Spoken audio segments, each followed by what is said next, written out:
In this world, everyone has the opportunity to become a god. Anyone can be classified with their divine power into the following categories: divine creatures, demigods, true gods, principal gods, and god kings. When a person comes of age at 18, they awaken in the divine realm and then enter their own main clan. The clans also have different levels, and talented people can enter a clan with greater potential, later evolving into superior gods. Hanwoo is one of those people who awakened to the divine realm, but received only the lowest possible residue level. The story begins in a high school, where a bully is fighting with the protagonist, saying, "How dare he speak that way," and claiming he has never lost before, so he must hand over the divine power, otherwise, he will have his divine domain core destroyed. This bully is named Jung Bin and is a powerful assassin at the school, with 5,000 members in his main army. Hanwoo responds that there is no divine power, and that if he has one, then it depends solely on him to take it. The protagonist says that Jung Bin is nothing more than a mere member of the Locust clan. This makes him reflect on why on earth he is challenging the school bully, and it all started days ago when he traveled to the divine realm, where everyone can become gods. He imagines that the owner of that body is a scoundrel, a pitiful creature who awakened to the divine realm at 18 years of age but received only the Locust clan. A bedridden person tells Hanwoo that his parents are lost in the chaos of the Imperial College and are probably still alive, so if an opportunity arises in the future, he should try to find them. He also remembers when a girl named Qin Shuang asked him if he was willing to become her slave and provide enough locusts to feed her Thunderbird every day, she would ensure he graduated from high school, so he should think very carefully about it. Meanwhile, the bullies order him to always provide 100 divine powers on Monday at school, and if he doesn't, he will have to deal with the dwarf army invading and killing his entire clan, thus ruining his bright future. All of this makes the protagonist ponder how he could start this game on Hell difficulty, and in this way, if he continues in the Locust clan, he will never be able to enter the best Imperial universities, much less find his missing parents. This makes him think that his top priority right now is to pass the Yellow Knights massacre, but that's not his style. He enters the machine and puts on the accessory, saying that everyone managed to get where they are, so giving up without even trying is pathetic. With this in mind, he decides to connect to the divine domain until a notification appears that the login was successful. He is surprised, as that world is vast. He observes for a moment and notices the thousands of locusts from his main clan. He opens his system screen to check some of his data, see if there have been any updates, and says that according to his past life's memories, it seems there are only two options: the chosen son and the life sacrifice, and he is confused about what the difference between the two is. Asking the system what it is about, the chosen son of heavenly selection is one chosen by heaven to bring good luck. For each level raised, an additional ability with unique attributes is obtained. Meanwhile, the life sacrifice can sacrifice his biological life in exchange for products of equal value. The exchange products are generated randomly during the sacrifice process. This makes him thoughtful, as the chosen son of heaven should be his golden finger. Meanwhile, the life sacrifice is an additional ability he will acquire with unique attributes during the divine biological stage. Thus, with these incredible powers, he will be able to work hard to fulfill his grandfather's last wish. However, his biggest concern at the moment is to get through the school bully's blackmail the next day. At this moment, he notices something on his system screen, as there was a lot of additional information. He observes all the benefits listed in the system until he finally understands how it works. With this in mind, he decides to take a high risk, and if he wins, he wants the system to become his master. But if he loses, it will be a complete waste. The next day arrives, and already at school, Qin Shuang walks up to the protagonist's table, asking if he has thought about becoming her slave, making it clear that she will ensure no one will bully him until he graduates from high school. Hanwoo says his answer is no, leaving her indignant as she doesn't understand why he gave that answer. After all, without her protection, he will be massacred to death by some group of people. He smiles and says that maybe that is the situation. However, although he has no power or influence, he still has his own dignity, and despite understanding that she wants to protect him, he will not accept any of it. She turns around and says he will regret this situation. He takes a deep breath, but then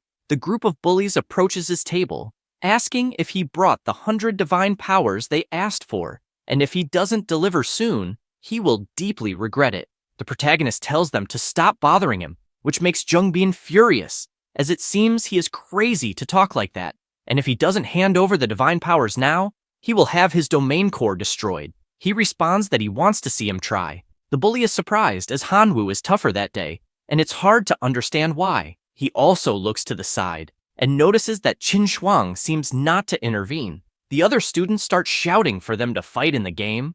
After all, they have never seen what a broken core looks like. One of them also says that the Locust clan is always dropping in level, so it will be easy to eliminate him and make him leave the school. They say that Jungbin's dwarf army can rank among the top 60 in the school, so it will be amazing to see that. The bully takes his card and tells the protagonist that he is looking for death, so later he can't blame him for not giving him a chance. Besides, he says that to deal with trash, he doesn't need to use more than 10 divine points. This is the intrusion card worth 10 divine power points. After blocking the target, a spatial teleportation portal will be generated within the target's divine domain, thus being able to invade the divine domain. Hanwoo immediately flies through the portal until he finally arrives in the divine realm. He stands before a giant door, wondering what it could be. Suddenly, it opens, and inside he can see numerous dwarves with a gloomy look. At the top of the gate stands the bully, saying that in the name of the dwarf god, he orders his army to destroy the fragile locusts until they finally destroy the divine core. With this order, the monsters start shouting excitedly. The other students can watch the fight on a screen projected by the system. They notice that the dwarf army is bigger than before, and probably the strength is already equivalent to the top 50. Another student disagrees, saying that each dwarf is equipped with an iron weapon, so the current strength is equivalent to at least the top 30. They also notice that there are elite-level life forms, and now Hanwoo will have no chance of winning. Qin Shuang observes this battle closely and notices the protagonist summoning his army of locusts. People are surprised, as they don't know what those red-colored insects are, and notice that they are explosive locusts, an elite life form, and as far as they knew, they were supposed to be common locusts. They didn't imagine there were elite-level explosive locusts, and there are many of them. Another student says that it doesn't matter, as even being elite, the combat power won't match that of the common dwarves. After all, trash is trash. The locusts fly towards the dwarves, causing a huge explosion shortly afterward. The protagonist smiles and remembers the previous day when he invoked a huge magic circle, as he was determined to make a big bet. He wanted to retain 10 million adults to maintain racial continuity, and the remaining 2,490,000,000 locusts were all sacrificed. With that, his magic circle is activated, creating a kind of pink fire, and within this fire were the sacrificed locusts. Then the system presents 3 options. The first is 10,000 elite goblin warriors. The second is the Eye of Life, capable of continuously emerging from the source of life to nurture and improve the surroundings. And lastly, a level 1 artifact, Explosive Heart. This makes him reflect that after the divine core, there is a certain chance of giving birth to contain explosions. The clan core gives the option of power division of the 10,000 goblin warriors, which will certainly solve the current crisis. But unfortunately, it is a disposable item, so it will not be able to handle a future crisis. The second option, the Eye of the Source of Life, seems like a long-term investment, but it will not be able to handle the bullying the next day. With that said, he decides to choose the third option, as it is an investment in the main clan, and has a sustainable impact, being the only plausible option to choose. An ice stone appears in front of him, making him grab and destroy it with his hand. An energy emerges until the appearance of the explosive locust, an elite creature that can cause explosions. It has no wisdom, obeying only the commands of the gods. It has a life cycle of 180 days. He grabs one in his hand and throws it forward, causing a gigantic explosion. This makes him realize that such power will not kill a common dwarf, but considering the quantity, the story might be different. The smoke from the explosion dissipates until the audience asks how the war situation is, as they can't see anything anymore. The dwarves are all on the ground, except for the elite dwarf. He is holding his stomach due to the injuries, but managed to withstand the explosions. In front of him is Hanwoo, with his army of red locusts. Qin Shuang comments that it has become quite interesting now. The protagonist orders his locusts to attack the standing dwarf, but Jung Bin shouts for the surviving dwarves to return immediately to the divine realm. He laughs and says that it is too late to want to retreat now, and imagines that his entire clan will cross the portal to invade the bully's divine realm. Immediately, all of them fly towards the portal, creating a huge explosion shortly thereafter. Jung Bin becomes furious, asking to send the locusts away from his realm. However, it is already too late, and the explosions start to finish them off one by one. He says he gives up the fight and therefore asks to remove the locusts from his realm so the dwarves can return.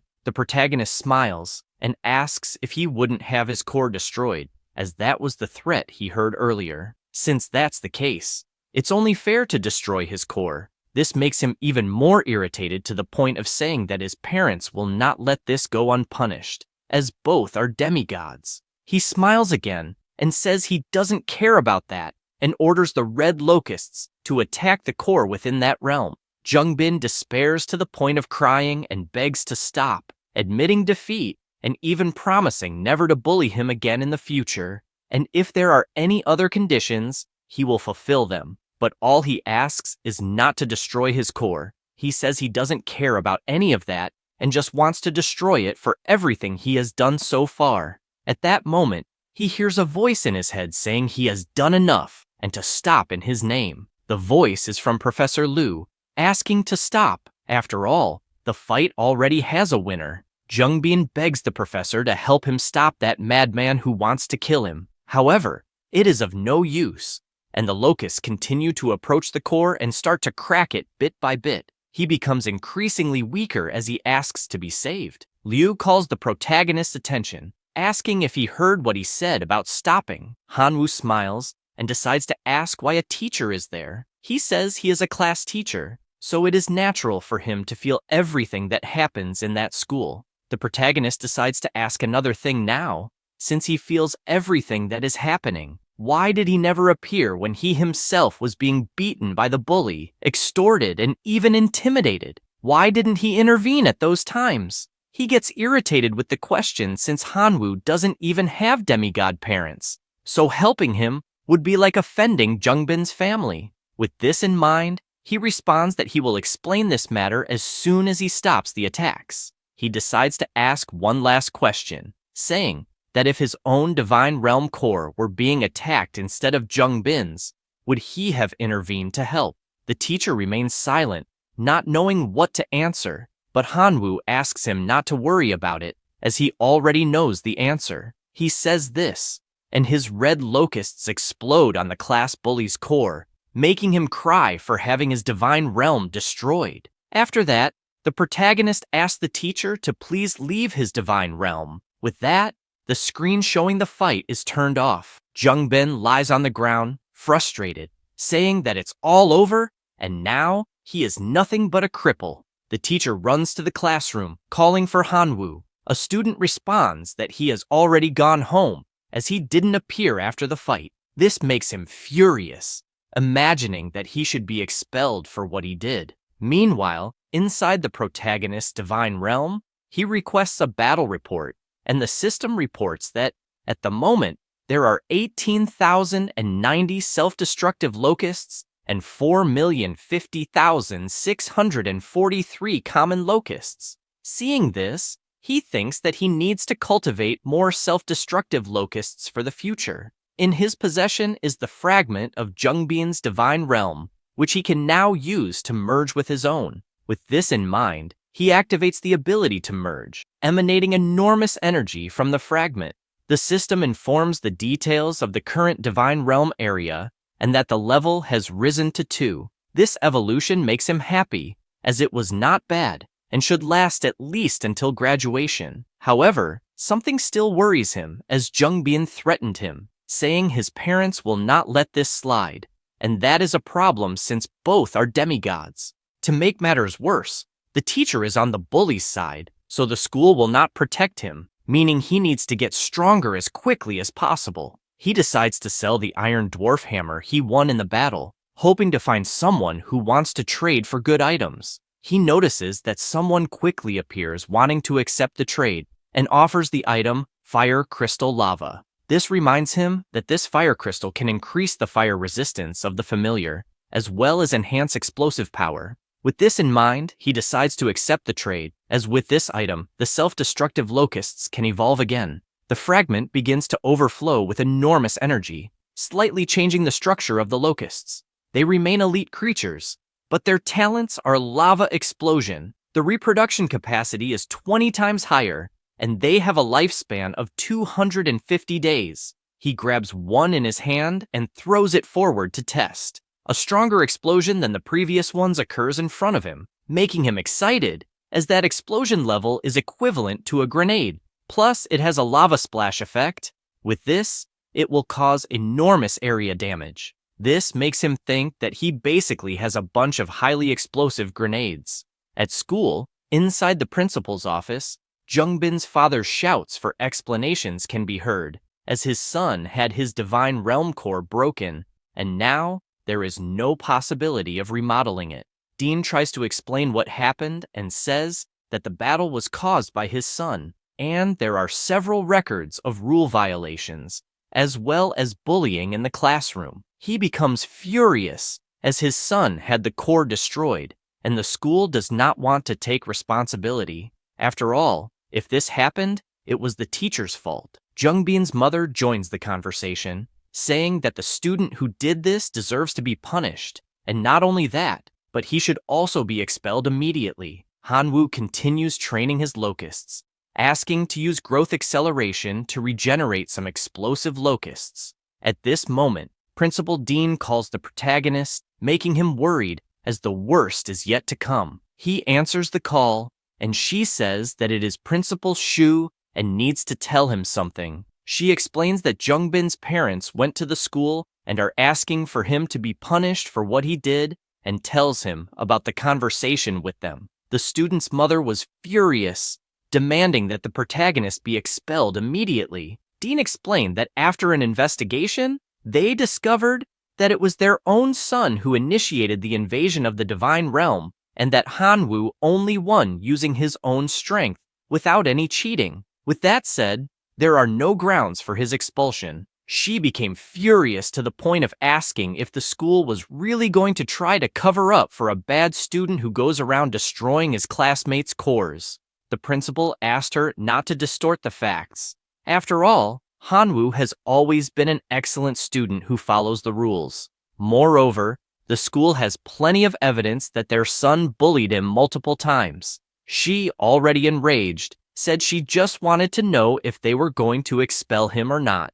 Dean apologized, stating that this would not be possible. Jungbin's father began to emanate a tremendous power, saying that he might accept that the school would not punish Hanwoo severely, but as revenge, he would vent his anger, and said that if they refused to agree with what he was about to say, then he would no longer consider the school's reputation. The principal, explaining all this to the protagonist, concluded by saying that Jungbin's father also threatened to send a legion of 1,000 men to invade his divine realm, regardless of the outcome, and informing him of this was the most the school could do to protect him. After all, a legion of 1,000 men from a demigod is enough to be more than an army of 50,000 ordinary students. With that said, she asked if he would be able to handle the situation. He thanked the principal for her help and said he would go to the school the next day to face this challenge. With that, he ended the video call and imagined that he needed to hurry to become stronger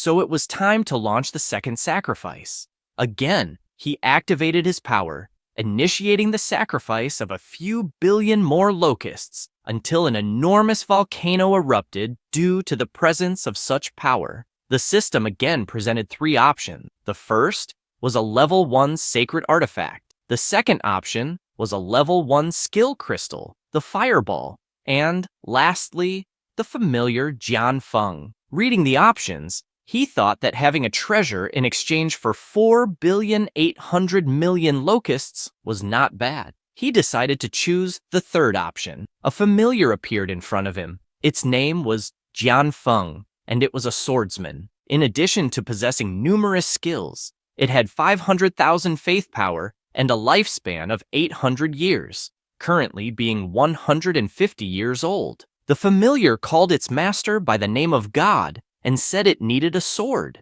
The protagonist replied that this would not be a problem, accessing his system to the equipment option for deities. Meanwhile, he pondered that in recent days he had cultivated many locusts until his faith power reached 100 million. Therefore, he currently had 54 divine power points. The equipment was divided into 4 levels: common equipment, faith equipment, divine power equipment, and finally, deity equipment, each requiring a greater prerequisite to use. With this in mind, he decided to buy the Great Storm Sword, handing it to his familiar. He made the first test, delivering a blow to the ground that made several cuts in the air, but told his god that he still needed 3 more identical weapons to fully unleash his potential. This left Hanwoo stunned, as he needed 3 more of those swords, and just one cost 150 divine power points, which were not easy to obtain.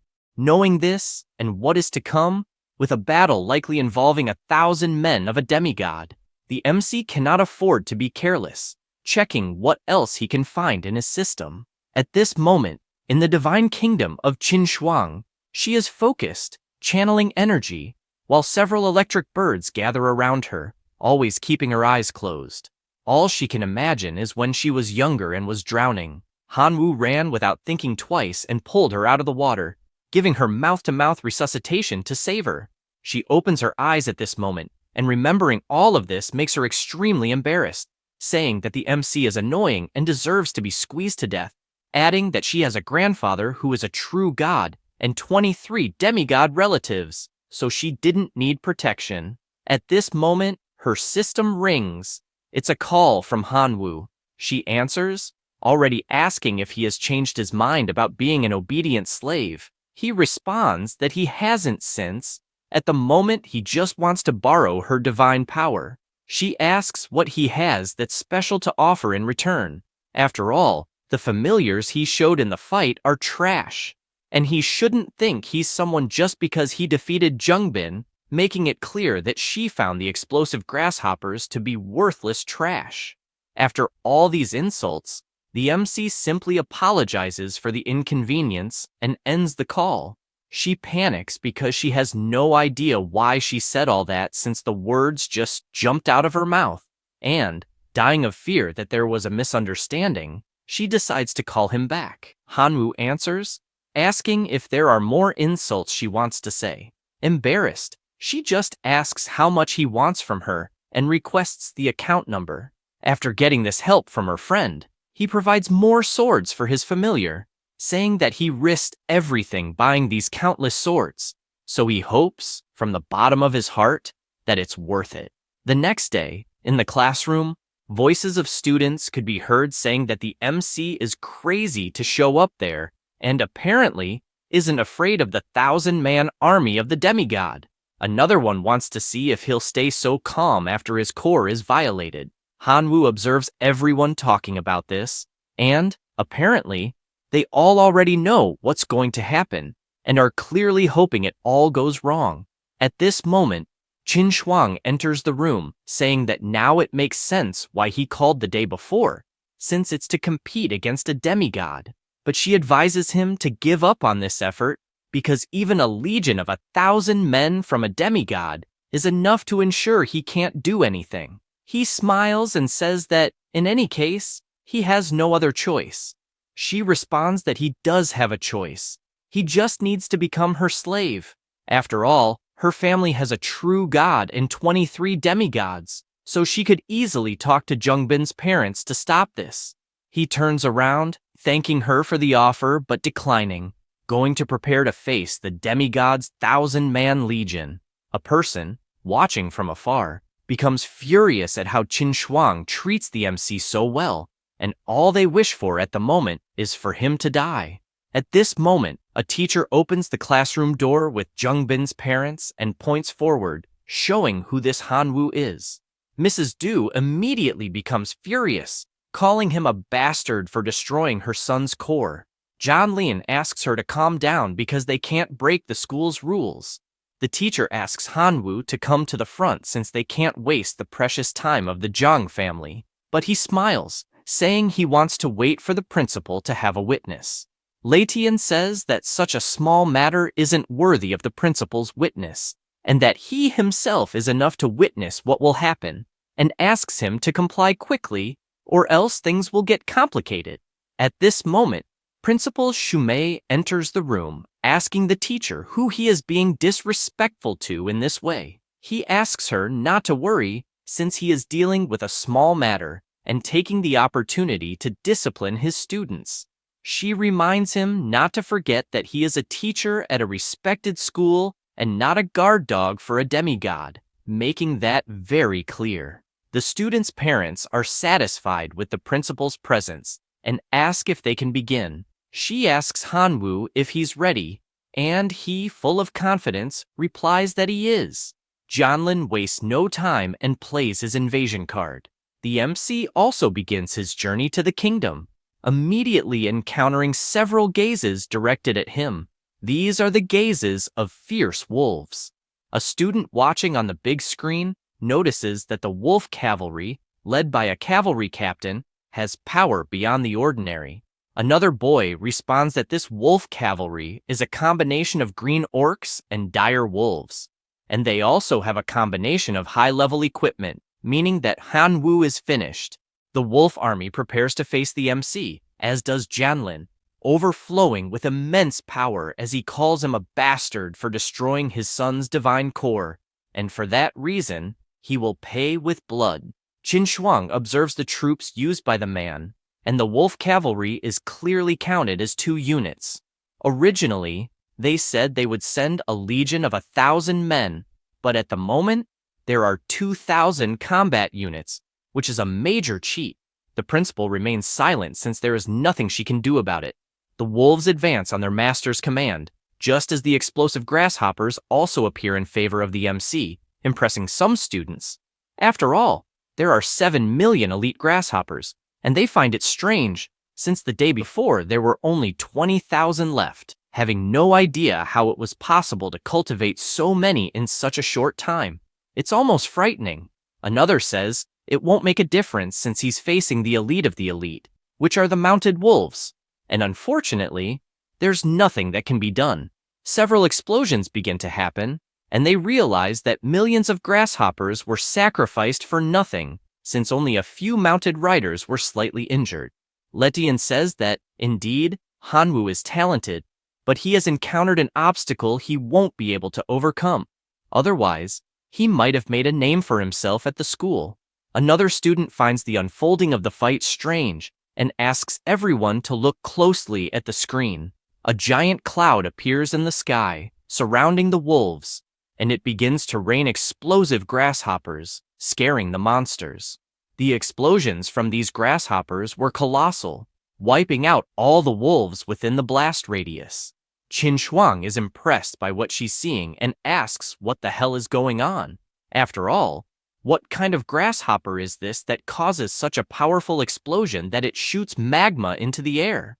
The principal looks back and asks if there is any student or teacher who has the ability to detect the grasshoppers to provide accurate information about them. A young man uses his power and says that those are evolved elite forms of the explosive grasshoppers. Sumei is pleased to hear this and says it was an excellent job by her student. Jianlin, however, is unfazed by so little and asks if they really believe they can destroy his cavalry with so little, and orders his monsters to use their supernatural powers. With this, The leader howls, overflowing with powerful energy, as do the other wolves, who begin to blow a blue wind, thus creating the penetrating aura of ice to successfully counter the explosions.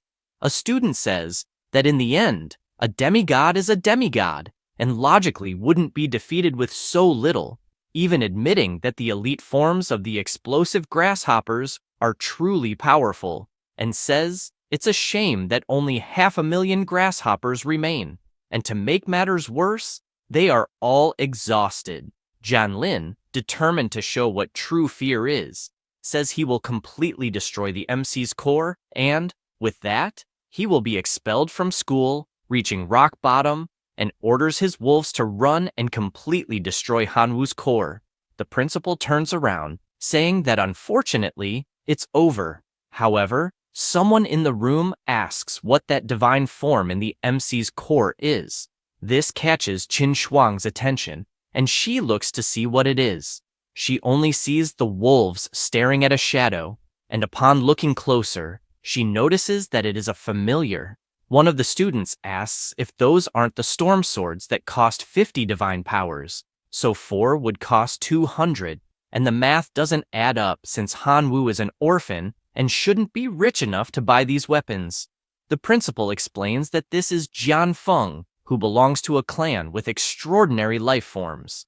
A student says that it probably doesn't make a difference anymore. After all, they are facing the army of a demigod, and the cavalry captain will likely deal with that warrior while the rest of the wolves destroy the core. She reflects more on what she's seeing, and, judging by the appearance of that familiar, it's not an extraordinary life form, but rather a genuine heroic life form. Jianlin is also surprised by what he's seeing. After all, in his entire life fighting for decades, he only managed to produce one heroic form. So how could a high school student have achieved such a feat? He orders his wolves to destroy the core immediately, because after doing so, he will be able to capture this heroic life form for himself. Jian Feng begins to gather energy in his eyes, and prepares as several mounted wolves are coming his way. However, they are all repelled with his level 3 ability, Storm Cuts, and he also launches others into the air, using his level 1 ability, Whirlwind. A monster uses its freezing breath, and with that, it manages to freeze the familiar's feet. The wolves take the opportunity to attack, but he simply raises his 4 swords and activates his Iron Cut ability, creating an energy circle in the air that becomes increasingly powerful until it activates, causing a massive hole in the area and destroying everything around. The students are surprised because they didn't imagine a familiar could have so much power. Meanwhile, Jian Feng simply stands before the defeated wolves. Jianlin starts to get worried about the situation and asks the wolf cavalry captain to defeat the enemy. The monster positions itself and, overflowing with enormous power, prepares for battle. Suddenly, a voice asks if the demigod really intends to break the promise. He turns around and notices that the director is present and immediately responds that no, he would never dare do that, and asks the cavalry captain to retreat, along with the entire army. The director looks at the MC, and immediately, Jian Feng steps in front, leaving him surprised to see this scene. After all this confusion, still at school, the principal says that Hanwoo did a good job, but he can't relax just because he has a heroic life form, as despite being powerful, they are not invincible. He hears this, and says that he has a request to make. She asks what it would be. He says that he would like to change classes, leaving the teacher surprised by this, apologizing to him for not paying much attention, but promising to teach well from now on, and also receiving a significant amount of resources for daily practice, so he asks for a chance to correct these mistakes. He says, this thinking that clearly this student will become strong and enter a university, so he himself will receive incredible rewards for having helped. However, it's no use since the MC responds that he doesn't want that. His only desire is to change classes.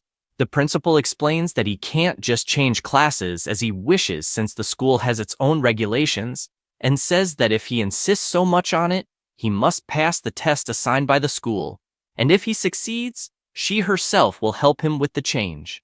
He accepts the test and says he will do as she instructs. Qin Shuang immediately shouts that she would also like to apply for this test. The teacher feels embarrassed and asks his student that if she doesn't like something about her teacher, she can speak up, but it's not necessary to go so far as to want to change classes.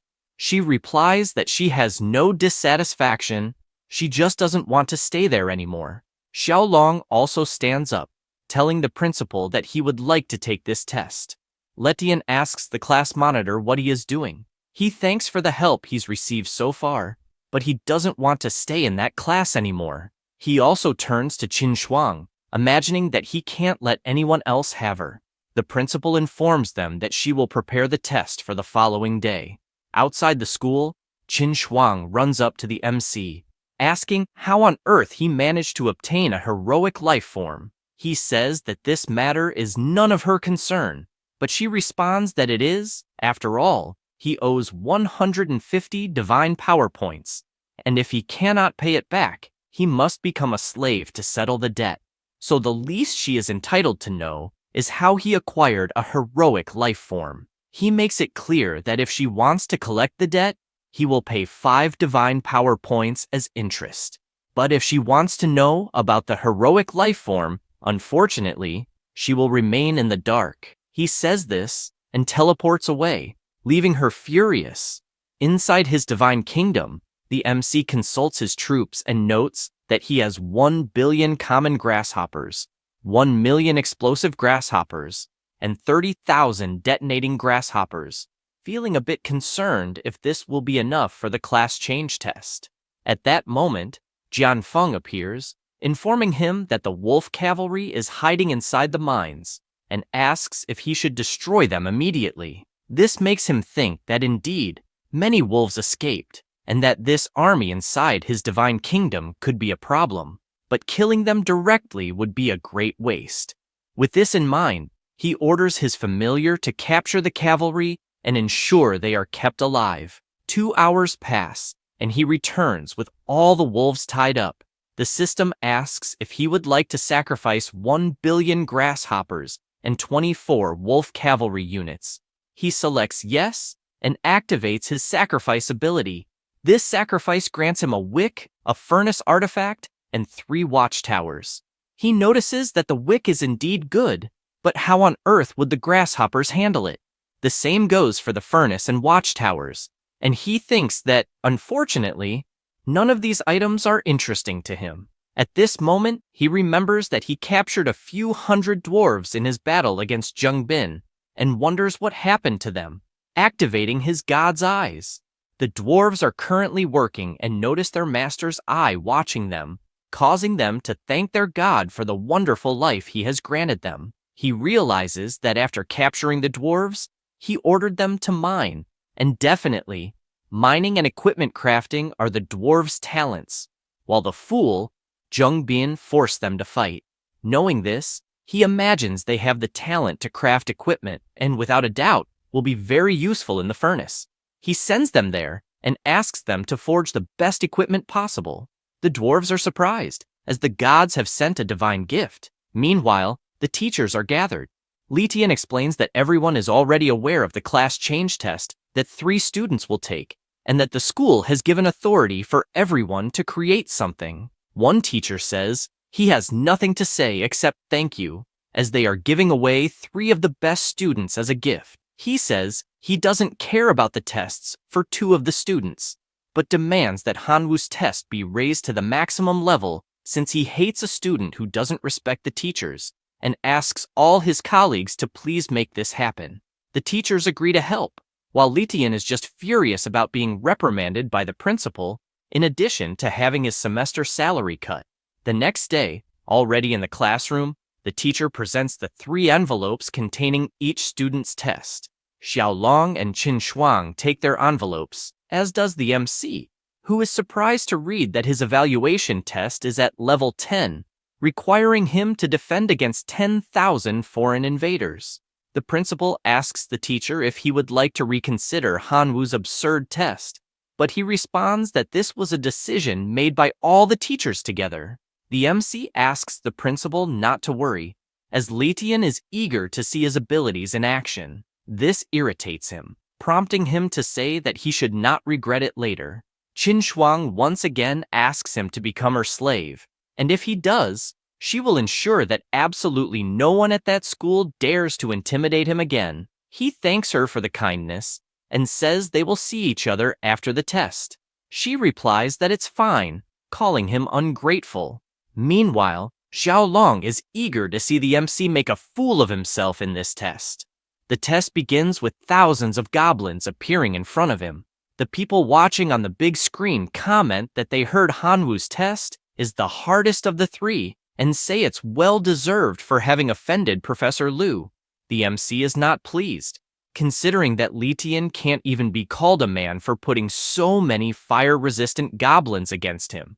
The professor, on the other hand, claims this is for his student to learn a lesson, as 10,000 red goblins should be more than enough to destroy the divine kingdom, and he makes it clear to other students that there is no hatred between teachers and students, and that after this small test, Hanwu will certainly understand the good intentions behind the teachers.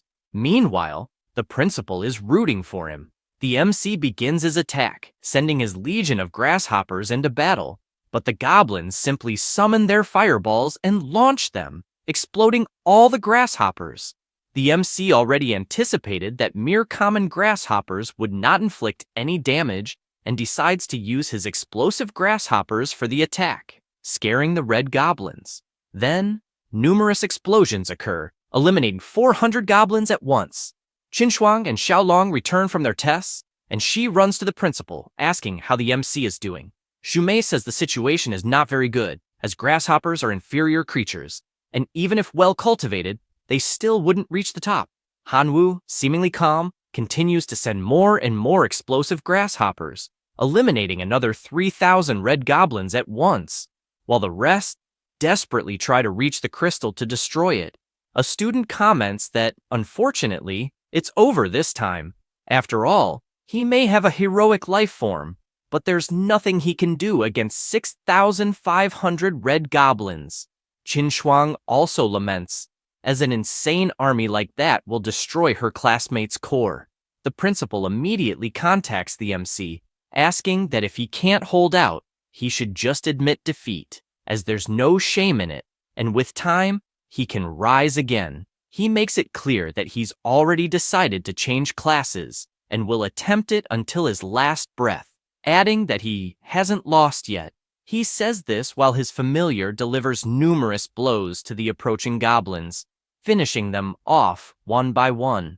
The goblins become enraged, using their roars and launching their fireballs, causing countless explosions on the ground where Jian Feng was, making them believe it's unfortunately over, as the familiar must have suffered serious damage in these attacks. The professor is the most excited, saying that Hanwu must learn the lesson this time, until a student asks them to look closely. An army of dwarves emerges in the middle of the battle. They position themselves asking to protect their god, leaving the red goblins frightened, as an army of dwarves is attacking everyone. The students watching are surprised, asking if this isn't the same faction Zheng Bian had, and, with all this talent, Hanwu must be at the very least in the top 10 of the year. With the dwarves' victory over the red goblins, the MC celebrates, having won even while at a disadvantage. The principal and Qin Shuang are also pleased with the result, unlike the professor, who is irritated by this victory. With the return of the three students, all the teachers want to recruit them for their respective classes, making it clear that they will provide the maximum resources possible for each one. Xiaolong can only imagine going wherever Qin Shuang goes, regardless of which class it will be. The MC is bothered by something, asking the principal why his test was so difficult. She explains that the level of each student's test was chosen collectively by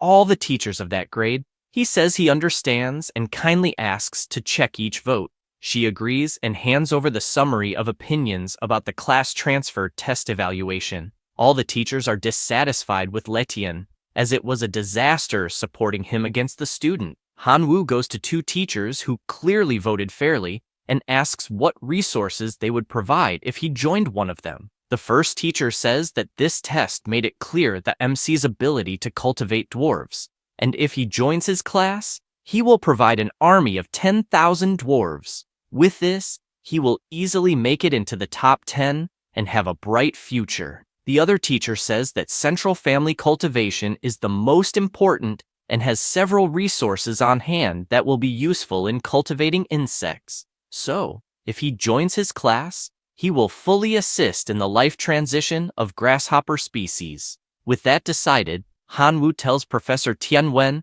that he would like to join his class. The girl, knowing the MC will go there, says she also wants to join that professor's class. The same goes for Xiaolong, as he will go wherever the girl goes. The professor is delighted that so many students decided to join his class, and that's how you win the Outstanding Teacher Award. Besides that, it is great that so many good students are joining his class. He presents a gift to the MC as thanks for deciding to join his class. He notices it is a hive construction letter that occupies a square kilometer of land and can hatch 1 million insectoids annually. This makes him happy, as it was literally tailor-made for him, and he begins to think about his future strategies, as after setting up the hive in his divine realm, he will be able to bless it with 2 level 1 relics. The hive will perfectly amplify the power of both relics and, consequently, the eggs within it.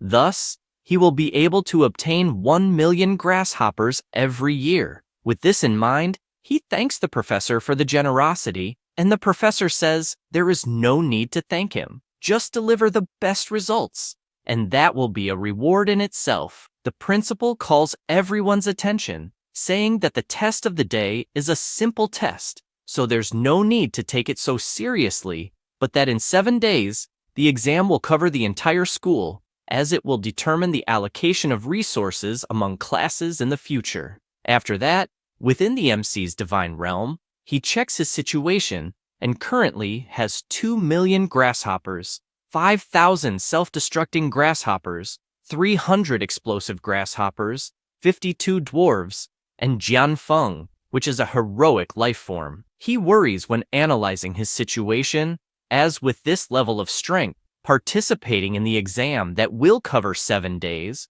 will probably result in the worst score among all students, and he definitely needs to find a way to increase the number of grasshoppers as well as strengthen the ones he already has. He also notes that the name of the dwarves is different, now being Redforge dwarves, and flies off as he wants to see with his own eyes what this means. Upon arriving where they are gathered, he notices that the dwarves are indeed different, now being an elite creature with various talents and extremely higher power. This makes him think how great it would be if they were from his main family, as he can only use growth acceleration more frequently with his main family. After that, 4 days pass, and with 7.3 billion grasshoppers currently, he hopes to get something good this time. Activating his life sacrifice ability on all the grasshoppers, he wonders what he will gain this time. The system gives the first option, saying,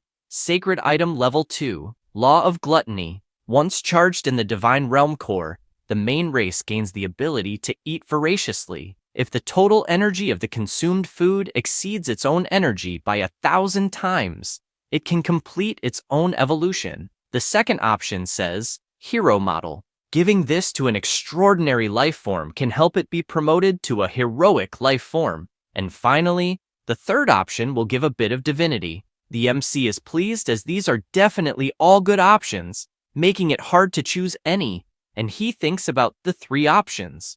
The first option could transform various grasshoppers into elite life forms, but he may not be able to afford it.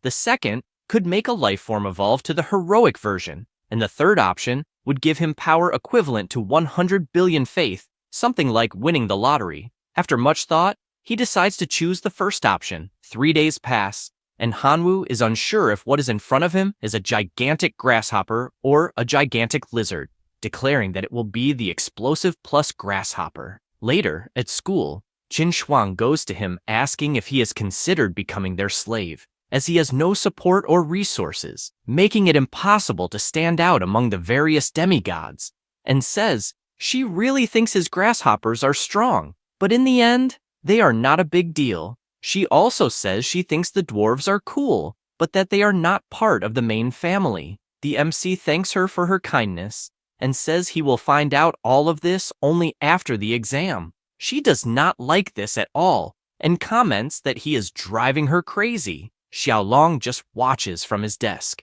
wishing that the MC would disappear completely from Qin Shuang's sight.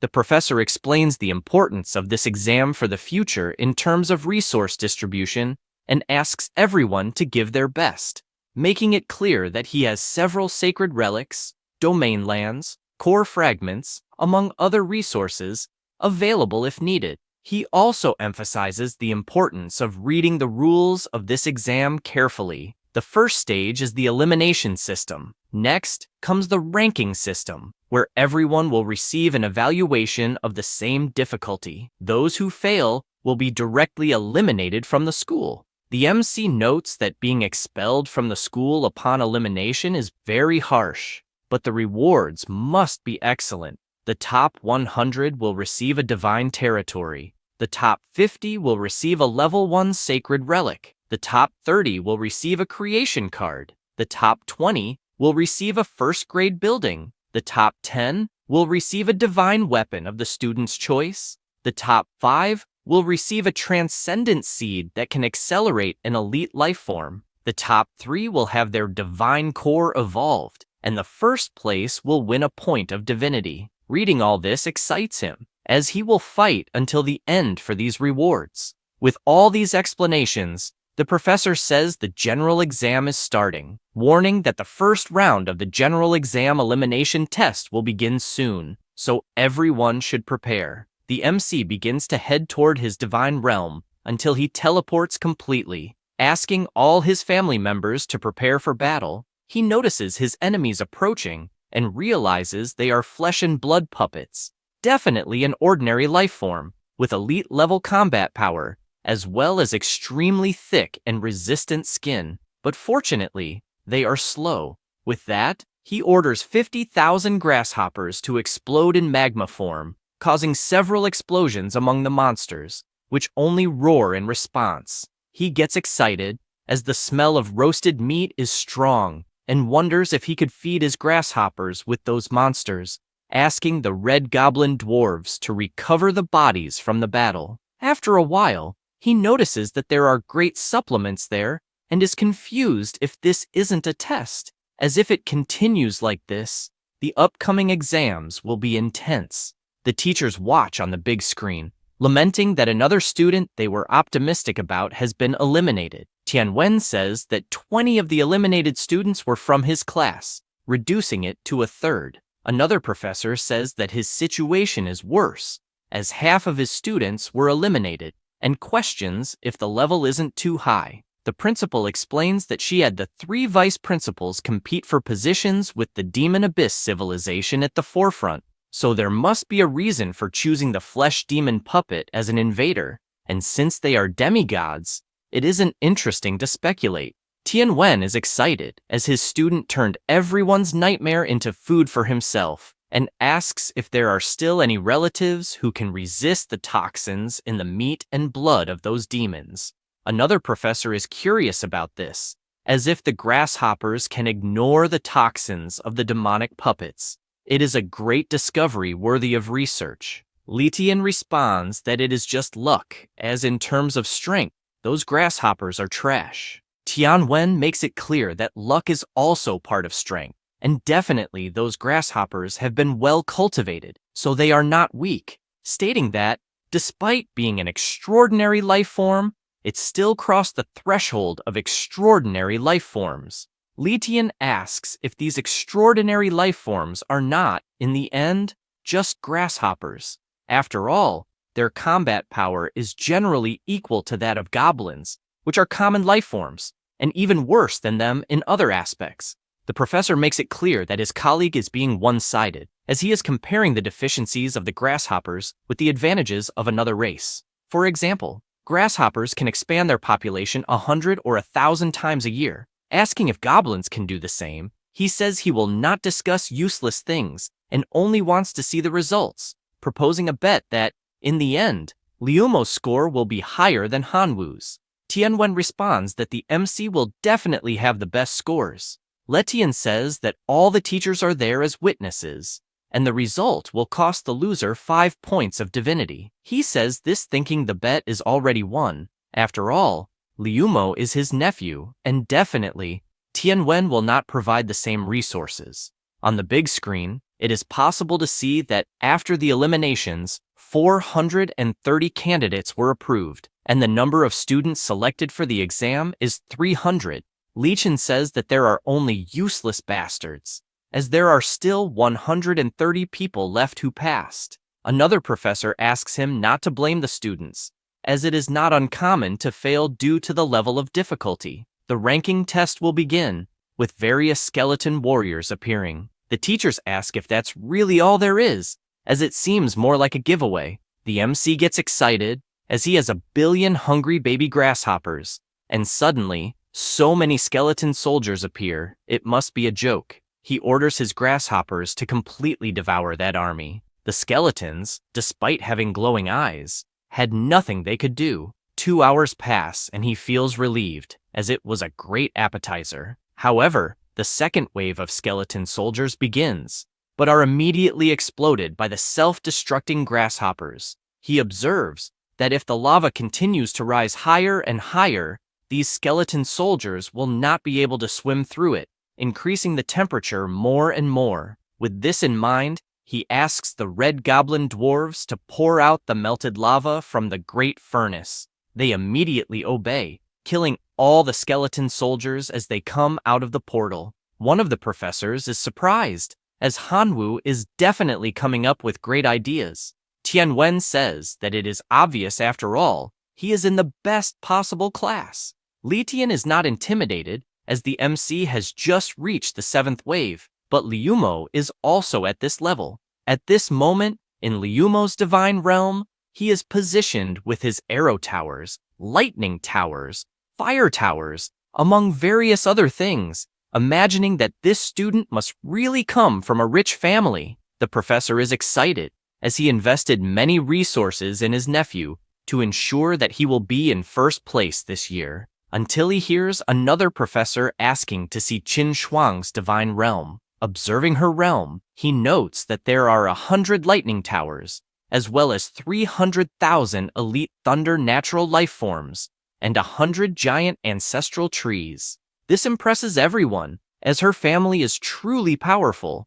Even many demigods do not have as many trump cards as she does, and there are even rumors that the girl is among the top 3 in the series. Li Tian is furious, as he knows all this is because of Hanwoo, and says that the boy will pay dearly for this. After all this, the 10th wave ends, leaving only 18 candidates, and he announces that the 11th wave will begin soon, making it clear that the level of difficulty will increase drastically. A shadow emerges from a red portal, leaving everyone in disbelief that this is a heroic life form. The monster in question is the bone collector of the skeleton race, and it is indeed a heroic life form. It continues walking, and as it passes by, all the bones on the ground begin to tremble, while a pink aura surrounds it. It raises its staff and creates a completely gigantic skeleton being. The bone collector raises its hand, asking its new creation to attack with all its might. The enormous skeleton attacks, saying it only wants to kill, and stomps on the ground, causing a huge explosion, leaving the professors surprised, as only 3 minutes have passed, but 8 students have already given up due to the excessive difficulty. Letian is annoyed, asking why the giant skeleton is so small in Hanwoo's divine realm, and starts accusing him of cheating. Indeed, the skeleton generated in this realm was quite insignificant, even trembling with fear. Tianwen explains that the reason is simple. The bone fragments in the MC's divine realm were burned to ashes by the lava, so the bone collector did not have enough resources to create such a large being, leaving only the bone collector, who is disintegrated by the iron-cutting style of the familiar Jianfeng. The MC begins to yawn, insinuating that it is too easy as he has just passed the 11th invasion wave. The professor does not accept this result and accuses him again of cheating, insinuating that the student should already know what the tests would be. Tianwen asks what evidence he has for this accusation. The professor accuses him of protecting his own student, saying he will report him to the educational authorities, making it clear that everyone there is sensitive. But Hanwoo's unusual fighting style is suspicious after all. Who would think of cleaning the battlefield after defeating the skeleton soldiers? If he did that, it's because he knew that eventually the bone collector would appear needing bones to summon its greatest creation, and he makes it clear that he strongly suspects that Hanwoo already knew about the tests in advance, which is a cheat that the school should investigate. The principal makes it clear that the content of the exam was decided by the Supreme Director before leaving, and that even she did not know the content of the tests, asking the professor if he really thinks the Supreme Director would have done something so stupid. He panics and says no, that he must have been wrong, and that Hanwoo defeated the bone controller by sheer luck, but insists that even if there is no cheating, his scores are very unfair compared to the other students. She asks if Letian, as a demigod, is aware of how ridiculous these words are. After all, the civilization of the divine realm has never been about justice, but rather about survival, and one cannot compare the scores of anyone with anyone else. Highlighting the justice that the professor mentioned, she says that he himself used his authority in favor of his nephew, providing him with resources. Knowing this makes Tianwen angry, as it seems the professor is favoring his own nephew with a colossal amount of resources. And now, it makes sense why the bet was made, though it's a shot in the foot, since the MC passed the wave while his nephew is facing great difficulties. In the divine realm of Liumo, he notes that he is facing a colossal challenge, as his army has been defeated, and says that he gives up on the test. Tianwen informs that the results of the exam are out, as Hanwoo has passed and his nephew has failed, asking if he will pay the 5 divinity points, reminding him that the other professors are witnesses. He hands over his card, making it clear that he will eventually recover the points he lost. An hour passes, and now there are 3 people left to face the 13th wave: Hanwoo, Qin Shuang, and Huang Fei. The professors are eager to see who will take first place among the 3. In Huang Fei's divine realm, he gives up on the 14th invasion, as the level has become absurd. Qin Shuang, reaching the 16th invasion wave, also gives up. The principal is pleased to see Hanwoo in first place, continuing strong with his explosive locusts in the 20th invasion wave, causing explosions throughout the battlefield. A giant skeleton is generated as the smaller ones are killed, but the familiar Jian Feng appears with its annihilation technique, cutting the giant into pieces. 15 minutes pass, and the system announces that the 21st invasion will begin, making it clear that the difficulty level will increase dramatically and asking everyone to be prepared. He gets excited, as it seems a great challenge is coming. He notices that a colossal portal has appeared before him and is surprised, as it is much larger than normal. Emerging from within, sitting is the Supreme Lady of the Skeletons, and, as the system made clear, the difficulty level has indeed increased dramatically.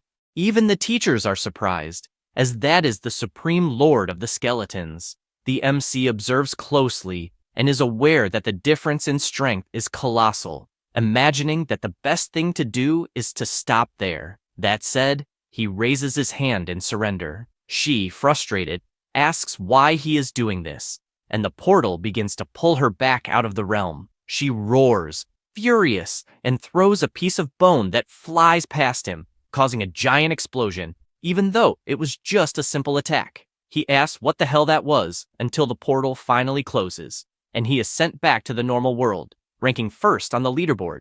The final result was, Tianwen's class scored a total of 252 points, placing first, 20 points ahead of the second place. Meanwhile, Letian's class scored 192 points, placing 8th. The teacher is furious with this defeat, as in his mind, his class had more than the obligation to be in first place. The other students who failed are worried, as they don't want to be kicked out of school. Hanwoo only cares about celebrating since he came in first place. An hour passes, and the rewards start to be distributed. The MC received an iron ore resource card, a divine territory worth 100 divine powers, a card that can be exchanged for a level 1 sacred item, a level 1 temple, a divine weapon worth 100,000, a card of extraordinary seeds, one more level in the divine realm, one extra point of divinity, and lastly, a familiar reproduction card. The students are surprised to see these rewards on the big screen. The MC is thoughtful since he needs to carefully consider what types of rewards would be best to trade with the cards. Tianwen tells him not to worry, because he will guide him on which are the most suitable. This makes him happy, as his teacher is really reliable. In the MC's divine realm, he uses his territory card, expanding it to 20 square kilometers. Additionally, he uses the relic, and all the items he won were applied. He carefully examines the weapon and is aware that the trade card only allows for one exchange, and giving just one to his pet is useless. Imagining that it might be interesting to give a hammer or something like that to the dwarves, he finds a war hammer, valued at nearly 1 million divine power, and it was forged from the core of the infernal hydra of the Supreme Lord. The minimum requirement is to have a heroic fire life form. He knows that unfortunately, he won't be able to use it immediately, so he will have to wait for one of the red dwarves to become a heroic fire life form. An hour later, still at school, the teacher comments on the overall exam and firmly believes that those who remain at the school are the elite. He also mentions that he would like the top 3 students in the class to come on stage to receive their prizes. The 3 go to the front, while the teacher explains that Hanwoo performed excellently in the overall exam, securing first place, and the reward will be the choice of any superior resource. Hearing this makes the MC thoughtful, wondering what is in the treasure chest of resources. The system lists the options, which are Giant's Fist, Fountain of Life, Iron Mine Core, Level 2 Skill Frozen Missile, Level 2 Buildings, Goblin Nest, and finally, an extraordinary life form, Linger. Without thinking twice, he chooses the Fountain of Life. Basically, it is a water fountain with vital energy, which can be used in large quantities to nourish life and improve the environment. The teacher acknowledges how incredible Hanwoo is for this choice, as he is not stubbornly seeking power, but rather recognizing his own strengths and looking to develop them. After that, a person approaches, congratulating the MC since he suddenly became rich, and asking his colleague to sell the divinity he won in the overall exam, offering to exchange it for 105 million divine power. He just wonders how this guy comes in wanting to give orders, even though he seems rich for offering 5 million extra, asking why he wants it. The boy responds that there is no specific reason. He just wants to know if the MC agrees to make the trade for 105 million divine power, as that's enough power to focus on the locusts or wherever he wants. The MC refuses the request. The student insists, saying that his grandfather is preparing to be promoted to a true god and needs divinity. So, if the MC sells that divinity, the student himself will owe a favor, in addition to the agreed divine power.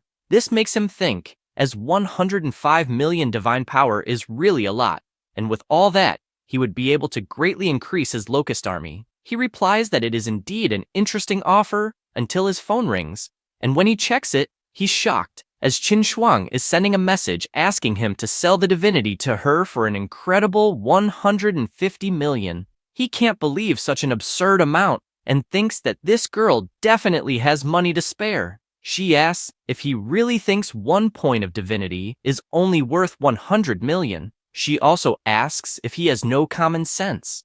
Although it's true that a bit of divinity can be condensed with 100 million divine energy, that only happens if the god produces and sells it. Moreover, if it were mixed with the power of faith from other gods, the success rate of divine power condensation would be greatly reduced. Therefore, The current price of divinity is 145 million divine power, but there's not even a market for it. He starts to understand better after this explanation, which means that Shuju was trying to scam him. With that in mind, he makes it clear to his classmate that he rejects his offer, leaving him nervous, asking the MC not to get so cocky just because he got first place in the general exam. However, the MC no longer cares about anything, as 150 million divine power has just been deposited into his account, feeling rich at this moment. After that, in his realm, he directs that the level 1 temple should be built near the Red Goblin site, and it is built right away. As for the fountain, he imagines it should be constructed near the desert, as with the temple, that land will become fertile soon. After that, he goes to the Red Goblins and gives them the new artifact, the Infernal Warhammer. They are amazed and thank him for everything their god has provided so far. Hanwoo takes the seed of supremacy in his hand and gives it to them, saying that from now on, that Red Goblin will be known as the Hammer of God, placing trust in him that he will become a hero soon, to the point of lifting the infernal hammer. He is moved by such honor and bids farewell to the MC, praising his god. While flying, the MC is looking at a crystal that the teacher asked him to choose, but he is not sure what it's for. He barely thinks about it when he gets a call from Tianwen, who, when answering, asks if he'd like to see him or something like that. The teacher talks about the question of who would be better, Hanwoo or Liumo, and with that, the teachers bet 5 points of divinity, with Tianwen himself winning that bet. He says he would like to give a divinity card equivalent to 150 million divine powers. Then, he explains the other war reward he won, which is the egg laid by the celestial demon insect king, and refined using a special method, which, even dead, will produce 10 liters of magic fetus every day. He emphasizes that, at the time, he said he would support him with every possible resource regarding the core familiars, imagining that for now, it is the only way to help the locusts make a leap in life. This makes the MC reflect that he doesn't have the support of the other teachers, as they consider the locusts useless. But he is aware that if the locusts mastered the path of life leap, assimilating with the celestial demon insects, they would have great potential overall. The teacher asks him to choose any of those rewards, as it's part of the bet he won. Without thinking twice, he replies that he wants the magic fetus egg. Tianwen points out that the combination of the celestial demon insect with the poison attribute is high, and it can carry the poisonous mist account of the level 1 sacred item, and with that, the result will be absolutely satisfying. He thanks him for all the information, saying that he will meet the expectations. Additionally, he asks if there is any way to provide a large amount of meat, regardless of quality, since the meat at the shopping centers is quite expensive. He suggests not feeding the locusts with meat and also not buying from shopping centers, as the cost is high and the benefit is low. He mentions that recently, the director has been invading the demon abyss, and there should be plenty of blood and flesh puppet corpses there, suggesting he inquire about it. The MC thanks him for the recommendation and ends the call. As he continues walking, he imagines that the effect of level 2 gluttony is quite powerful, as his locusts in the divine realm ate very quickly. Now, the realm's standard production cannot satisfy their appetite, so the best policy will be to find a food source as quickly as possible. He thinks about it and places the magic fetus egg under the ancient tree to make it produce essence faster. After that, 2 days pass, and he notices that some locusts apparently have already eaten the magic fetus eggs, becoming anxious to see what kind of creature will emerge from the cocoon. He also wonders how much longer it will take since 2 days have passed and still nothing. No sooner does he say this than he sees the cocoon cracking, feeling happy that the time has come. A new familiar emerges in front of him. It is the celestial demon insect. It's an ordinary creature. Its talent is cruelty, and its level of faith is fanatical. Hanwoo is pleased, as even though it is still in the common phase, it is 100 times stronger than the locusts. He also noticed that there is no information on the creation, probably because every demon insect must be assimilated by the magic element. By using a few magic drops, he notices that his familiar grows twice as large. Additionally, the law of gluttony also works on this familiar, and it doesn't take long for it to be promoted to an elite life form. With that said, he uses his sacred poisonous mist item, completely changing the form of his new pet. Now, it has become an elite life form, the poisonous mist insect. In another location, the Supreme Director wonders how this could have happened. He is in a place with thousands of skeletons everywhere, wondering what to do with so many broken bones. And even though the corpses are sealed in the card, if the divine power in the card runs out, the corpses will explode again. Suddenly, he receives a call from Tianwen. The professor says he's calling hastily just to ask if he'd like to provide the body of the demon puppet of flesh and blood, as he has a student who would like to buy it. The director asks what a student wants with demon puppets. He responds that they will be used to feed his main familiars, as they are locusts and could eat these flesh puppets with ease, just like they did in the elimination test. The director asks if this particular student isn't the genius who fought a demigod a few days ago, surprised that a small locust could be so useful, and adds that it's a pity that location isn't suitable for the locust's life, as they could introduce a large group of them to eat the flesh of these puppets and save a lot of divine power. He says this and pulls out a card, stating that it contains 1 million flesh and blood puppets,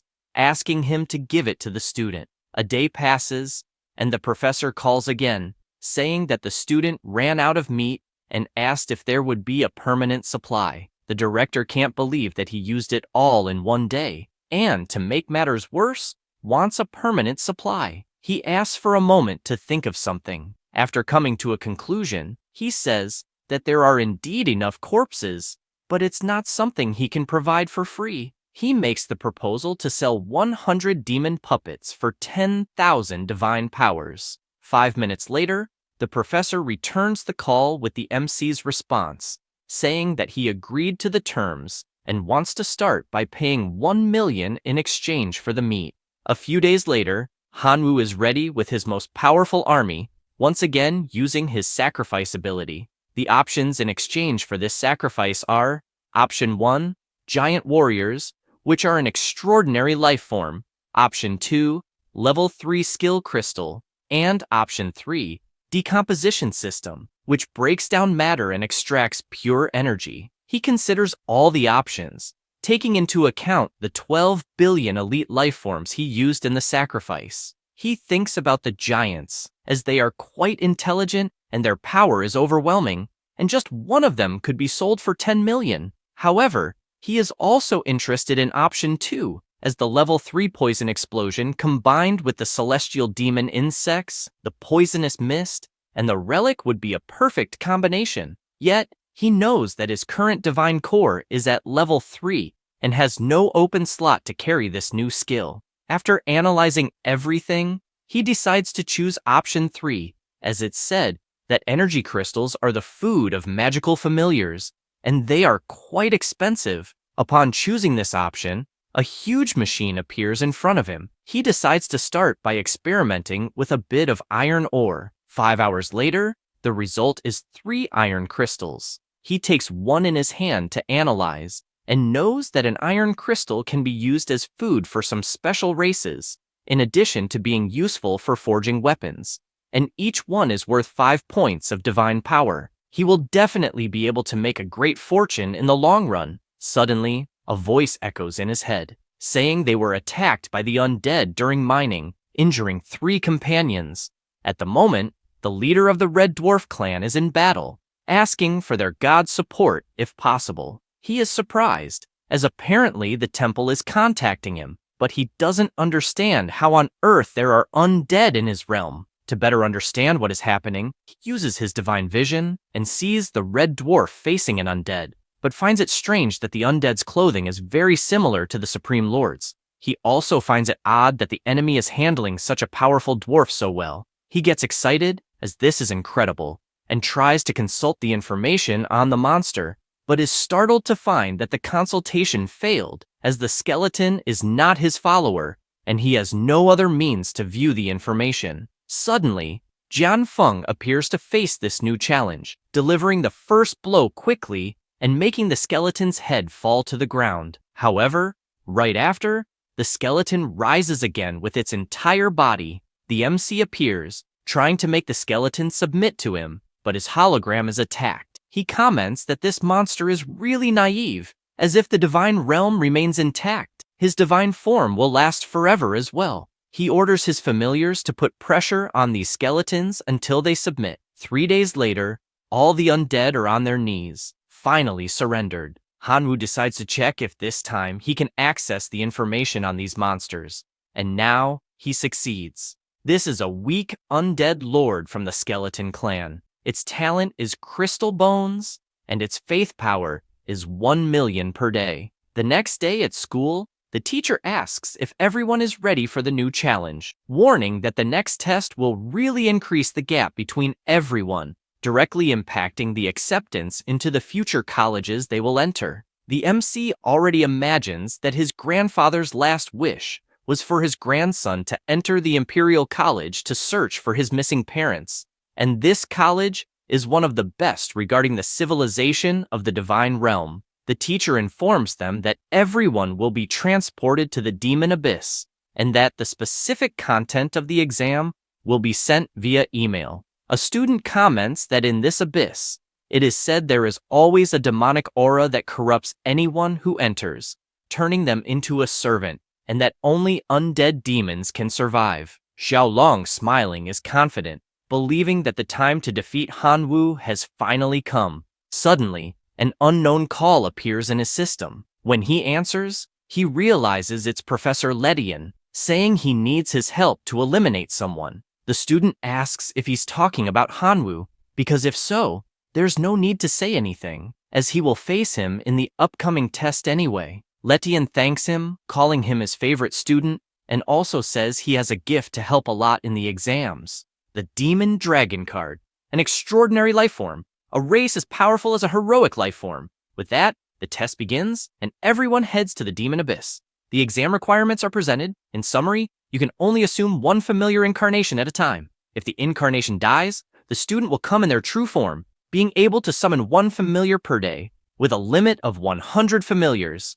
You must destroy more than 90% of the skeletons. The weakest creature is the common undead, and the strongest is the extraordinary undead. The MC receives a notification asking him to choose one of the familiars he wants to appear. His options are the Locust, the Red Dwarf, the familiar Jian Feng, or the weak Skeleton Lord. He decides to bet on the Skeleton Lord, as it's an undead and therefore immune to the Abyss's demonic aura. However, he is startled to see an aura surrounding his body until he is teleported in the form of the incarnation he chose. He notices that the Demon Abyss is indeed a paradise for the undead, and he then summons 100 locusts. A dark curtain begins to rise, and he notices that, as he suspected, the demonic energy is truly the nemesis of familiars. After walking a bit around the area, he finds the bone demon fruit and orders his locusts to harvest it. No sooner does he give this order than he feels something strange, looking behind him and seeing a giant army of the undead. As they approach, he gets excited, as it's the perfect time to test the attack and defense of that skeleton form. 10 minutes pass, and the MC feels confident after testing his movements. He imagines that, despite all this hard work, the demon fruits will only provide 20 evaluation points, but the 100-point task requires defeating a demigod, and he stands no chance if he continues like this. He orders his army to go gather more fruits, betting on quantity. A day passes, and he is in possession of all the demon fruits in the abyss. He opens his system, since he has a plan, asking if anyone wants to buy 100 bone demon fruits for mission 49. He adds that he's also open to trades. The first person to read this asks how he can do that, saying it's cheating. Another person replies that it's not cheating, it's called resource integration, and also says they'll take some fruits, offering 50 points of divine power. Another person responds that they'll also want 50. Lastly, Professor Tianwen asks him to only trade resources obtained in that plane, giving him the first warning. With 3 warnings, he'll be disqualified from the test. The MC can only think that he's truly a business genius, as he finds a solution to every problem. A person transformed into a familiar says they were worried about where to find Hanwoo, but with these messages revealing the location, they wonder how he'll survive this time. It's revealed to be Xiaolong in his dragon form, accompanied by his fierce wolves. The MC notices his ranking dropping and becomes frustrated as he has a very weak familiar, making it quite difficult to gain points. If he doesn't complete advanced missions, he'll be surpassed in no time. Suddenly, he spots an army of skeletons behind him and decides to walk toward them. As he approaches, he lets out a loud roar and comments that he isn't sure if his incarnation as a skeleton lord can control them. One of the monsters observes the MC closely, and they all stand still, staring at him. He asks if they recognize him by any chance. Immediately, the skeletons bow. These are the common undead class skeleton soldiers, and their faith is that of true believers.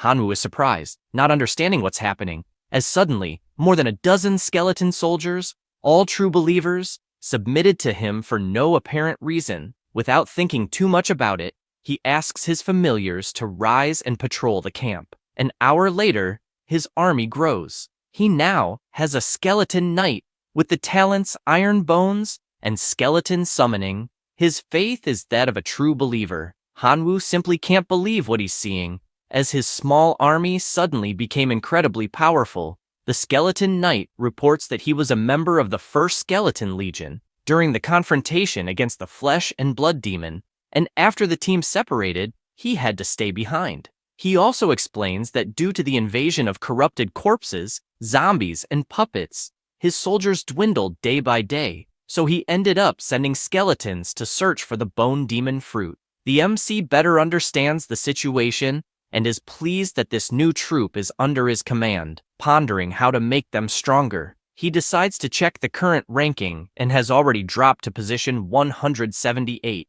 Seeing that his situation isn't great, he decides to start playing for real, announcing that he'll give bone crystals and leave the rest of the equipment for his soldiers. 10 minutes later, the army appears stronger, with the MC announcing that the current target will be the Flesh and Blood Demon puppet.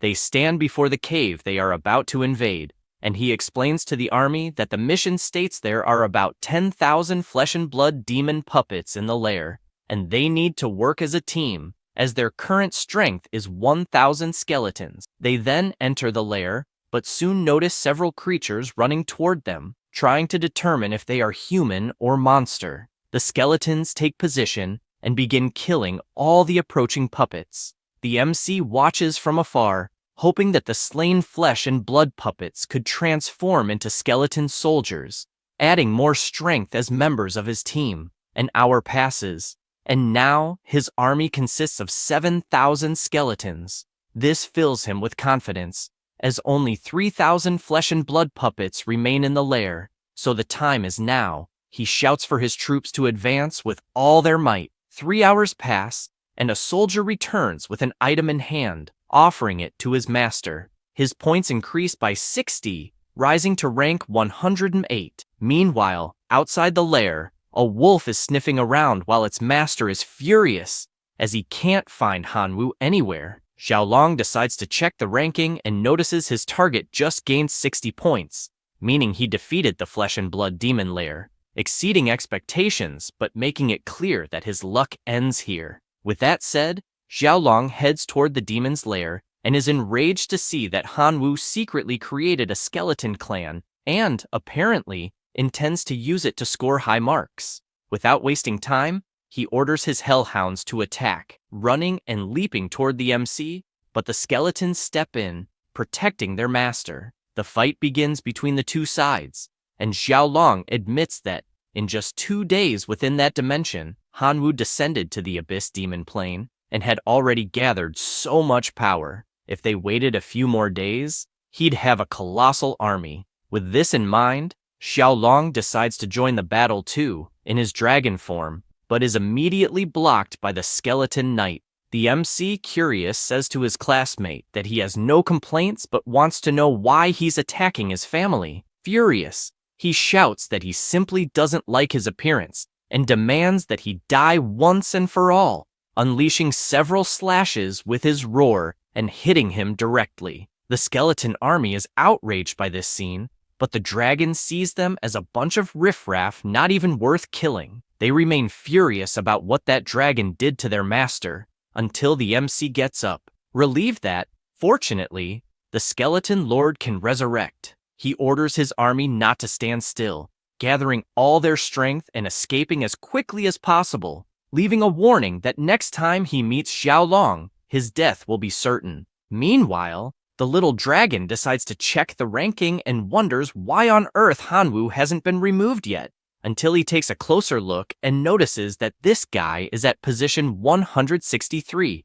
meaning he somehow managed to escape death. He becomes furious at this and decides that even if it takes all the time in the world, he needs to eliminate all those skeletons, flying straight to the front of the lair. But upon arrival, he realizes it's empty, with not a single skeleton in sight. He immediately orders his wolves to search within a 100-mile radius and not let a single skeleton escape. Some time passes, and the MC is still with his army, granting them bone crystal stones, imagining that, due to his classmates' attack, only 5,000 skeleton soldiers remain, who still need to develop. This item makes them more powerful. He checks his system and realizes that their strength is still insufficient, especially since, to be more recognized by the Imperial Capital Academy, they need to conquer even more notable achievements. The mission is to wipe out the fallen demon's tribe. The reward will be 80 evaluation points, plus a level 2 skill crystal, Chain Fireball. He is aware that the fallen demon is a native creature of the Abyss Demon Plane,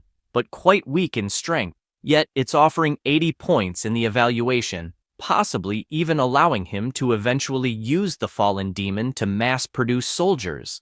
With that, he informs his army that they are heading to the fallen demon's tribe. 2 months later, in the teacher's meeting room, a teacher comments that his class's student, Huang Fei, currently has an army of over 100,000 demonized goblins, and his points have reached 3,200, securing first place. Another mentions that Liumo is also doing excellently, with 3,010 points holding second place.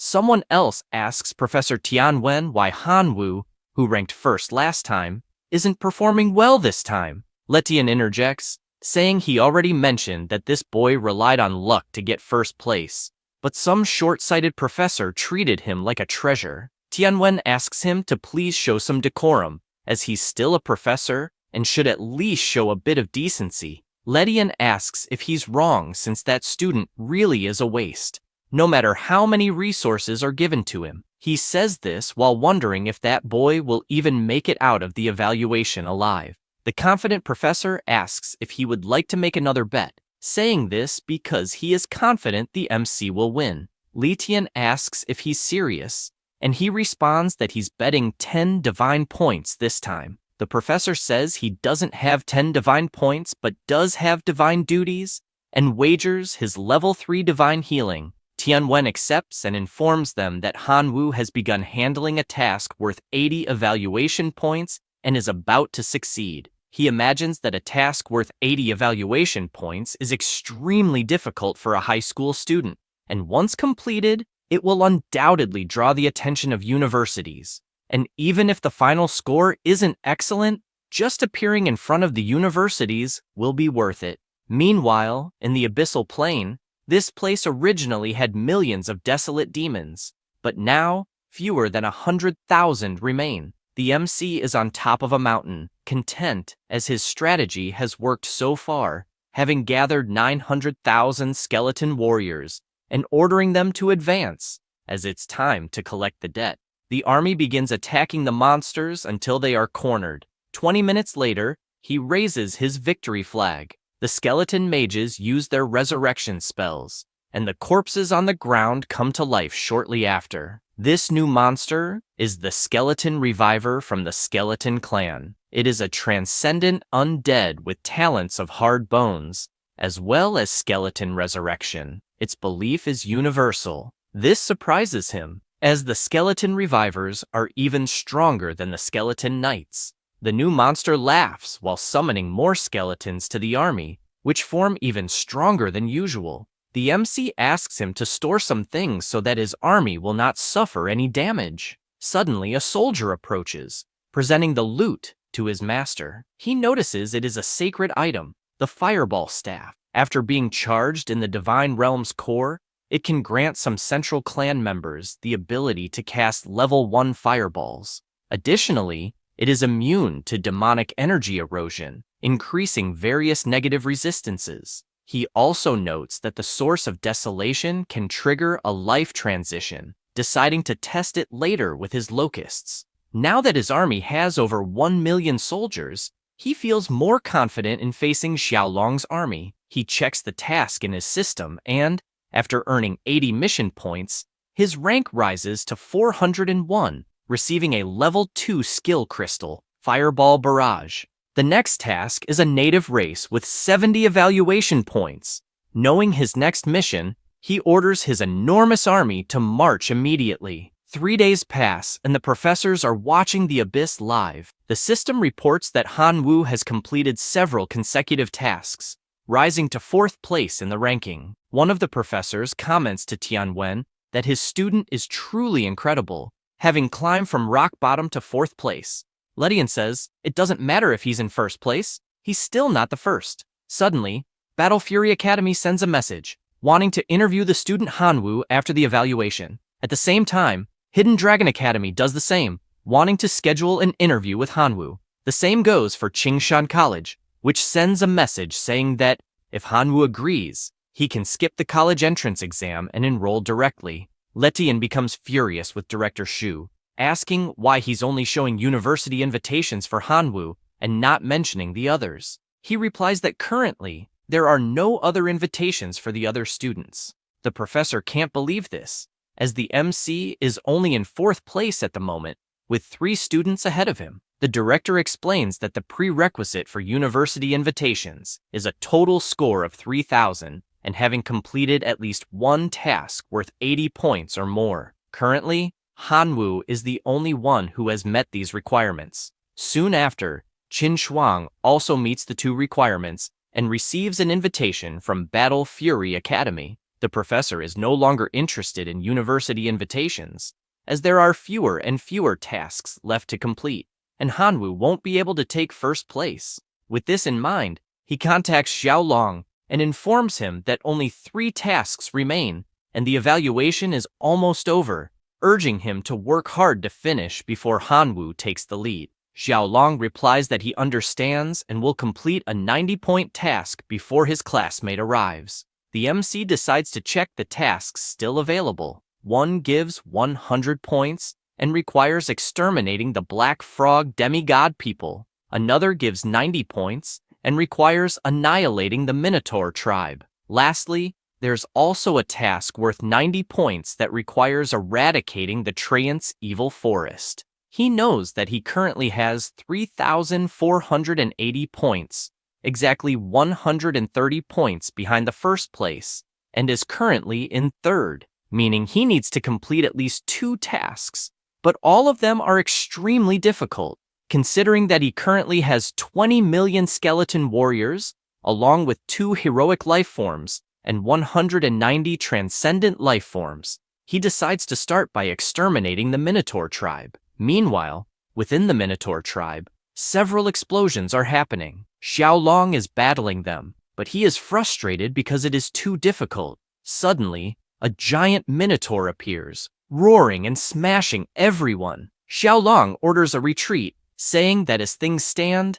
they'll only deplete their resources. The other student agrees, as even if they combine forces, they won't get past this evaluation level. However, he's shocked as he looks ahead and sees a colossal skeleton army, wondering what the hell this is. They assume they're unlucky to have encountered so many undead until they observe these skeletons fighting against the Minotaurs. The 2 notice that although they are numerous, their combat power is weak, and they could break through easily. The MC realizes that they want to flee, but warns them it won't be so easy, summoning his bone controllers. The powerful skeletons emerge and charge into the attack. The skeleton mage uses his magic and constantly summons the dead into battle. The two become desperate as they witness the dead lizard men turning into soldiers for the skeleton army, having no idea how they'll fight against this. Xiaolong decides to prioritize eliminating them, but a giant skeleton orders that neither of them move, leaving both paralyzed. The MC appears on top of the giant skeleton and greets both Xiaolong and Su Sun. Xiaolong can't believe it's Hanwu and asks if the main clan isn't supposed to be the Locusts. Since he didn't get a greeting in return, the MC simply says goodbye, as courtesy is essential. He says this as the giant lifts its foot, and Xiaolong begins shouting no until he is completely crushed with a single stomp. Su Sun says there is no conflict between them, apologizes if there was any misunderstanding, and argues that killing him won't bring any benefit. The MC responds that letting him live won't bring any benefit either. The lion begs, saying he can share all the treasure he took from the abyss, pleading to be spared. The MC agrees to the deal and tells him he can leave, and Su Sun runs off immediately, fearing for his life. 5 hours pass, and the Minotaurs are completely defeated. Those who survive surrender, promising to submit to their new master. With that, the mission is successfully completed, increasing his points by 90. Now, his total is 3,570, 40 points behind first place, with 2 missions left. Suddenly, there's only 1 mission remaining, meaning someone else completed one. He panics, trying to figure out who succeeded, and sees that Qin Shuang has moved up to 3,580 points, reaching second place. He's happy for her, and not surprised, as she's a powerful person. Now, he only has the task of exterminating the semi-divine black frog people, but he feels unsure, as the difficulty is very high. However, to attract the attention of Kyoto Academy, which is top tier, he needs to secure first place. He orders all his troops to move out, as their next destination is the nest of the black frog people. At the school, it is announced that 11 classes have already finished their evaluations,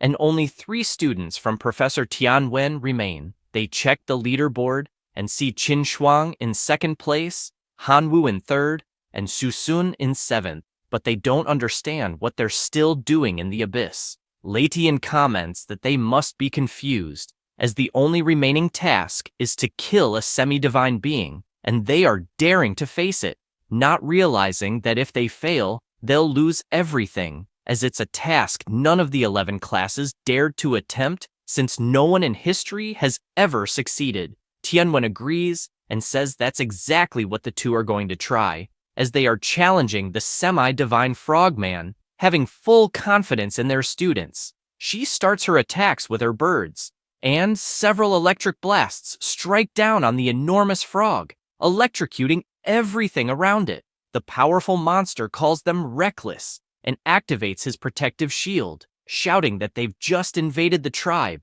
and killed his people, so he will curse them all. She worries because this is not good, and a massive power rises toward her in the form of a bird, causing her to slowly fall as she's injured. She is forced to use her divine purification and recovers, regaining her confidence and launching more lightning at the chief's shield, which starts getting hit from all sides. Her army of sparrows also helps, using their electric attacks in unison, causing more and more damage to the shield until it completely shatters. The frog, which is huge, uses its mountain-devouring demon frog ability. She can't believe what happens next, as the monster grows absurdly, even though it was already massive before. The demon frog immediately lashes out its tongue and captures Qin Shuang, swallowing her right after. She simply refuses to accept this outcome, but with the frog's colossal size, her lightning attacks become completely insignificant.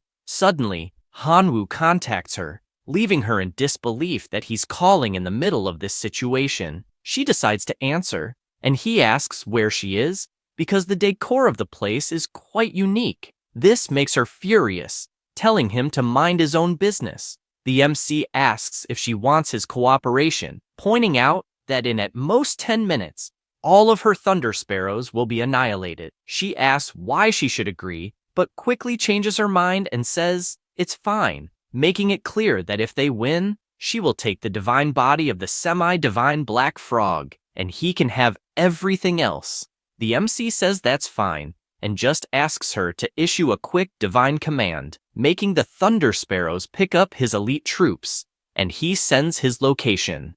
The sparrows arrive at the scene, surprising him as they were very fast. He waves to show where he is and mounts one of them. The skeletons do the same, and they all journey through the skies, descending and attacking all the enemy frogs. The MC laments that the skeleton soldiers are really weak, as part of his army has been decimated, but on the other hand, the total number of fragments has increased. He continues flying over the area, saying it's time for the bone controller to take action. His soldier starts concentrating a powerful magic and summons a new giant skeleton, more powerful than the others, using the bone fragments scattered on the battlefield. The enemy frogs are performing a ritual, but the giant skeleton stomps on everything with its colossal size. The MC orders the Bone Restorer and his demon shaman bull to attack with full force. They waste no time and charge at the enemies, attacking every frog they come across. The Bone Restorer uses his power, summoning several skeletons from the dead bodies of the frogs. The monsters are confused by what they've just witnessed, but due to this distraction, they suffer several electric attacks from the sparrows flying overhead. The chief admits he underestimated his opponent and, for that reason, decides to fight seriously, using his dark magic dusk. This causes a black moon to appear in the sky, frightening Hanwoo, as it is a terrifying magic that drains the life force of all the skeleton soldiers. He worries about what to do since all his familiars are there. Suddenly, he hears a telepathic message from his other familiars, who say they are willing to fight for their god. He is happy, as it is John Feng and the dwarf Red Forge, and the situation has just turned perfect since a new day has arrived, meaning he can summon them. That said, the gate opens, and his familiar enters the battle, with all the dwarves following him. Not only them, but the locusts also arrive at the battle, telling their god they are ready to be used for the sacrifice. This catches his attention, and he immediately activates his sacrificial ritual on all the locusts. He notices that the reward for the sacrifice is simply perfect, and wonders if the heavens are on his side. The item is the Sacred Flame of Hope, a special item that dispels darkness, eliminates any negative status, and grants positive energy to the familiars. Raising the torch, he asks for the light of the sacred flame to dispel all the darkness in the area. This worries the monsters, as their advantage has just gone down the drain. The MC simply smiles and says now it's time for the counterattack. The chief can't accept that this person has a divine item and is dissolving his dark art, as this should be completely impossible. Meanwhile, the MC flies over the battlefield, dispelling all the dark magic in the area, and upon observing the monster, he begins to suspect that Qin Shuang was swallowed by the demon frog, which devours even mountains. Thinking this, he asks his strongest familiars to kill this chief. The battle between them begins. The familiars focus on the monster's belly, which gives Qin Shuang an opening to escape. As she split the monster's stomach, she flies as high as possible, gathering an enormous amount of power, and releases it all at once, hitting the monster. Then, she gathers all the sparrows to attack as well, along with the Red Forged dwarves, causing several explosions on the battlefield. Meanwhile, the giant skeleton keeps trampling the remaining living frogs. The monster, despite losing, warns them not to get too cocky, but before he can finish saying that, the MC appears with his sacred item, illuminating the area and giving Qin Shuang the opportunity to unleash her most powerful attack on the chief, thus winning the battle. She informs him that, as promised, she will only take the chief's body and the rest can go to him. The demon frog begs for its life and is willing to give everything it has in exchange for its survival. The MC says that after killing him, everything will be his anyway. He says this, and his familiar finishes off the enemy. Half an hour passes, and they gather all the treasures from the area. He asks if she's sure she doesn't want to keep any part of it. She says that a deal is a deal, so everything will go to him. Except for the chief's body, he puts a crown on his head and asks if he can at least keep this as payment for her help. She feels embarrassed, but says it's fine, she'll accept. The professor speaks telepathically, congratulating Hanwoo for doing a great job, and tells him that the directors of the top universities are interested in meeting him, so he asks him to return as soon as possible. Tianwen asks both students to follow him, but warns them not to say anything foolish, since they are about to meet some professors who are in the true God realm. They arrive at the place where everyone is gathered. The MC starts wondering if these examiners can see his unique life sacrifice ability, since everyone there is a true god. The bald one starts talking about Qin Shuang, saying that she comes from a family of true gods, and that they have many resources. He mentions that she is in possession of a divine body, as she kept the demon frog's body, and will probably create a lordly life form. Having said that, he asks how much divinity she currently has. Another examiner is surprised to see that she hasn't even ascended to the demigod status yet, and is already preparing a divine body for cultivation, and it seems the chance of success is high. The most incredible part is that even the officials, when they were demigods for years, couldn't achieve a lordly life form. The girl replies that she has 4 points of divinity. The MC, looking at her, thinks she's very clever, as she secretly accumulated 4 points of divinity and was probably invested with about 400 million divine power. Definitely, she is the face of wealth. The bald man speaks again, saying that her qualifications meet all the requirements of all the universities, and that, after completing her cultivation, she will be able to apply to any of them, finally experiencing university life. She thanks him for his generosity. He changes his expression as he now begins to speak about Hanwoo, and starts by asking if his familiars are really locusts. The MC replies that they are. With that answer, the examiner already marks an X on his report. Then he asks if his current divine points are 1. He responds affirmatively. The examiner marks another X on the paper and says he will ask one last question, wanting to know how he obtained the hero Jian Feng and the weakened version of the Lord Skeleton's incarnation that he showed in the exam. He is somewhat pleased, as it appears the examiners cannot see his ability, so he doesn't need to let them know about it. With that in mind, he says he cannot answer that question. The bald man apologizes, saying that the student does not meet any of their university's requirements, and, if he still wishes to apply, asks him only to keep working hard. The director, seeing this meeting, regrets it, as it seems the 3 professors are unable to see how excellent Hanwoo is. He just smiles and says he understands, as he will continue to work hard. The bald man wishes him all the luck in the world from here on. Tianwen tells the MC that the top universities have high standards, so it's really hard to get in. But he also mentions that there are several elite universities that would love to recruit him if he's interested. He says it's not necessary, as his true desire is to enter Imperial University. He says this and leaves the room, meeting Qin Shuang. She tells him that she's going to cultivate a lordly life form and then join one of the top universities as a reserve student, where the resources are more suitable. Knowing this, she asks if he is really going to Imperial University. Hanwoo replies that he definitely is. He says this, imagining that his parents were lost in the Star Sea of Chaos, so it will be necessary to join that specific university to learn more about it. She says she understands and that she's also going to Imperial University in the capital. After all, as a reserve student, she will definitely progress greatly with the resources they will offer, and probably, when they meet again, they will both be opponents.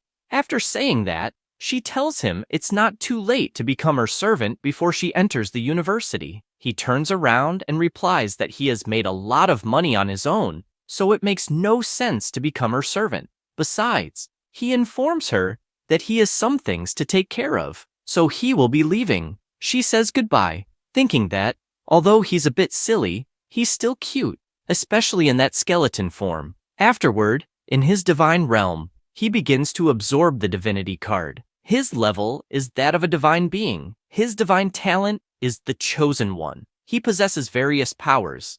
Currently, he has 219 extraordinary life forms, 49 million elite life forms, and 2 billion ordinary life forms. His familiars include John Feng, the Red Dwarf, the Bone Controller, the Bone Revitalizer, and the Demon Shaman Bull, along with many others. He is pleased because with the money he has, he will be able to upgrade his familiars' equipment, drastically increasing their battle power. However, he is currently interested in building a life leap path for the locusts. Starting by using the immolation fountain, a black cloud moves toward the locusts. He notices that their resistance and toughness have increased. Essentially, there was a significant boost in their resilience and resistance to negative effects. Clearly, it is an evolution in the defensive direction. He then decides to use the Dark Frog's heart to build the path for dark spells. With this, they will be able to fly stealthily and cause all kinds of negative effects on enemies.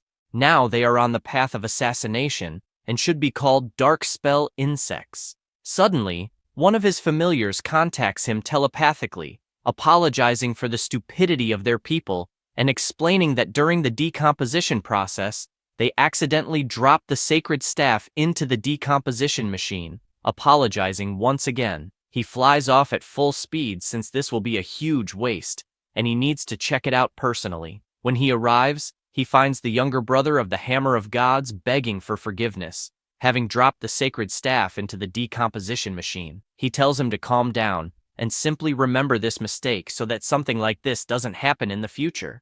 After saying this, he looks at the machine processing the staff. In exchange for using such a great item in the machine, the system provides 3 different items: 2 fire crystals, a golden crystal, and a source of sacred artifacts that can be used to improve and repair sacred items. He is surprised, as it seems possible to repair sacred items, and wonders if his law of gluttony, which seems to be broken, could be repaired. He says this while looking at the options in his system. A notification informs him that common life forms can evolve into elite life forms by consuming more than 999 times their own energy. He notes that it used to be 1,000 times, but now the requirement has decreased, deducing that with the sacred source, it should be possible to completely fix the law of gluttony. However, the sacred artifact source needs to be disassembled from sacred items, and he can't imagine where he would get so many sacred items. He decides to check what people online are saying. The topic is,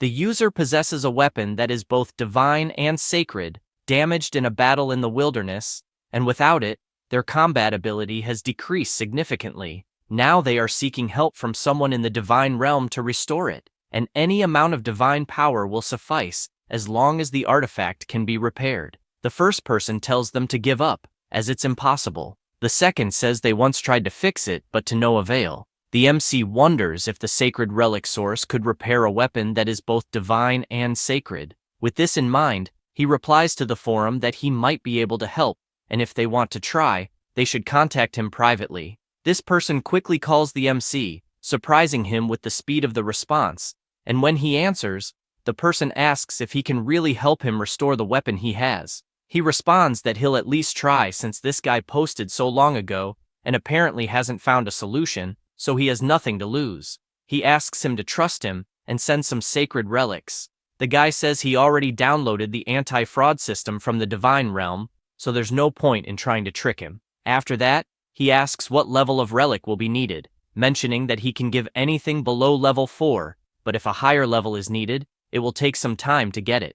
Hanwoo is surprised that this person has level 4 relics, meaning he's pretty wealthy. The MC smiles and says that level 1 will be enough. Immediately, a giant box appears in front of him, startling him because it was sent so quickly. He stands up, surprised, thinking there are probably about 100 sacred relics inside, and wondering if he should block this guy and run off with the items. However, he decides against it since the divine realm's anti-fraud system seems quite intimidating. He just takes the relics and throws them all into the decomposition machine. 2 hours later, he receives 109 sacred relics. He keeps 9 of them for himself and enters the remaining 100 into the system, successfully sending them to the user who requested help. Soon after, this person calls him Master, saying that he saved him a lot with that help, and begs him to assist in his divine realm as well. He notices that this person's name is Zhang, and replies that what he enjoys most is helping people. This guy keeps channeling energy for now.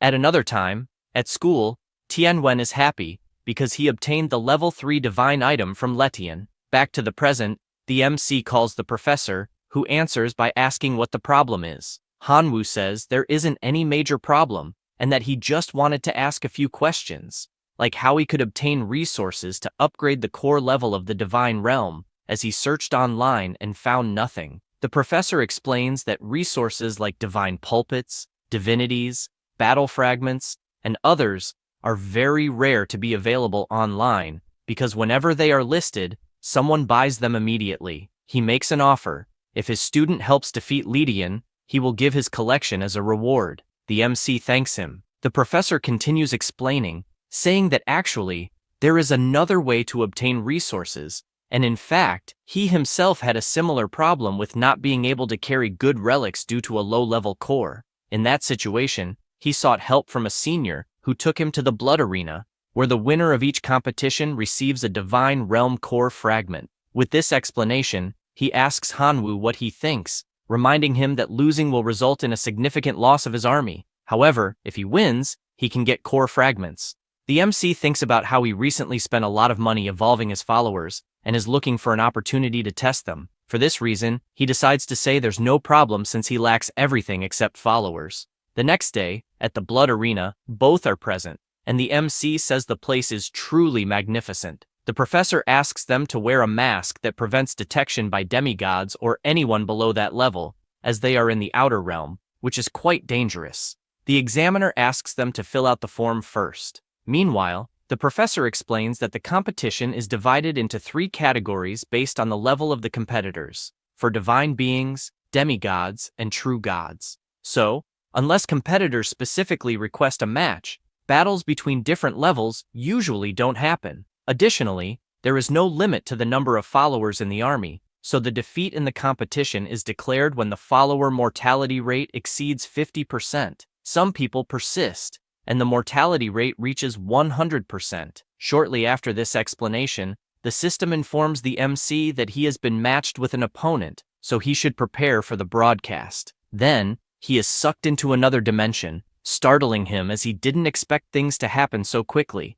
Soon, he appears in another place. His opponent begins by intimidating him, asking if he's a rookie but tells him not to worry, as the Rat Lord will finish this quickly. The audience laments that an inexperienced rookie will face the brutal rat right away. Hanwoo starts to reflect that his first opponent seems to be a rat disciple, and has a terrible reputation for being brutal. The system requests him to release his followers, as the match will officially start in 3 minutes. The buck-toothed guy wastes no time and summons his rats as followers, declaring that he will kill everything in front of him. The MC laughs, asking if he really wants to compete in numbers, and summons his army of locusts. The Rat Lord laughs upon seeing that his opponent's main followers are locusts, and is even more certain that the match will end before it starts. He says this, and a notification appears, informing them that the battle is about to begin. The rats prepare their bows, and, at the signal, shoot all their arrows. The MC immediately commands his locusts to activate their shields, successfully defending against the attack.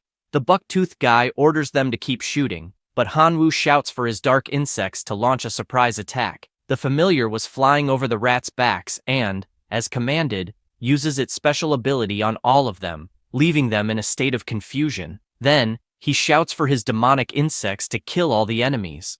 They prepare their stingers and charge toward the still dazed rats. The audience is left in disbelief, as it was overwhelming. The current survival score for Hanwoo is 99%. While the buck-toothed guy's followers are at 22%. He screams that this is impossible and begs for it to stop, admitting defeat. Because of this, all the insects stop attacking, and under the pile of dead rats, an item appears. Hanwoo approaches and notices it's a fragment of the divine core, commenting that it looks very much like his life sacrifice ability. The system announces that the game is over, and both will be transported back to the waiting area. The professor greets him, saying he did an excellent job since he won the first competition and also gained a lot of divine power, and asks if he would like to proceed to the second round, as the family members did not suffer many losses. He further explains that if he wins again, he will earn 10% more fragments of the divine core than before. He responds that he would love to, excited since his family members need to train anyway. After that, 32 days passed, and he is happy because he won everything, but exploded 100 million of his locusts. However, it was worth it, as after 89 consecutive victories, he obtained many fragments of the divine core. With the current amount, he can upgrade his level to 7. Even though he is pleased with this, he thinks that it is becoming increasingly difficult to get stronger, as the amount of fragments required to reach level 8 is greater than the combined total of the previous levels. The professor comments that, in fact, with the current strength of his family members, he could try challenging the demigods. The MC asks if he will receive more rewards for challenging a demigod while only at the divine level. He replies that he would earn 10 times more than he would in regular competitions. He gives an example, saying that if Hanwoo wins the match, he will have 90 consecutive victories multiplied by 10, resulting in 90 times the normal amount of fragments from the divine core. He ponders whether it is worth the risk. The examiner presents the form for inner-level challenge registration. Then, he asks if he has really thought this through, as it is a cross-level challenge. The MC replies that he definitely wants to. In the arena, everyone is commenting about the Locust Boy, who has been in the bloody arena for about 30 days and now thinks he can do whatever he wants just because he is the big star of the tournament, challenging the strongest. One guy comments that the demigods have higher levels of divine core and can carry superior sacred artifacts, so it is crazy for a Locust Boy to challenge them. Another comments that the kid needs to get a beating to learn a lesson. The professor warns that at that exact moment, the odds are 1 in 100, and even the entire audience does not like him. He says he is fine with that, and since he cannot bet on himself, asks the professor to bet 10 million power on him. Tianwen enjoys seeing all this confidence and says he will bet an additional 5 million from his own pocket, since all hopes rest completely on him, and also warns that if he wins, he will gift a magical weapon. The MC thanks him for his generosity, thinking that he doesn't even care about a magical weapon, as he is just excited to fight someone so strong. He goes to his divine realm, as he hasn't added any sacred artifacts to his divine core, and wonders what he should add, as the law of gluttony and the pearls of poisonous mist seem almost insignificant. Suddenly, the guy who had helped him before contacts him, asking if his master has extracted the source of sacred items that day. Hanwoo confirms if this guy can really find level 4 or lower sacred items. He replies that he has a large stock of level 4 or lower sacred items and can send them if needed. Excited, he responds that he actually needs powerful level 2 sacred items, preferably with poison, earth, darkness, and fire attributes. Hardly asking for this, a giant box appears before him, coming to the conclusion that this guy is definitely very rich. He starts by acquiring the level 2 sacred relic, Lava Orb of Earth and Fire.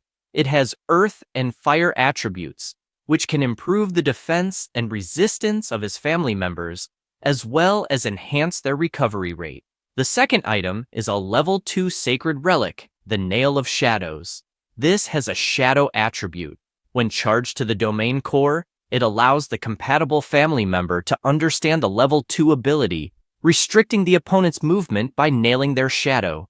He finds both interesting, as they are good for the submerged locusts and the locusts of the Dark Curse.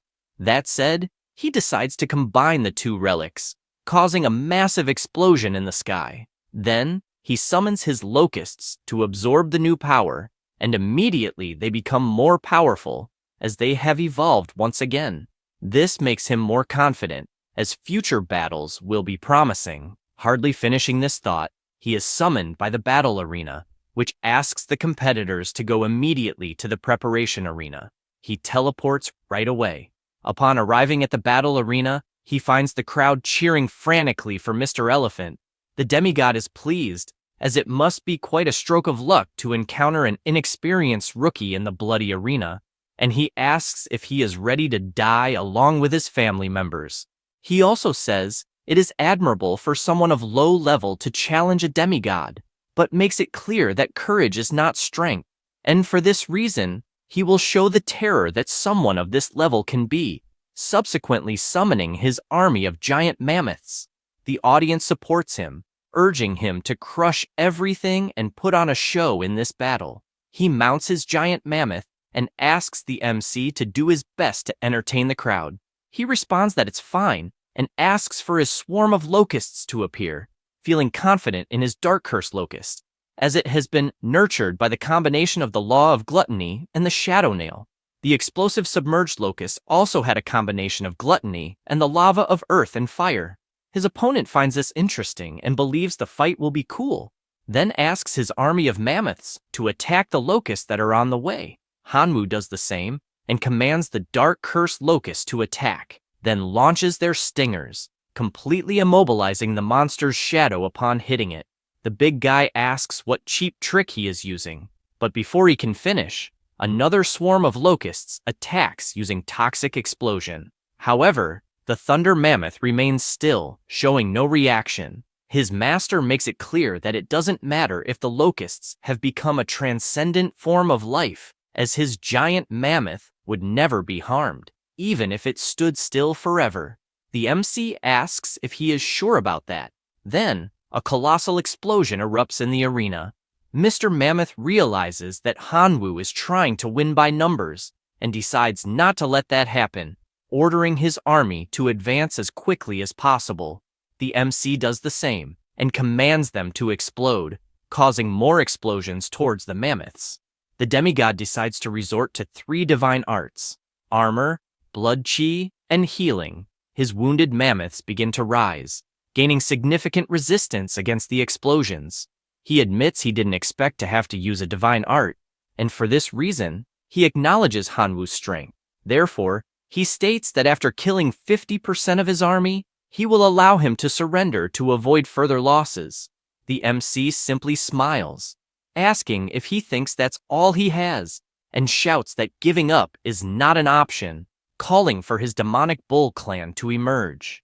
They charge toward the mammoths, leaving his opponent frightened, as Hanwoo indeed has a demonic bull as a familiar, watching as his mammoths are defeated one by one. Then, the gate opens, as it is now the skeleton clan's turn to attack, led by the skeleton lord, bone controller, and bone restorer.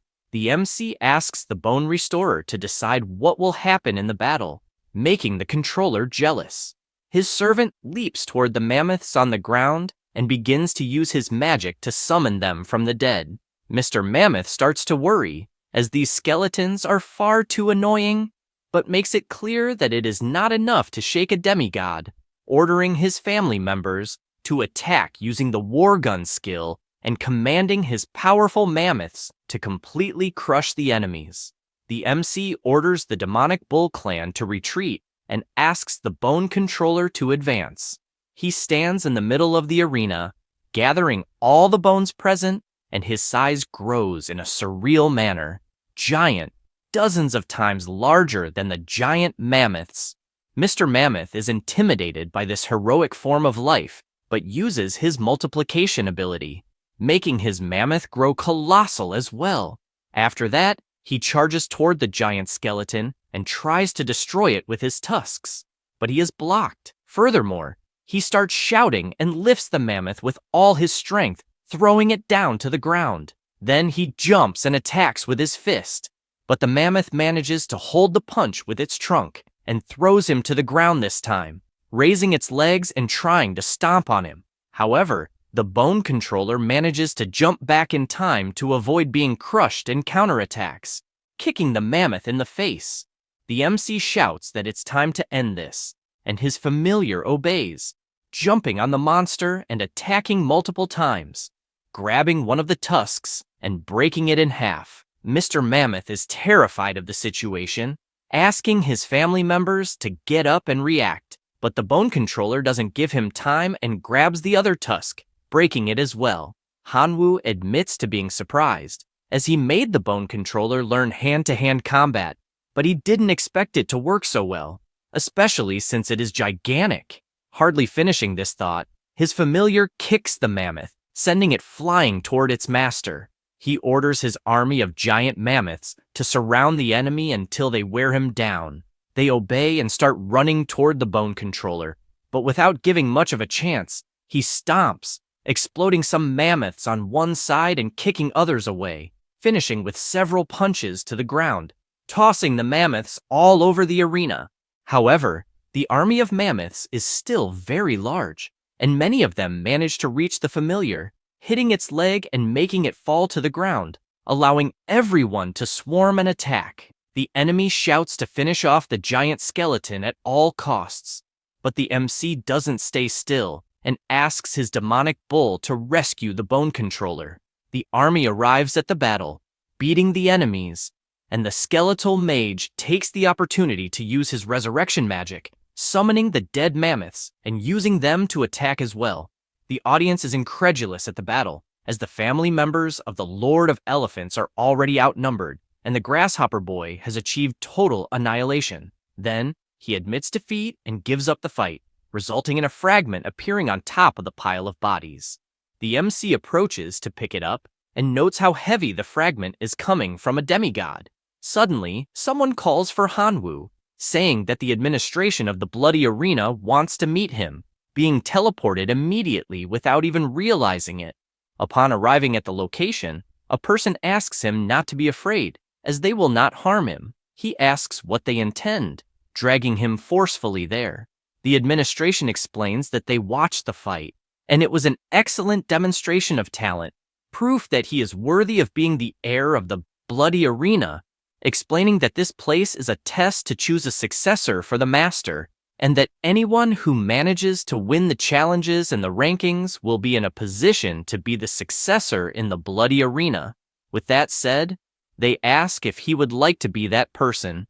He is left speechless, having been caught off guard by such news, especially since this arena gathers an absurd number of people and races that visit it every day, and the amount of divine power obtained by these individuals is no small matter. He doesn't understand how such a great opportunity has fallen into his lap so easily. Taking a deep breath and imagining that, before making a decision, he needs to know how many successors still exist in this arena. He then asks what the advantages and responsibilities of being a successor of the Bloody Arena are. The hologram soon notes that Hanwoo is not there for his own interests, and this is surprising. Due to this sincerity, they decide to explain, stating that there are currently 349 successors, among them 221 divine beings, 118 demigods, 9 true gods, and only 1 supreme god. They also explain that upon becoming a successor, he will receive the eternal coordinates of the Bloody Arena and will be able to teleport, without any equipment, to any of the realms of the arena, at a cost of 1 million divine power per teleport. In addition, he will also receive the license to build a special blood arena in his divine realm to create familiars. He then explains that upon reaching 500 successors, the Bloody Arena will initiate the succession ceremony, which will take place in the arena itself, and the best among the 500 successors will become the master of the Bloody Arena. The MC quickly realizes that, given the nature of this arena, the succession ceremony will definitely not be simple, as there will be 500 people fighting, and only the last one standing will become the master. However, he imagines his current position, now entering as the 350th, and concludes that it will take a long time to reach 500 people, potentially having become the supreme god by the time it arrives. The leader of the arena asks once again if he is willing to become a successor. He replies that he is. With that, a notification arrives, congratulating him for being the 350th person to become a successor of the Bloody Arena. Suddenly, a laser hits his chest, leaving him confused, and a light appears above him. The teacher who was in the room runs toward him, telling Hanwoo that he is indeed a lucky star, as they made a fortune there. Hearing this leaves him confused until Tianwen hands him something, asking him to keep it. He looks at the screen of the cell phone and simply cannot believe that there are so many zeros there, as his account now stands at 1 billion. He comments that it is really hard to imagine how to spend so much, but suggests that he buy a suitable magical weapon first. Hanwoo asks if he is sure about that, as he is still just a divine being, not even a demigod, so he is not sure if he could control a magical weapon. He asks him not to worry, as a teacher, he would not suggest something that would harm him. Moreover, he knows a very good store that he can recommend. The MC says that this is perfect, as it is quite a coincidence since he wanted a new weapon. Suddenly, Mr. Mammoth appears running, calling out, "Grasshopper boy," and saying that he finally found him. The MC runs behind the teacher, asking him to save him. The teacher protects him, saying that in his presence, no one would dare harm one of his students. The bearded man asks them to calm down, as he is not there for revenge or anything like that, and explains that he would just like to befriend them, saying his name is Meng and he is a freshman at Western University. The MC greets him and asks if he is really from that university, making sense of why he is so powerful. He comments that Hanwoo is still not old enough to take the exams and would like to know which university he is thinking of going to. The MC replies that he is not going to any, as he is still a high school student and therefore cannot even take those exams. The guy is flabbergasted, unable to believe that this is true, and says it is impossible. It must be a joke. He asks why he would lie, adding that the person behind him is his teacher and could guarantee it. Tianwen confirms the information and mentions that the MC was even invited by some universities, but his goal is to get into Imperial University. However, the professor responsible for that university was not interested in him. Mr. Mammoth says he understands and praises him for thinking big, as Imperial University is the most powerful among the top 3, and wishes him all the luck in the world to succeed one day. He explains that he will report this case to his own university that night, and probably the higher-ups will contact him, in addition to asking him to keep his family members updated as much as possible to get on the university's reserve list. Hanwoo, suspicious, asks if he will really help him like this, just out of the blue. The bearded man laughs and says that this is obvious, as he sees great potential in him, but makes it clear that the path to becoming a demigod is long, and it is naturally easier to have several partners who can trust each other than to fight alone. He also explains that after recommending him to the university, and if he gets in, he himself will also receive a bonus in the form of resources, so it is a mutual gain. Hanwoo says he understands and thanks him for the help. The demigod says it's nothing special and only asks that he continue working hard. He suggests that he invest heavily in the main familiars and, in the near future, in heroic life forms. After all this, the MC goes to Wanbao Street, heading towards the treasure pavilion. The professor accompanying him asks to enter, and a beautiful woman is inside, welcoming the two of them and asking what level of equipment they are looking for, or perhaps if they are there to meet the master blacksmith. They walk inside, and she mentions that she has already contacted Master Tony, informing him that Tianwen is there to see him. The MC finds the name Master Tony strange, as it sounds more like a good hairdresser, and wonders if he is really a professional blacksmith. After walking a bit, she politely asks them to enter the portal. The two stare at each other for a moment and decide to cross it. Upon arriving on the other side, Tony tells Tianwen that this time he brought a very fat sheep. The MC laughs, wondering if it's too late to run away. The professor steps in front and asks the blacksmith to be serious, as there is a student present.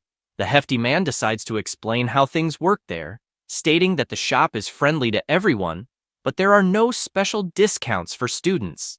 This leaves him upset, as there should be some student packages since it's not easy to make money as a student, and he had to work so hard to earn $1 billion. The professor tells Hanwoo that, despite Master Tony's tough talk, He is an excellent blacksmith. The hefty man feels happy to hear this, as, after so many years, he finally hears a kind word from the professor. But inside, he wonders who he is calling tough. He invites the MC into the tent as he will show him his work. The place is huge, truly impressing Hanwoo. The master craftsman explains that each piece has his seal of approval and is made by him personally. As they walk around, the professor asks the MC what he liked most inside. He ponders, considering the possibility of having to face a test from Western University in the future, noting that goo pots are worth 4 divine beings, which is less than 600 million divine beings. But without thinking too much, he says he wants that. The 2-star magical weapon, the goo pot, explaining that this item contains a space that can host up to 100,000 insects for the goo refinement ceremony. The insects will fight each other, and the last survivor has a certain chance of leveling up, potentially reaching the heroic life form. The professor is pleased with this choice because, although the goo pot is not very powerful in itself, it is the most suitable artifact for Hanwoo. Tony informs that it costs 4 divinities or 580 million divine power, and asks if he thinks it's worth paying such a price. The MC is shocked by the price, but Tianwen draws the blacksmith's attention, asking him to charge less or give it for free, or else he will scold him. He says it's fine and charges 600 million, even throwing in a 0-star artifact, the Eye of Detection. After that, the two leave happy with their purchases. But the blacksmith calls out to his guest, saying he created a new special artifact based on the remnants of a lost civilization and mentions that it might suit his style. The professor takes the artifact in his hand to check what it is, and, after analyzing it carefully, begins to yell at his friend because, despite treating him well, he's still treating him like an idiot, and says that this ball has no power at all, and asks why he's trying to trick him. Tony asks him to calm down, saying he will explain, and informs him that it's called Greedy Wolf and came from a civilization lost long ago. This greedy wolf frequently liked to plunder, and, as everyone knows, artifacts can't be used by another master. After plundering these items, they were treated as mere scrap. The ruler of that civilization was particularly saddened and mobilized all the skilled artisans, finally creating the divine artifact, Greedy Wolf. Having said that, he informs the MC that he will offer a special discount, and because it's an artifact from a lost civilization, he will charge only 1 billion divine power. He finds this price very cheap, as it's an artifact that caused the destruction of a powerful civilization, and wonders if this is some kind of joke. The chubby guy comments that the artifact still has minor flaws. It can devour artifacts to grow, but it will grow 10 times slower, and after devouring, it can inherit some passive abilities, but it can't inherit divine spells. The professor asks if this isn't just a waste. He replies no, asking to be insulted all he wants but never dare insult his work. Hanwoo immediately says he'll buy it for 400 million. Tianwen asks him not to do that, as 400 million is a lot of money. In the MC's mind, this greedy wolf can devour artifacts, so he could take them from enemies to strengthen it, and tells the professor that he misunderstood, saying he really appreciates the artifact created by Master Tony, who was able to forge the greedy wolf with just a few fragments, but says that unfortunately, he's poor and only has 400 million left, asking him to sell the artifact for that amount. The chubby guy asks if he really values this item so much. He replies that of course he does. Knowing this, Tony decides to sell it for 400 million divine power, as money can't buy anyone's trust, thus handing over the item and saying the deal is done. After that, the MC returns home and begins a ritual, dripping a drop of blood on the goo pot, the greedy wolf artifact, and the Eye of Detection. The blood gathers in one place, and this makes him happy, as the goo pot has recognized him as its master. At that moment, a frog emerges from the item, and the MC asks it to start practicing immediately. Then, he wonders why the greedy wolf isn't reacting, and thinks maybe it wants more blood, questioning if it's a vampire. Suddenly, the artifact starts to glow brightly, and a wolf appears in front of him. He wonders if it's the greedy wolf, as it looks more like a dumb dog.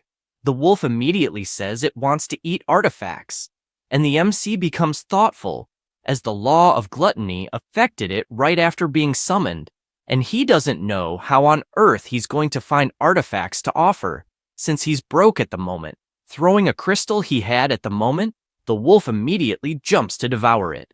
Meanwhile, he decides to check on what his other familiars are doing. The locusts are training, the red dwarves are mining, the demon bulls are reading about building structures. Jianfeng is still meditating to increase his power, and the skeletons are feeding on crystals. He knows that thanks to the source of sacred items he obtained earlier, he finally repaired and upgraded his law of gluttony to level 3, and the effect at this level is quite strong, making it possible to evolve an elite life form just by eating. With his eyes still gleaming, he imagines that with a few more upgrades, common life forms could evolve into extraordinary life forms. So his locusts will evolve significantly if they have enough food. A week later, the time for a new sacrifice arrives. Raising his hand and saying he will sacrifice 13 billion locusts this time, a giant vortex appears, and he immediately notices the reward for sacrificing 13 billion locusts, which is much better than the last one. The first option is 10,000 night demon hunters, an extraordinary life form. The second option is a 3-star artifact, the Steel Blade. It allows core familiars to summon a steel blade as a weapon, increases strength against beasts by 15%, and adds a divine art called Sovereign. The third option is a level 2 sacred item, the Stone of Enlightenment. There is a chance for a core familiar to be transformed into a semi-human form. He thinks the last option is incredible and decides to choose it. The item then appears in his hand, and he immediately breaks it. A beam of light from the sky shooting toward the elite locusts, evolving all of them, leaving the MC amazed at what he is witnessing. Now, he possesses the Locust Man. It is an extraordinary life form, and its talents are flight, low intelligence, and a humanoid body. He is impressed because the faith power of his new familiar is extremely high, at 50,000 per day. At that moment, he receives a call from the professor. Tianwen tells him that Western University has issued a notice for him to take the test again, and an admissions professor will be coming to the school the next day to test him, asking him to prepare in advance. He thanks him for the warning. The next day at school, Shuju approaches him, asking how the divine realm has been lately, and says that if he needs some resources, just let him know. Although he can't get them himself, he has many demigods in the family who can. This makes him happy, and he asks if by chance he could get some divine core fragments, since he needs a certain amount to go from level 7 to 10. His friend says it won't be a problem, but unfortunately, it's quite expensive, and, even considering their relationship, it will still cost 400 million divine power. He says he understands, thinking that poverty really limits a person's evolution. Shuju offers an alternative, saying that his family made a proposal to sell him 1,000 skeleton knights, an extraordinary life form, which could compensate for that amount in divine power. The MC, without thinking twice, says it's a deal, since they're talking about skeleton knights. His friend feels a bit annoyed by such a quick response, thinking maybe he should have asked for the bone controller, a heroic life form. At that moment, Tianwen enters the room calling for Hanwu, informing him that the evaluator from Western University is waiting in the teacher's room. Upon arriving, he sees the bald man again, who comments that he remembers him as a student who didn't pass the test, but managed to get an internal recommendation, and says it won't help much since Western University is much harder than the high school exam. He also mentions that to prevent cheating, only core familiars authorized for the test will be allowed, and as far as he recalls, his familiars are locusts. After saying this, he asks the student if he has any questions.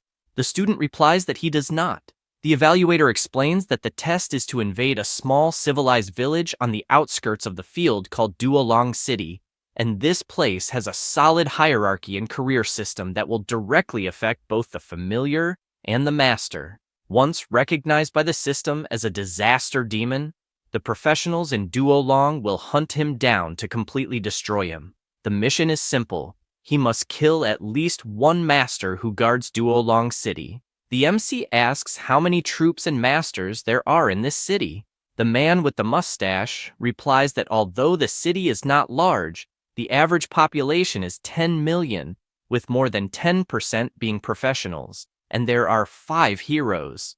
For any additional information, he will have to explore on his own, and he is told that he has 1 hour to prepare.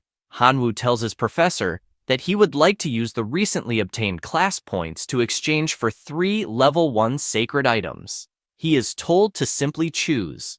After this, back in the core of the divine realm, he places the missing fragment, and with that, his divine core is upgraded to level 10, and the space has expanded. Now he decides to equip the 3 sacred items he just obtained, starting with a level 1 item, Poison Gland. Once loaded into the divine core, there is a chance that core familiars will acquire the poison attribute and develop a poison gland. The second is a level 1 sacred item, Earth Core. Once loaded into the divine core, there is a chance that core familiars will gain the earth attribute and improve their defense. Lastly, another level 1 item, the Goblin Short Bow. It is both a sacred item and a divine weapon. When loaded into the divine core, there is a chance that core familiars will gain the ability to summon a goblin short bow as a weapon. The host god will also gain the ability to summon the bow himself. All items were successfully loaded. The MC is excited since most of the locusts have poison glands. Half of the immolated locusts have improved defense, and almost all the locust men can now fight using the bow, so he is looking forward to an easy test. The next day at school, the evaluator informs Hanwoo that he and his familiars will be teleported together to the outskirts of Duolong City. He then touches the crystal and feels a strange sensation being thrown to the test site right after.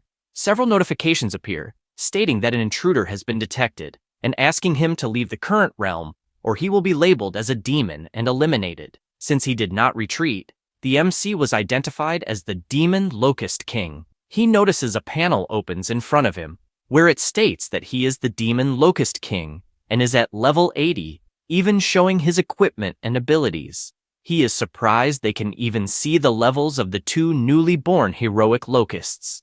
The Locust Man is at level 60, possessing some talents in addition to abilities. He tries to understand what it means to be at level 60, as it's difficult to know without references. His familiar approaches, saying that there are creatures attacking them. The MC immediately mounts on its back and asks to go check out the enemy. At the scene is Thorn, a second-class adventurer who is impressed by the absurd number of monsters appearing. By his side is the Fist of Fury, a first-class adventurer who tells his friend to cheer up. After all, the more monsters there are, the more rewards they will get, and when they get enough money, they can advance their classes. Nearby is a ghost, and by his side is a female adventurer, the Water Sage. Also present is the Fire Mage, saying that the locusts are weak. No matter how many appear, they will keep dying. Thorn warns them to be careful, as it's impossible to predict what will come next. The MC arrives at the scene and sees these adventurers killing his locusts, deciding to use the Firefly Detection Eye. First identifying Thorn, who is at level 37, and his profession is warrior. He also notices that all 4 of them wear the same style of badge. The difference is that Thorn's emblem is made of silver, while the other 3 have bronze emblems, leading the MC to conclude that this guy is the team leader.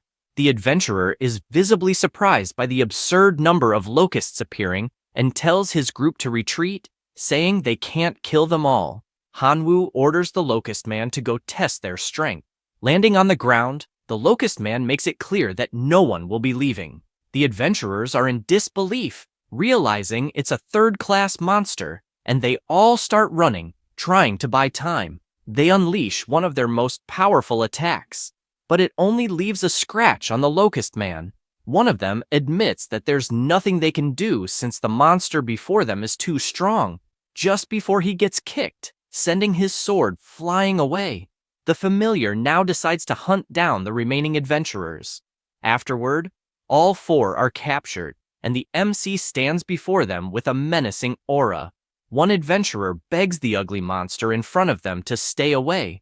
Hearing this makes the MC furious, saying he's a handsome guy and asking why they're calling him ugly. He then says they can live if they just answer one question. He wants to know how he looks in their eyes. The boxer responds that he will never answer a monster's question. For saying this, he gets punched hard in the stomach by the Locust Man, even shocking Hanwoo, who remarks that he was just trying to scare him, but his familiar actually hit him. The girls start screaming in panic as their friend lies unconscious on the ground, but the MC orders his venomous insect to silence them all at once. Thorn asks what the MC really wants. Changing his expression, the MC says he's already asked once and just wants to know how he looks in their eyes. The swordsman answers that he has big eyes and long antennae. This makes the MC think that it's the description of a giant locust man. Apparently, the area is deliberately tarnishing his image for the invaders. He says, "This is great," and asks them to keep answering his questions. 3 hours later, he unties Thorn, saying he got everything he wanted and that he can leave now. Thorn flees at full speed, knowing he urgently needs to report to the Adventurers Guild. Naturally, the MC begins following him through the air and becomes aware of the location of the others. He apologizes, saying he can't have his whereabouts exposed so easily, and asks him to rest a bit before leaving, casting a spell that puts him to sleep. Hanwoo becomes thoughtful, realizing that according to Thorn, there are millions of adventurers in the city, and if they attack the place directly, they will likely lose. He concludes that he must find a way to boost his army's combat power to at least level 60 or higher. Nearby, he notices the presence of goblins, which, like it or not, are better than nothing. He realizes that all the goblins are low level, but their leader is at level 62, reaching the 3rd level, and wonders how he obtained that class. Curious, he asks the leader how he achieved it. The leader responds that he ate many class fragments left behind by adventurers, and that's how he got a class. The MC is pleased with this information, realizing that apparently, if his locusts eat 39 class fragments, they too can obtain a class. He immediately summons his locusts and gives 2 orders: to keep an eye on the Adventurers Guild and to collect class fragments. 3 days later, he has gathered plenty of fragments and thinks it's time to start fusing them. He begins his ritual, and the class selection appears, offering options like mage, fighter, warrior, and archer. Choosing the last option, archer, he figures that a long-range attack method is perfect for the Locust Man. The MC is pleased since the bow worked perfectly on his familiar, and now he wishes he could absorb another corresponding 1st level class to boost it straight to the 3rd level. At that moment, one of his locusts reports that they found a cave, and the pressure emanating from it was terrifying. He asks them to take him to the location. Upon arrival, his locust says the place is just ahead, and Hanwoo immediately senses the terrifying aura coming from within, as it even has a hint of divine power, making it definitely worth investigating. He enters the cave accompanied by 2 locust men, and looking down, he notices a giant dragon sleeping in the cave. He recalls the professor once saying that some civilizations from other realms used to isolate enemies they couldn't easily kill, and apparently, the black dragon in front of him is a poor creature sealed there by some powerful being. A locust then uses its detection eye. This is the black dragon Elphus, level 103. Sealed. Its original level is 149. Its profession is a rebel, belonging to a special race, with other details unknown. Suddenly, the dragon opens its eyes, leaving the locusts stunned. The MC yells at his familiars to stop, but both are trembling in fear. Elphys stands up and asks how they dare interrupt the meal of the great rebellious black dragon. He says this and prepares to attack, while the MC shouts for everyone to retreat. Several explosions follow, 5 minutes pass, and he returns to the dragon's lair, asking if it's done venting. The black dragon gets ready again, calling Hanwoo insignificant scum since he's trying to take advantage and, for that, will never be forgiven. The MC runs again, knowing there are still 4 minutes left. After 10 minutes, Hanwoo returns and tells the dragon he's not there to provoke him. On the contrary, he's there to help. Elphys says he has already seen through his tricks, so he asks him to leave immediately before he has to devour him whole. The MC grabs his bow and asks if, being trapped like that, he could devour anyone, launching an arrow that bounces off the dragon's scales. The dragon asks if he's really going to keep making insignificant attacks since, as a black dragon, he has absolute defense. Hanwoo summons his sword and says he'll pay to find out, delivering an attack that barely scratches him. Enraged, he asks to infuse 10,000 of divine power, knowing he needs to cause at least some damage for Elphys to cooperate. Then he unleashes much more powerful attacks, and this time, blood begins to flow. The dragon becomes furious, asking how he dares wound a supreme being in such a way. The MC replies that he has many more weapons, and if Elphys keeps talking nonsense, he might end up dead. Elphys asks what the MC wants after all. The MC says he has a dream, which is to kill the hero of Doran City, but with his current strength, that's not possible. Facing this hero is impossible, and for that reason he needs help. The dragon says he's been sealed there for many years and has no way to escape, so how could he help? He also explains that the chains binding him are special artifacts, created by the guild itself, and not even his dark power can destroy them, much less a common sword. Hanwoo asks if he's sure the chains are artifacts. He replies that yes, he is sure, as he would never stoop to lying. Knowing this, the MC summons an item as he has a solution to this problem, then asks for the wolf cub to appear. The aura begins corroding the chain until it's destroyed, leaving the dragon surprised by what he's seeing, and he asks for help to quickly break the other chains, since the great black dragon Elphys commands him. Hanwoo gets irritated and asks what he just said. He repeats, saying to hurry and free the great black dragon that commands him. The MC points out that he just broke one of the chains and asks him to show a gesture of goodwill, as he hasn't done anything for him and even claimed to command him. The dragon asks what he wants. If it's to kill the hero, he already agrees, asking again to hurry and break the chains. Hanwoo changes his mind, asking the dragon to serve him for 100 years as a reward for freeing him. The dragon gets furious, asking if he's delusional. The MC makes it clear that he can save him, yes, just as easily as he can kill him.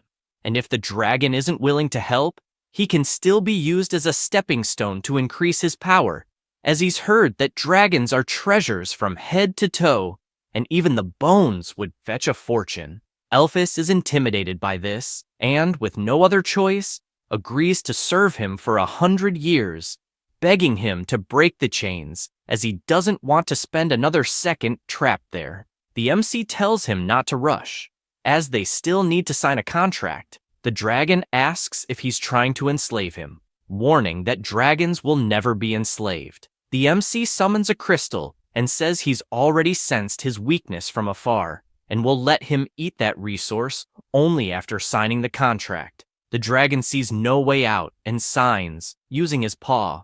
With everything settled, the wolf cub jumps to devour the rest of the chains, as they are artifacts, destroying all of them. The cave completely explodes due to the dragon, who is happy to finally be free. After that, in Doran City's town hall, a meeting is taking place, and the martial saint hero reports that the black dragon has just been freed and asks for everyone to join forces to destroy him, as the seal must still be weak.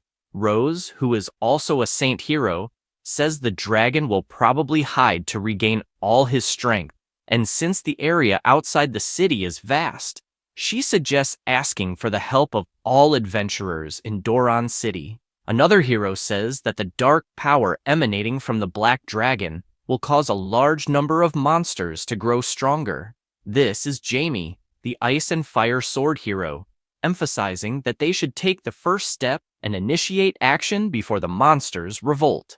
Carl asks if a single weakened dragon is really a reason for all this concern, and asks his Dragon Slayer brother what he thinks about it. He responds that a simple dragon isn't a reason for such a fuss, saying he's already killed one of the wind element alone, and although it was difficult, it wasn't impossible.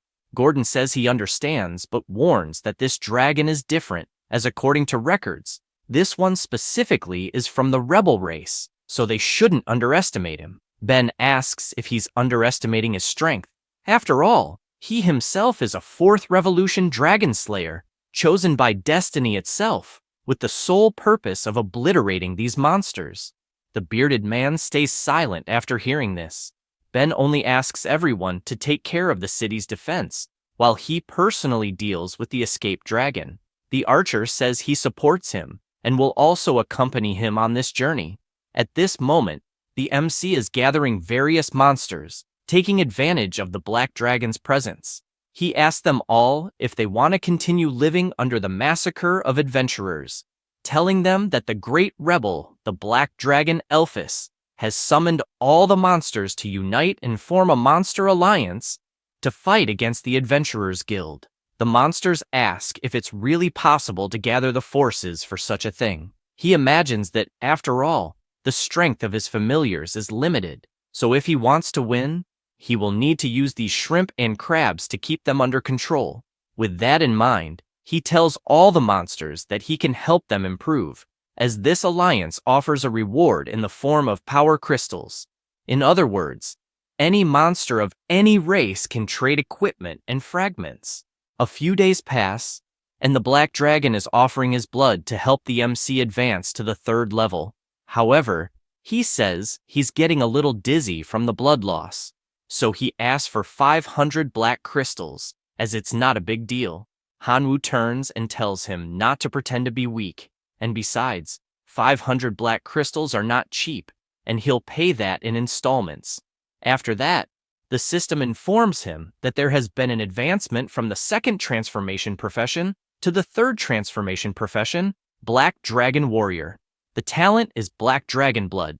Its effect is a 50% increase in physical performance, a 50% increase in resistance to all elements, along with a huge increase in strength and affinity with the darkness attribute, as well as the ability to transform into the Black Dragon. He finds all of this interesting and asks to activate the transformation. His body immediately transforms into the new form. Now, his level is 125, with 85 max level familiars, along with divine creatures. His class is Black Dragon Warrior, among several other changes.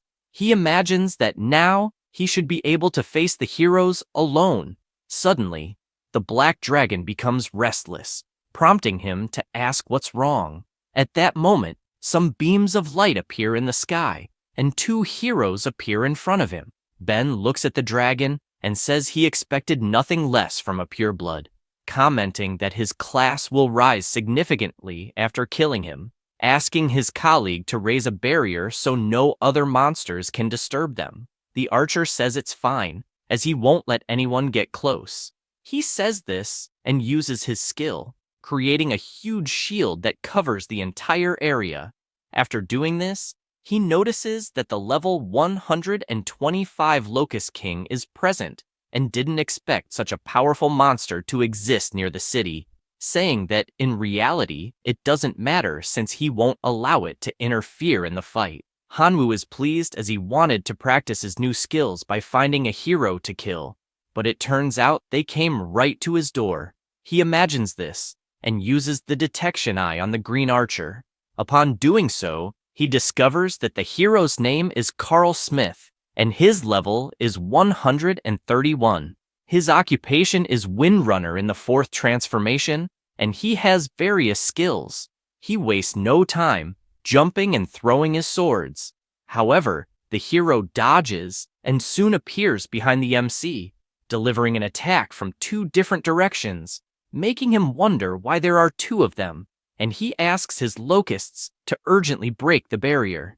Meanwhile, Ben's aura is overflowing as if there were several dragons charging to attack Elphys, and the battle begins with a dragon-on-dragon fight until he appears behind him, ready to attack with his sword, landing a direct hit that sends Elphys crashing to the ground. The hero goes to his head and asks the dragon spirits to take the black dragon back to Doran City, then asks his colleague if he needs any help. He replies that he doesn't, as he can handle that demon locust alone, and asks him to return to the city, saying he'll join him soon. With this response, the dragon slayer begins to leave, taking the black dragon along with his spirits. The MC becomes furious and orders his swarm of locusts to break through the barrier at all costs. His familiars obey and begin attacking the shield, which cracks shortly after, leaving Carl in disbelief that the barrier is really breaking. He starts using his techniques to kill the locusts, but becomes worried because the number is colossal, and his mana is running out, so he needs to find a way to escape. Shouting for the insects to die once and for all, their numbers only increase until the massive army finally reaches him and, after covering his entire body, devours every last inch of flesh, leaving only the bones behind. At that moment, the evaluation professor tells Hanwoo that he did an excellent job completing the mission and mentions that the portal will open for his return. He asks to wait, as he can't return yet. The bald man asks if he has his mind set on rescuing that captured dragon. The MC responds that that's exactly the case since he needs to save him, because he's his contracted partner. The professor makes it clear that if he goes to the city, he won't just face Carl, like before, but rather 4 heroes at once, as well as millions of armed adventurers, something that even a demigod would have a high chance of failing at, let alone a small divine being. Hanwoo says he's aware of the situation, and that's why he formally requests permission to release all the races within his divine domain to fight by his side. In exchange, he's willing to increase the difficulty of the mission by capturing the entire city of Doran. The examiner is surprised, as it takes a lot of courage to challenge an entire city, but he approves the request. With that, a portal opens, and his familiars begin to appear, along with John Feng, who is at level 140. The Red Dwarves, God's Hammer, are at level 113. The Demon Bull Clan is at level 135. Lastly, and not least, the Bone Controller at level 75, the Bone Reviver at level 86, and the Skeleton Lord at level 132. He is aware that there are many adventurers in the city, and while his familiars are strong in combat power, they are still few in number, so he imagines he needs to find a way to keep those low-level adventurers away. He then asks his locust to send a message to the allied monsters. Meanwhile, in the forest, a wolf is gathered with the goblins, saying that the black dragon is dead, so there's no point in the alliance, and also says it's ridiculous for a small locust servant to have come to invite them to rush to the city to rescue him, suggesting they should just kill him and take the power crystals. No sooner does he say this than his head is cut off, leaving the goblins scared and confused. Hanwoo laments this bunch of ants, since not only do they lack honor, but they also want to kill him, threatening them all, as it seems they are looking for death. One of the goblins asks how he dares to do this, considering they are already vassals of the Black Dragon. Hanwoo simply unleashes a wave of energy that throws him violently to the ground, adding that he's not asking them to attack the city, but commanding it, making it clear that disobedience will result in death. Immediately they all bow, praising their god and saying they are ready to follow orders. With this conclusion, the MC orders all under his command to attack the city. At this moment, the Black Dragon is imprisoned inside the city. An adventurer approaches the Dragon Slayer, saying that the ceremony to execute the dragon has already been organized in the square, and also mentions that Rose asked why Carl hasn't returned yet. He ponders this, as it really has been 12 hours, and the wind hero hasn't appeared yet. With this in mind, he says that perhaps the boy was delayed on the way, and, after the ceremony, he will personally go after him. No sooner does he say this than he is startled by a sound. It was the city guards announcing that a massive horde of monsters is attacking the city, asking all adventurers to prepare to fight, except for the women and children who should seek shelter underground. It also warns that it's possible to see that the monsters are Ents, goblins, and others. All the monsters are united. The guards shout for the mages to use magic to bring down the flying monsters as quickly as possible. But just as they say this, they get several arrows to the chest. The attacks came from the Locust Men. The mages counterattack with their spells, but despite the large explosions, the locusts simply fly away. Meanwhile, a large goblin wields a hammer and strikes the gate hard to knock it down. Hanwoo immediately orders his skeleton commanders to attack while reviving a new army. They promptly obey and begin to revive those who died in battle and soon charge toward the humans. Finally, the big orc manages to knock down the gate. Rose was already waiting on the other side for this to happen. She summons several thorny vines that head toward the giant goblin, trapping it. Then, the Dragon Slayer appears, setting everything on fire, preventing the goblins from invading due to the flames. Meanwhile, Gordon orders the adventurers to hold their positions. The mages prepare and fire their powerful attacks, causing several explosions where the goblins were. Ben, who is near the Black Dragon, asks the adventurers to successfully repel the invaders and, as a reward, promises to give a show of slaughter with that dragon. The MC wastes no time and asks the Bone Controller to take action. He positions himself beside the numerous bones on the battlefield, and a new body begins to materialize, forming the giant skeleton. It moves toward the burning vines, grabbing one and pulling it out, clearing the way for the entire army to enter the city. Hanwoo is with them and yells at Elphys, who is present, to save him. At that moment, the dragon opens its eyes and asks how he managed to get there. The heroes watch from afar, wondering how he dares to cause so much trouble. Gordon leaps, flying to attack, shouting that miserable monsters were made to be pulverized, yelling for him to die once and for all. However, the demon bull appears, delivering a solid blow, asking how he dares insult his god. Rose decides to help, summoning her thorny vines. But a red dwarf appears with his divine hammer and counters, setting all the vines on fire. While she wonders what the hell just happened, Ben is also displeased with the turn of events, as only a few minutes were left, and asks how he dares ruin the plans like this. He then summons his dragon spirits and orders them to die immediately. One of them prepares to devour Hanwoo, but the giant skeleton appears, landing a solid blow. The dragon tries to retaliate, and the two begin exchanging blows. The skeleton lord, observing this, simply says he's very hungry and immediately leaps onto the dragon's back, biting it. The dragon can only scream in pain since it cannot attack its own back. At that moment, Ben appears, yelling how a mere skeleton dares to try and devour the dragon's soul, and asks if it's looking to die, delivering a solid blow that sends the skeleton lord crashing to the ground, even knocking its arms off. However, its body immediately reassembles, and it leaps again, biting the dragon's body once more, while the hero stands in disbelief at what he's witnessing, asking what kind of monster this is. Hanwoo immediately summons the greedy wolf and asks him to bite the chains. Elphys tells his trusted partner that he has the word of the great black dragon, that he will always remember this act of kindness. He then asks to serve him for a few more 100 years to repay this favor, asking him to eat some black crystals to regain his strength. Suddenly, something catches his attention, and looking back, he sees the red dwarf, Divine Hammer, being brutally attacked by the vines.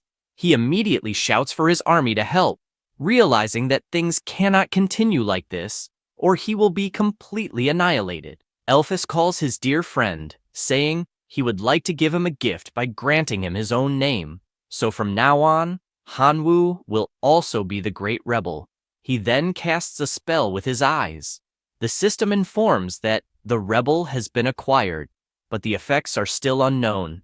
The MC, feeling all this power in his body, targets the Dragon Slayer and charges full force into the attack, landing a blow that, although blocked, causes the hero to bleed from the devastating force of the strike. The Skeleton Lord, who was nearby, takes advantage of this distraction and delivers a solid hit, piercing Ben's chest. After finishing him off, he begins to summon his dead body, and a heroic mutant life form appears, the Blood Skeleton. The MC, losing patience, delivers a flying kick to Rose, sending her crashing to the ground. Furious, she says she can't believe the Dragon Slayer is dead. Hanwoo tells her not to worry, as she'll be next, and tells the Hammer of God that it's time for revenge for the attacks he received from that woman.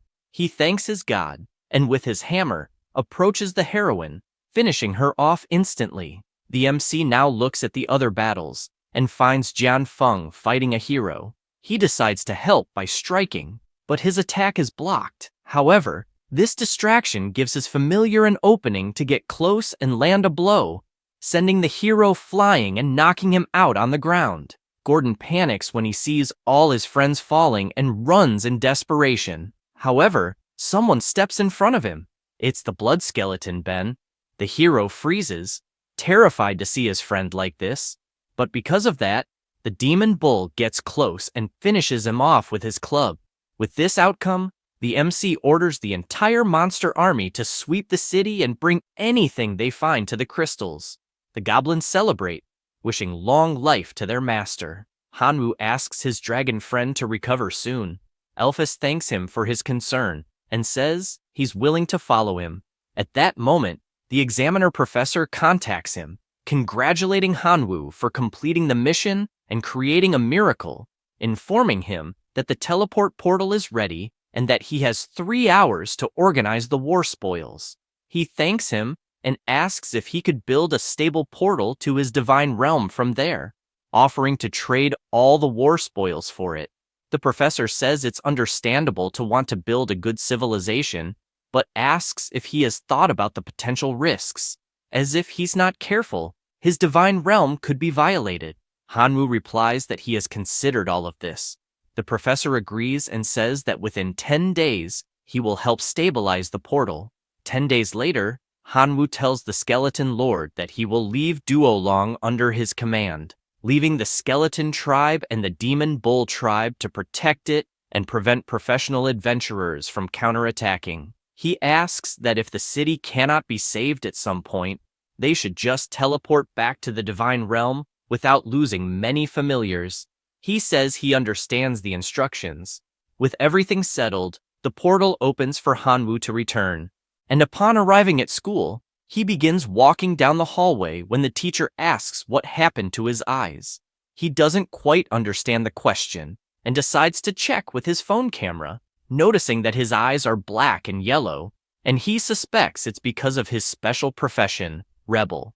Deciding to access the system to check the current information, when he tries to learn more about the rebel talent, he is blocked by a notification stating that he must at least reach the semi-god level to qualify to view this talent, which he finds annoying since he is still far from that. At this moment, the bald teacher appears, informing that Hanwoo successfully completed the test and received a recommendation to Jinxie Academy, but still needs to meet certain conditions to enroll. He explains that one of these conditions is having special abilities and fulfilling at least 2 out of 4 requirements that will count. First, family cores as elite life forms naturally born. Second, create a heroic life form.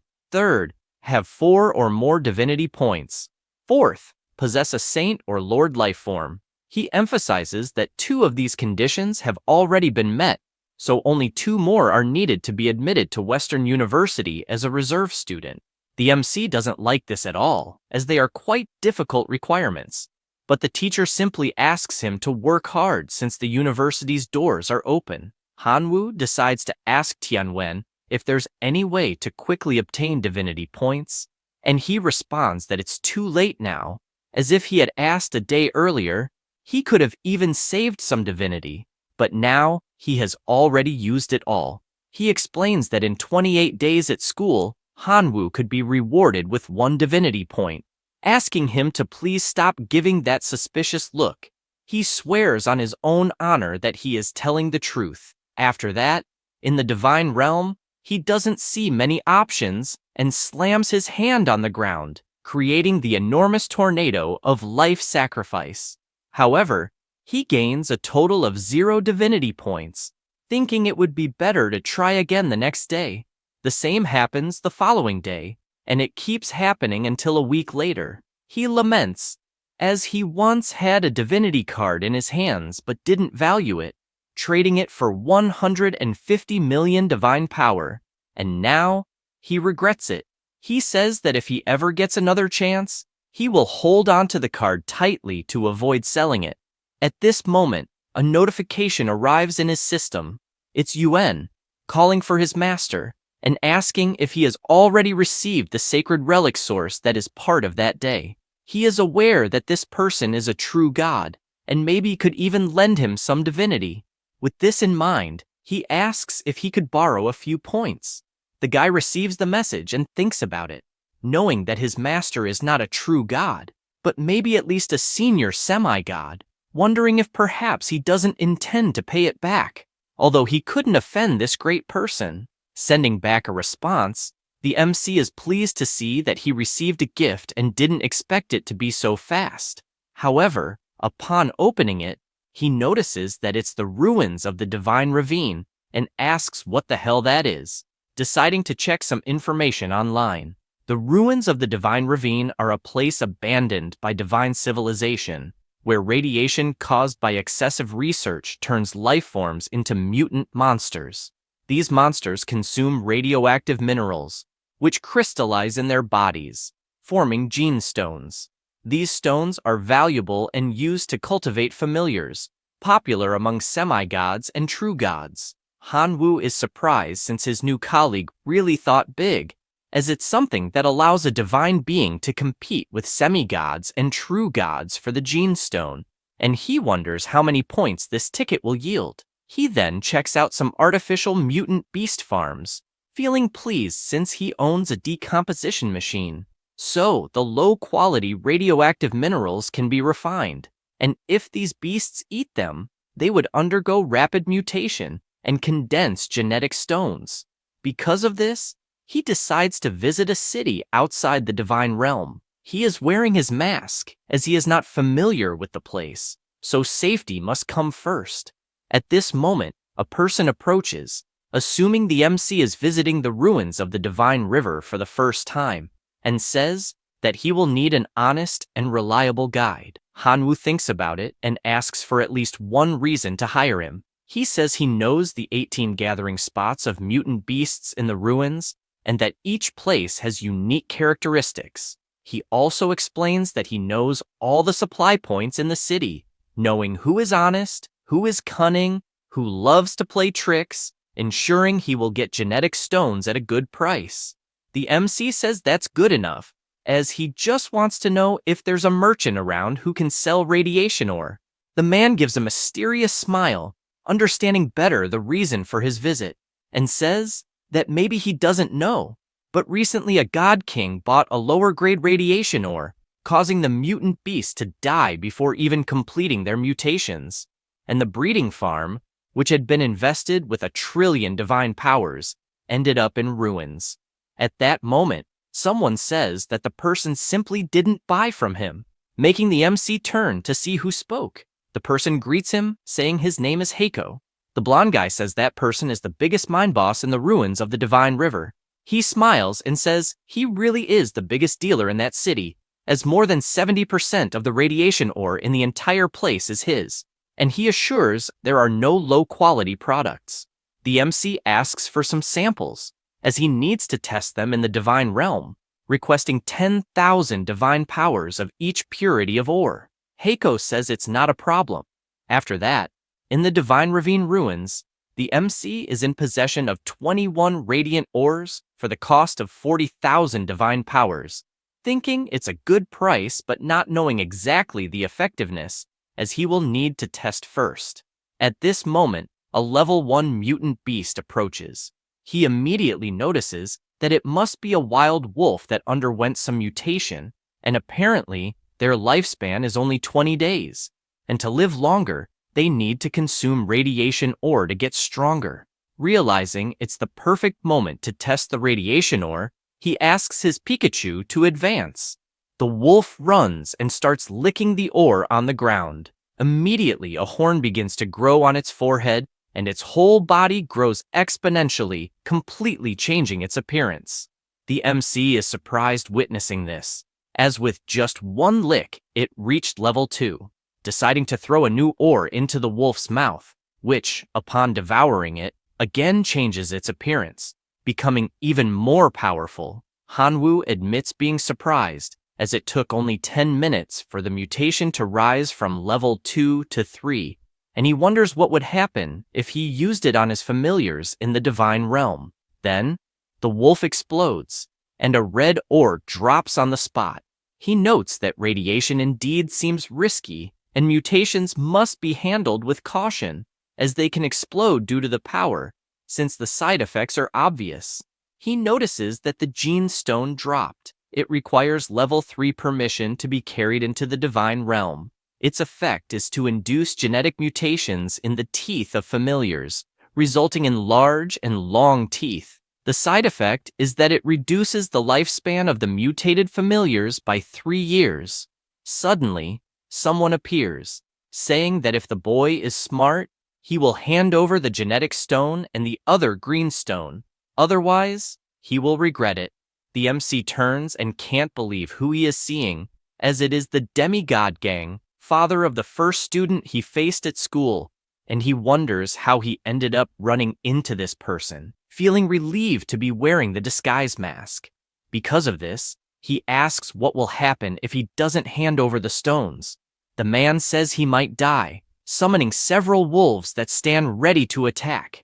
Hanwoo immediately bites his hand and activates his black dragon transformation. The wolves are startled by this, but it's too late, as the MC begins to attack them one by one. The demigod activates his enhancement in the art of the god of fury, asking the wolf cavalry to attack again. The animals obey and begin to run, but he just jumps, leaving the wolves confused since his target is now flying in the sky, making it impossible for them to reach him. The MC calls the old man an idiot, asking what he will do about this. Gang finds this trick petty and asks how he dares to show off like that, raising his hand and using his magic to force him down. The MC feels his body being pulled and goes straight to the ground, making him realize that the demigods really have many tricks up their sleeves, being forced to flee as he is chased by the wolves until he notices a sign that says, "Do not approach." He decides to head in that direction, and the demigod tells his cavalry to stop. Only then does Hanwoo realize the reason for that sign, as there are several bizarre mutants in the vicinity, and he worries because they are moving in for the attack. He starts running again since all those monsters seem like trouble, and concludes that running is the best strategy he has.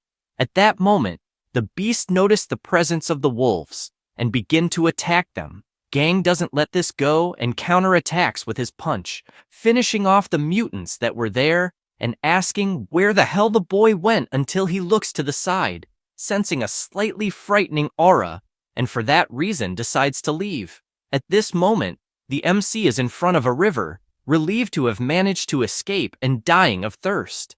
At this moment, a fish approaches and jumps out, startling him with the shit he is seeing since it's a fish with legs, meaning that the river is also full of radioactive waste. He then decides to look at the map, wanting to find a river, but realizes that he is lost. At this moment, more mutants are approaching, and he tries to calm down since he's there anyway, so it's better to gain some more genetic stones, throwing his red stones at the monsters. After they eat, they all explode, and he realizes that it's not so difficult to obtain the genetic ores. After a while, already at night, the MC worries since it's getting dark and it's not safe at this hour in nature. imagining that he should go to the top of the mountain since it seems like there's something there. Because as far as he knows, that area is abandoned, so there should be buildings with no one inside, as it's safer to rest in an abandoned building than in the forest.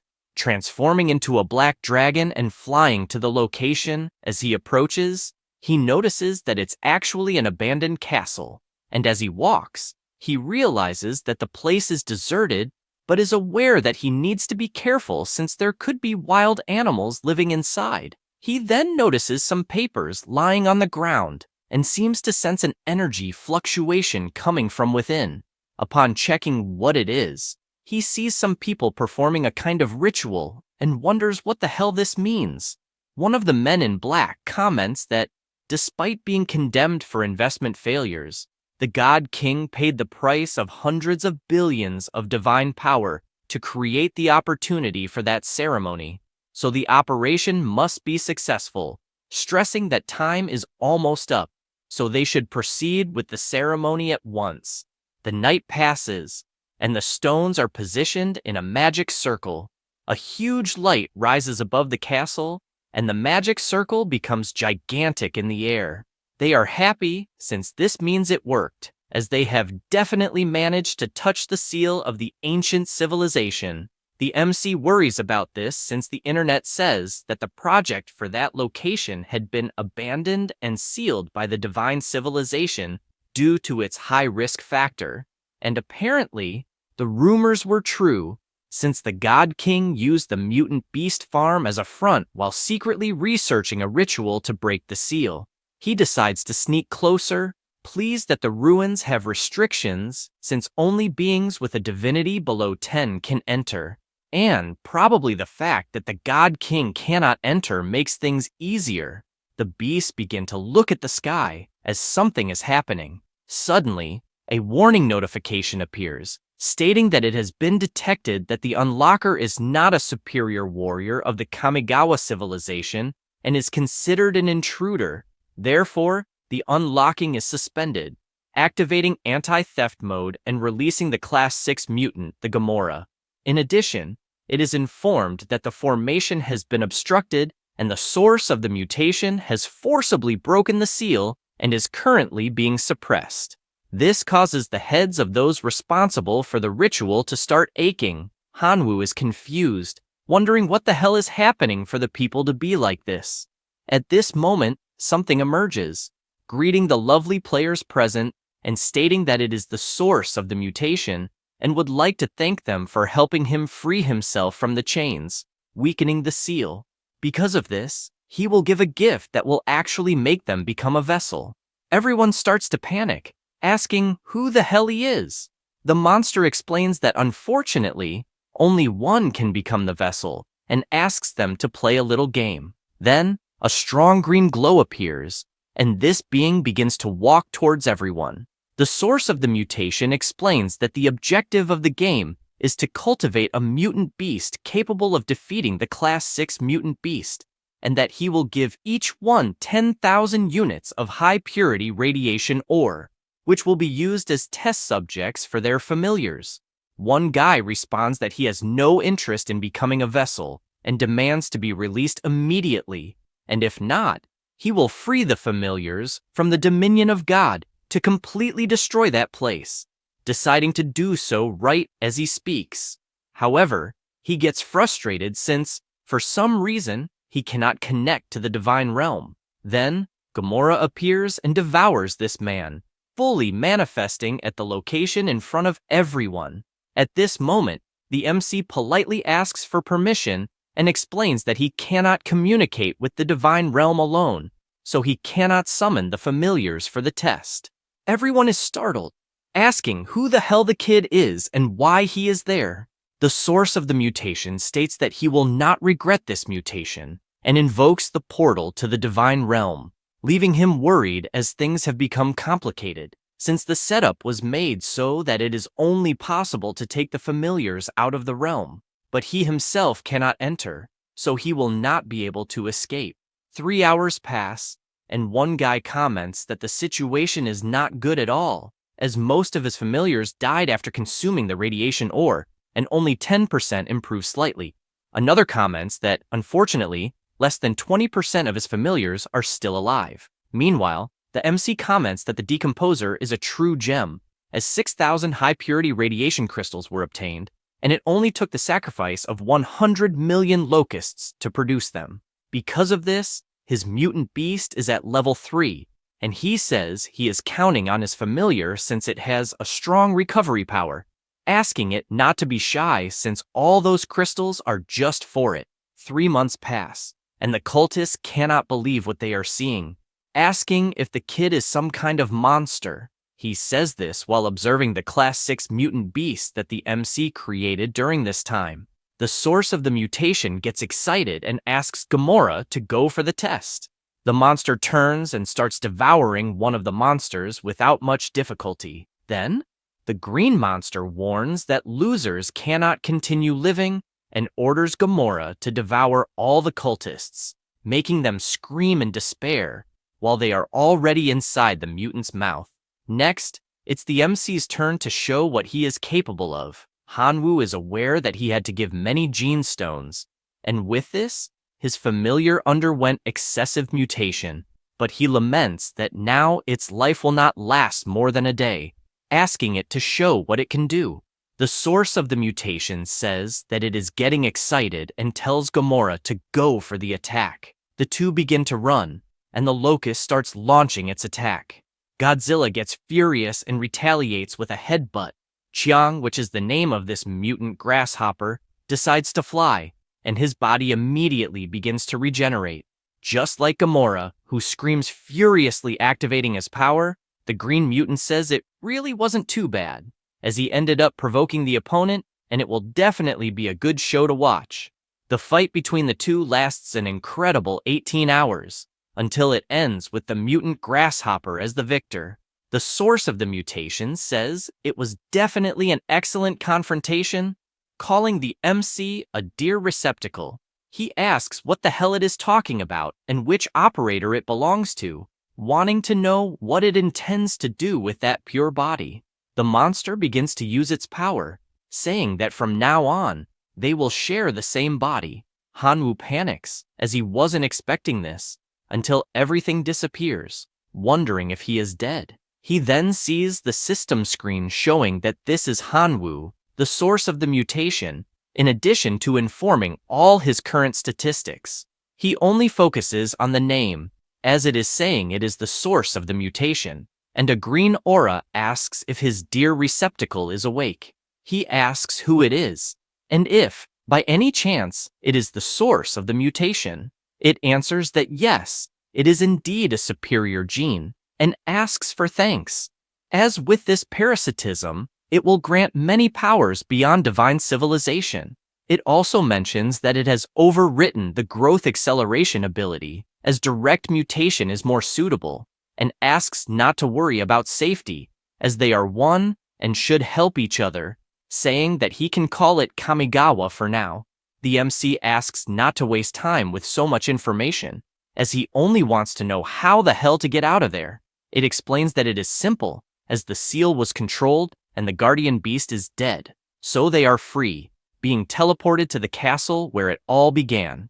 Kamigawa states that there is just one problem, as the breaking of the seal made a lot of noise, and that attracted the attention of many demigods and true gods.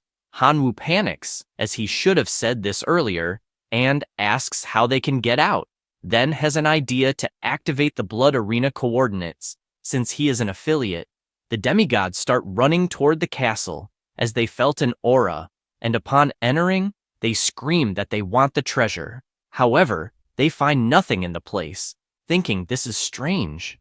Gang, who is with the demigods, finds the body of a grasshopper and wonders if it is the person he is thinking of. After that, someone returns to the castle asking who the hell stole his treasure, ordering everyone to continue sending signals day and night to locate the seed. After this, in the bloody arena, the MC notices that teleportation costs 1 million divine power, wondering what will happen if he goes back to school. At this moment, the system appears, stating that it has been challenged by another divine being, the evil dragon, and asks if he wishes to accept the challenge. It also reminds him that by refusing the challenge 3 times, or failing, he will lose his status as the heir of the bloody arena. This cheap intimidation irritates him, and he asks if a beating is what it wants. Then, he will deliver it. He accepts the challenge and immediately crosses the portal. The big screen warns the competitors to prepare, while the entire audience shouts that the evil dragon will prevail. On the other hand, there is also support for the locusts, urging them not to disappoint. Additionally, they shout to send the bone controller and make the evil dragon fear the giant skeleton. Hanwoo hears the crowd betting 500,000 divine power on the dragon's victory and asks them not to cry after losing so much money. Palme, the evil dragon, finds this amusing, since the main race of his opponent is locusts, who take advantage of an army of skeletons to cheat. But this time, it will be different, as he has found an opponent worthy of him. The MC starts by summoning his swarm, asking for less talk and more action. Palme agrees and summons his army of half-dragons. The battle begins between the dragons and the locust men, but this doesn't please him, and he questions whether he is being underestimated, as he wants to see the army of skeletons. Hanwoo asks him to first defeat the army of locusts. Otherwise, it isn't even worth showing the skeletons. This leaves his opponent furious, and he orders the dragons to unleash their flames. Meanwhile, the MC shouts for his army to defend themselves, simultaneously summoning the celestial demon locust, which moves silently and appears shooting attacks at the dragons. Palm commands the counterattack, summoning the half-dragon hero to also shoot arrows at the cursed locusts. He mocks, saying that all this resistance is useless since they are nothing but locusts and will die like nothing. Hanwoo is pleased with this, as his goal is to sacrifice them, wondering if he should summon his army of demonic bulls. He raises his hand to summon the army of the divine realm, but Kamigawa appears, asking how the hell he is enduring these insults, causing him to doubt the choice of operator. He asks what she means by that, and the source of mutation responds that she wants to see the locust race teach the half-dragon's idiot a lesson. The MC says that, unfortunately, they are no match against dragons. The green slime asks if the locusts are weak by chance, reminding him who devoured the 6th-level grimoire, since with the mutation source she possesses, there are no weak races, only races that are content with self-destruction. Then asking him to use the directional mutation ability granted to finish off this arrogant dragon. He calls one of his locusts, imagining that he doesn't want to follow this advice, although he wants to test this new ability.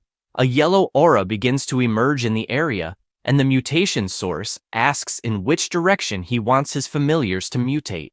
Hanwoo comments that that kind of locust is suitable to be a tank, so he wants to make them more resistant to damage to replace other members of his species.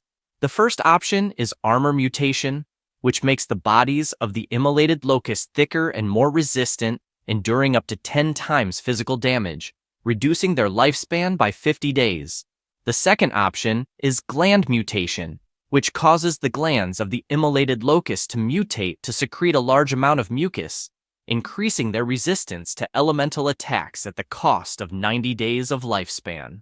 Lastly, the total mutation directs the locusts to mutate, increasing their size and strength at the cost of 24 hours of their lifespan. He imagines that the half-dragon's attacks are fierce, and many locusts die every second, so if he wants to resist, he needs to take risks, thus choosing the third option. Immediately, his immolated locust mutates and becomes gigantic, charging at the dragons, which, on the first strike, throw them far away. He is pleased with the great result, and asks his immolated locusts to accept the mutation. All the locusts begin to grow, mutating their entire bodies. The same happens with the demonic locusts, since the MC ordered them to accept the mutation as well.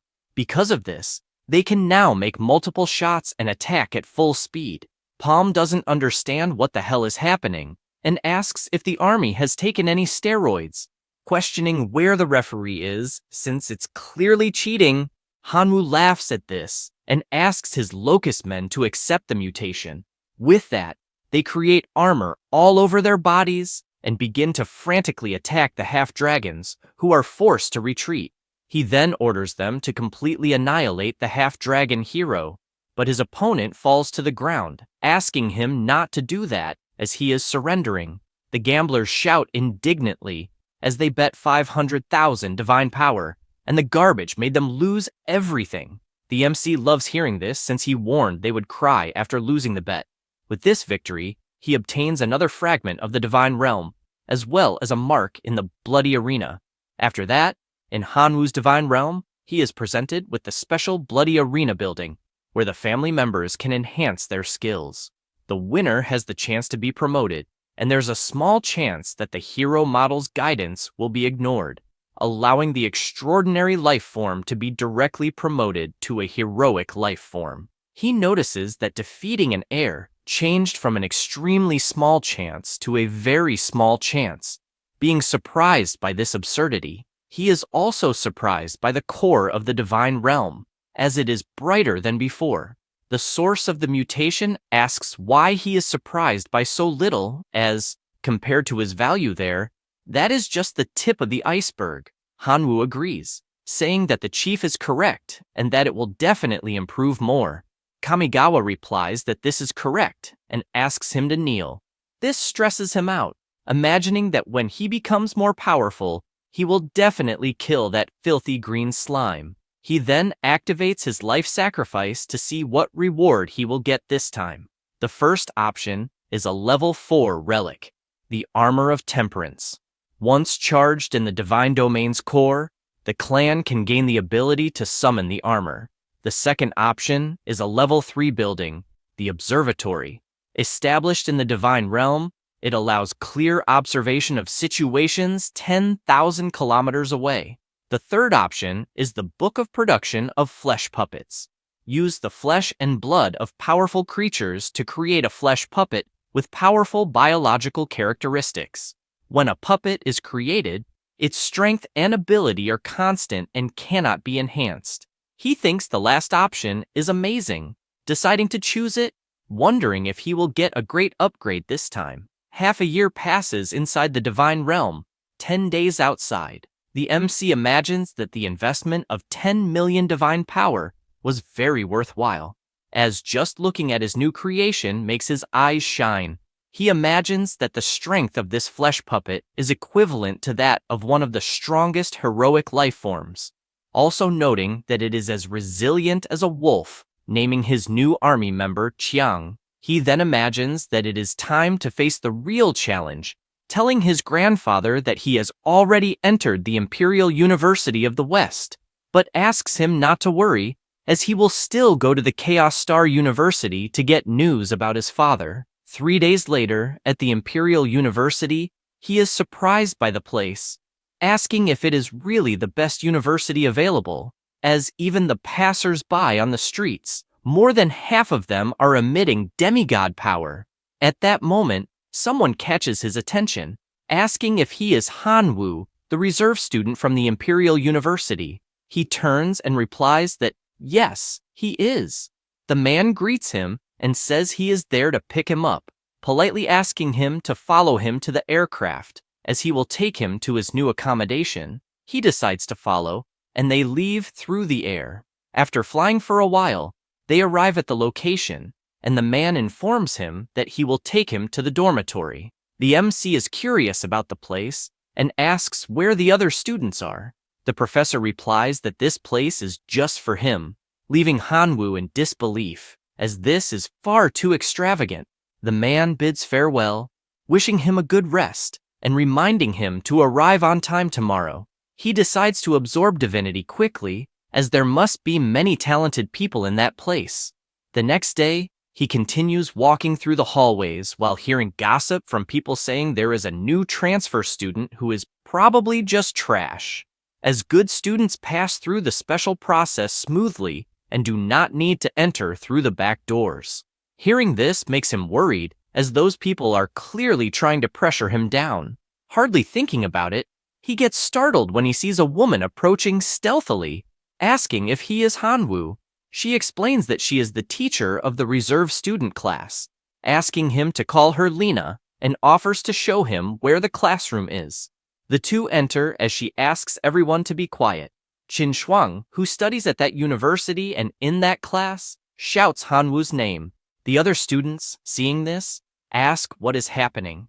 As it appears, the goddess knows the boy who entered through the back doors. The teacher demands silence, informing that the new classmate's name is Hanwu and that he used to study at the same school as Qin Shuang. A boy, dissatisfied, shouts, wanting to know why the new student was admitted to the reserve class. The teacher begins by saying that she doesn't know exactly what he learned at other schools, but makes it clear that in her class, one must raise their hand before saying a word, and if they don't understand, she will find a way to teach them very well. She says this with her frightening gaze. This terrifies the student, who apologizes, as he shouldn't have asked a question so hastily. She says it's fine, asking him not to make any more violations, in addition to suggesting they ask Hanwu himself how he got a spot in the reserve class.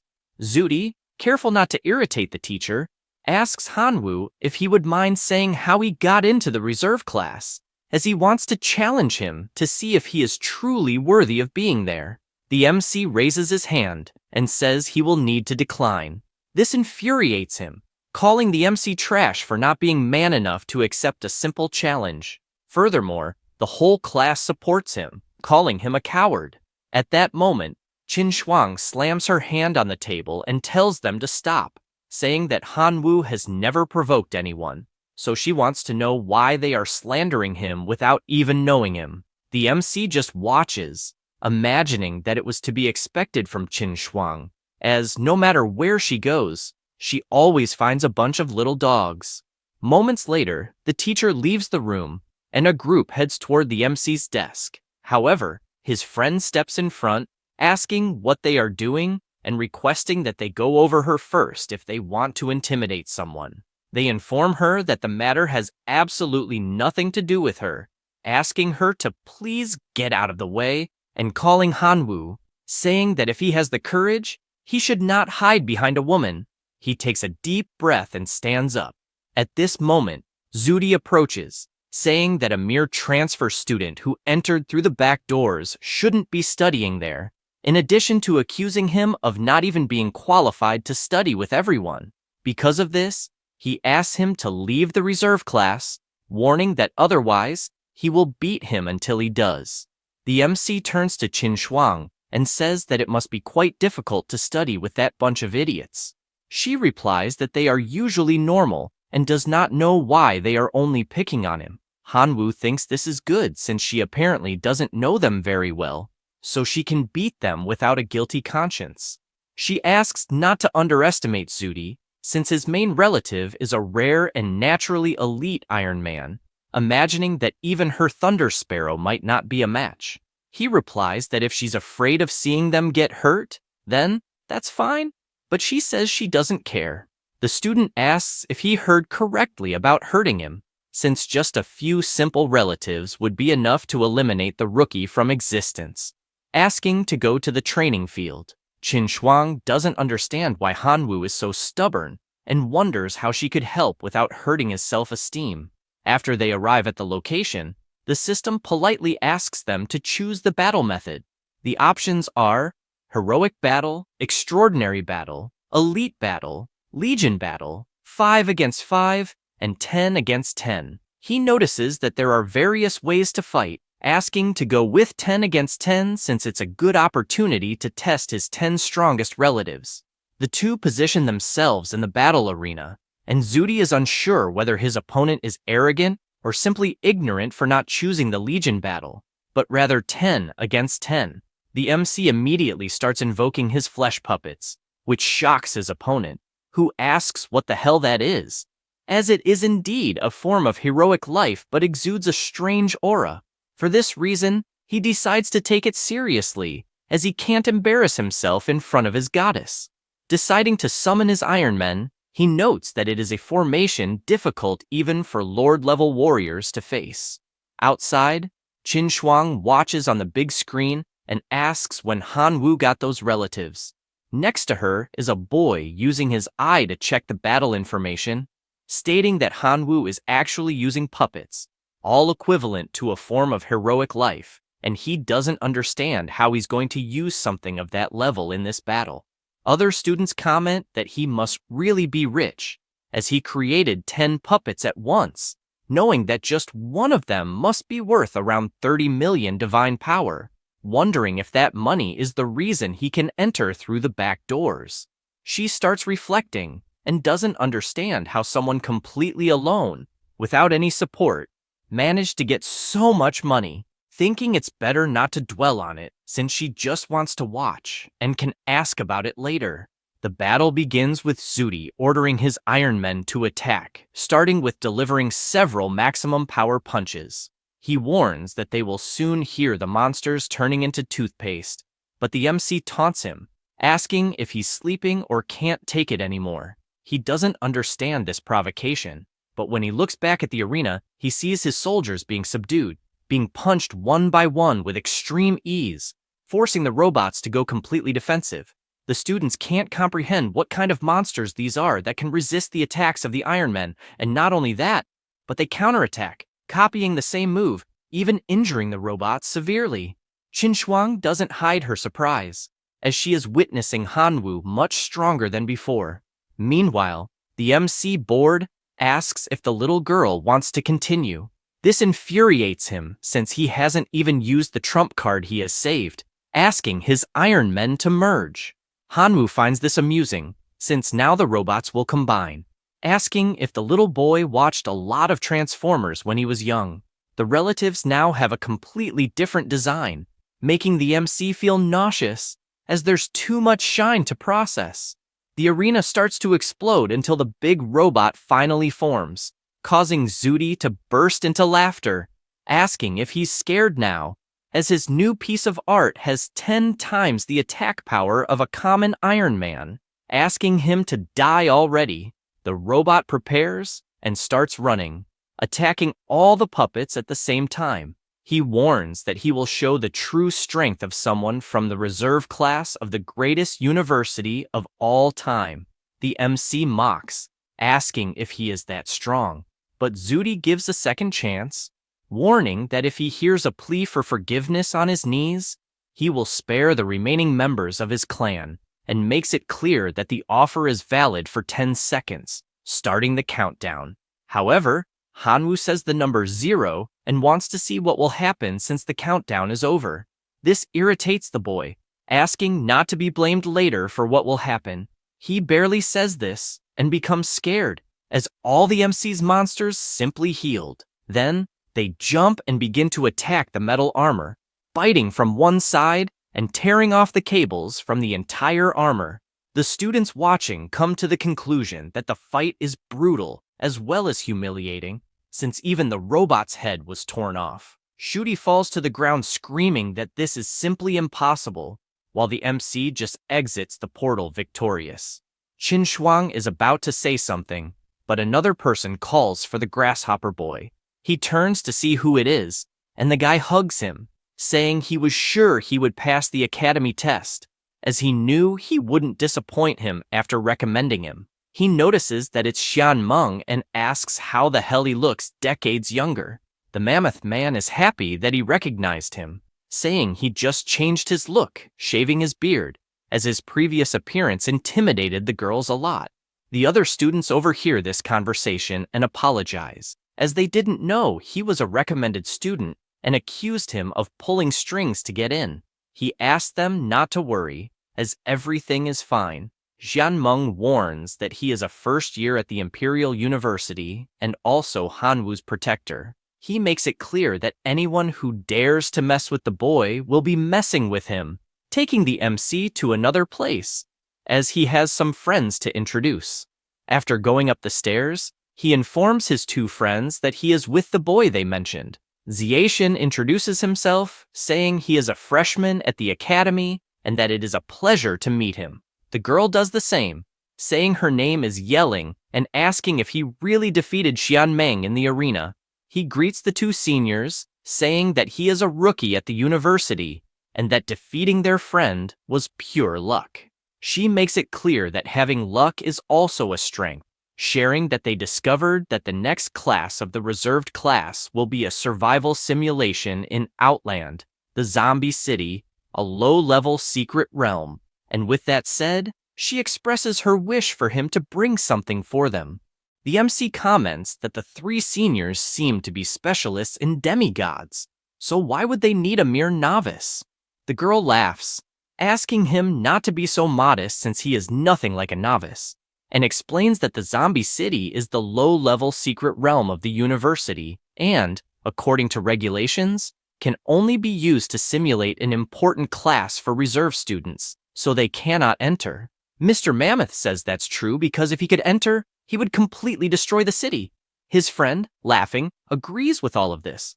She also mentions that there is an extremely rare resource in this secret realm called Wisdom Fruit, which can help non-human races improve their intelligence, as long as they are willing to pay 1 divine point for each fruit. Inside, the MC imagines that he really needs those divine points, and, for that reason, replies that he will help. Yelling asks him to take the seed he has in hand, as it will be extremely useful for the next major class. After that, already at night, Hanwoo is lying down, thinking that he could prepare for the ascension ritual of the demigod after accumulating 6 divine points, but he didn't expect there to be such a long way to go, recalling that the teacher said he could prepare for the ceremony to become a demigod as soon as he reached 6 divine points. However, a demigod with 6 points is a hybrid and can only be fused with lower-level divine authority in the future. For this reason, the students of the Imperial University do not waste their potential in this way, and usually continue evolving. She also explains that after increasing divinity by 6 points, the required amount will increase, with the 7th point requiring 2 divine points to be absorbed, just as the 8th point requires 3 points, and so on, up to a maximum of 10 points, as promoting demigods at the 10 divine point stage have the greatest potential. So, in the future, he may even fuse 5 divine authorities. He is amazed by the amount of important information she shared, as well as realizing that she has many hopes for him. For this reason, he will do his best to earn those divine points. After that, a few days pass, and one of the students asks Hanwoo if he heard that in the next main class, they will do a supernatural survival simulation and go to the low-level secret realm called Zombie Tower. He even found out that some veterans are buying resources that novices find in that place. Zudi calls the MC to bet since it's an important class. He asks what this bet would be. Zudi suggests they bet on who will have the best grade, and if he himself gets the highest grade, Hanwoo will no longer be able to approach Qin Shuang, and if the MC wins, he, Zudi, will no longer have improper thoughts about her. Hanwoo can't believe the nonsense he just heard, and asks if Zudi has something against the principal, since he doesn't understand how he managed to get into the university with that level of intelligence, also saying that it doesn't matter if he has improper thoughts or not, as in the end, she doesn't like him anyway. Zudi says he doesn't care about that as long as Hanwoo stays away from her and is willing to pay any price. At that moment, Qin Shuang approaches, asking if she heard correctly that he will no longer bother her if Hanwoo wins. He gets frustrated, saying that he likes her very much, so why won't she just accept his pursuit? She asks him to answer the question quickly. The boy replies that yes, if Hanwoo beats him in this dispute, he will no longer have improper thoughts about her. Qin Shuang asks her classmate to accept the bet since it will help her, but he asks if they are not all geniuses there, as he cannot be blamed if he loses. She says that's fine because she firmly believes she will win. At this moment, the teacher asks if everyone is ready, commenting that they should already know the information for the main class, explaining once again that it is a supernatural survival simulation, so the difficulty will be higher than for the secondary classes. She then asks them to start right away. The system informs everyone that the survival simulation in the outer realm is activated and that, to avoid being detected by the consciousness of the outer realm, all services related to the divine realm will be automatically blocked. The gods have been affected by the scent of the outer realm, and their constitution has been reduced to that of ordinary humans. Moreover, the points leaderboard is open. Now, an introduction to the scenario. Zombie City is a beautiful place, and the hospitable zombies will kindly rip the brains out of guests and eat them to show their welcome. Whenever night falls, they go out to hold a carnival. The students comment that they are starving but don't understand why the spatial ring isn't opening since they have plenty of food inside. The MC imagines that everyone there are deities, so they could go 10 days or even half a month without feeling hungry. However, with the damaged divine artifacts, everything indicates that this is part of the survival test. Imagining that at least the most critical skills are intact, he figures everything will be fine. In this case, he is referring to his directional mutation ability and life sacrifice ability. He tells Qin Shuang that he wants to take a look around the city, and she says that's fine, slapping her hand on the ground and summoning one of her giant birds, asking to go together. He says it's not necessary, then transforms into his dragon form, and with that, the two travel through the skies. They land shortly after arriving in the middle of the city, and he notices that everything seems complete there, as there's even a cafe and restaurant. He then hears her stomach growl and bursts out laughing. She asks him not to laugh, but the MC merely suggests they go to the restaurant to see what's good there. Upon arriving at the place, they are greeted by the attendant, who asks what they would like and offers the menu. Hanwoo explains that they are travelers from another city and that, unfortunately, they are out of money. However, the bearded man doesn't take this well and pulls out a weapon, telling the beggars to get out of the restaurant and asking if they think they are the Jiangshi wandering the streets at night.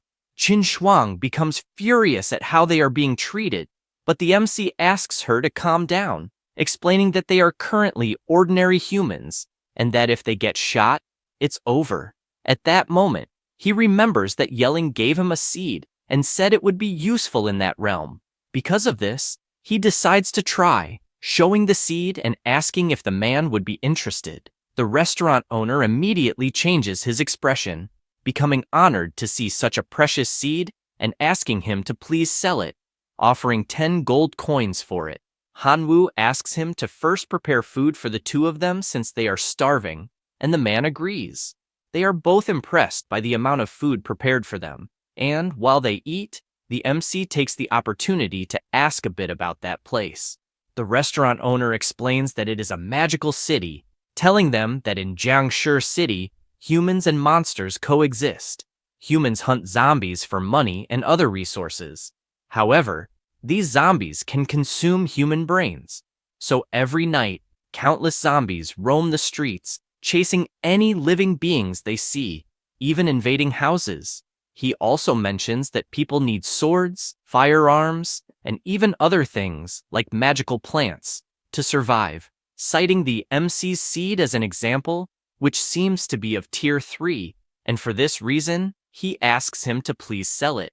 He becomes pensive as that scenario feels quite familiar, since he used to play that game a lot when he was a top player in his previous world. He imagines that it seems like first-tier plants are equivalent to common life forms, and third-tier ones have at least the strength of extraordinary lives.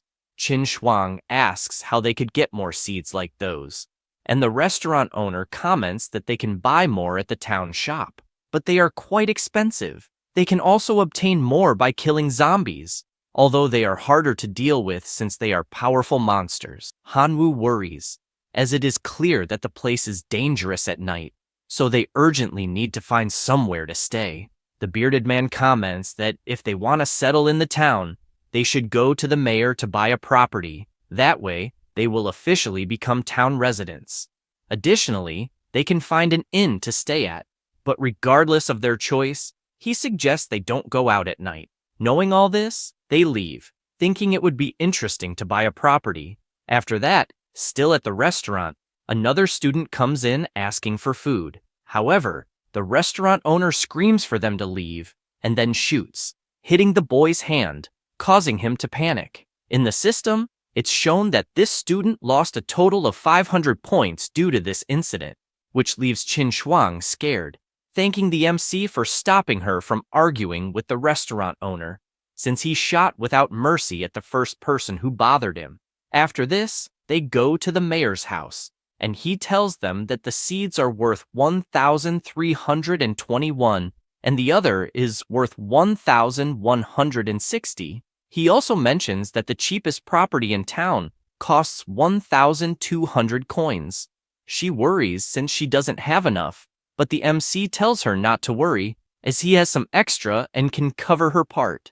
The mayor suggests they could buy a house together, as the most beautiful houses are sold this way and cost 2,350 coins. The two are impressed, as the house is not only beautiful, but even has a pool, and for this reason, they agree without a second thought. Schwarzenegger says that it's all good, just mentioning that there are some rules in town about buying properties together, as the two need to be married for it to be possible. For this reason, he asks if they would like to get married. This makes both of them extremely embarrassed.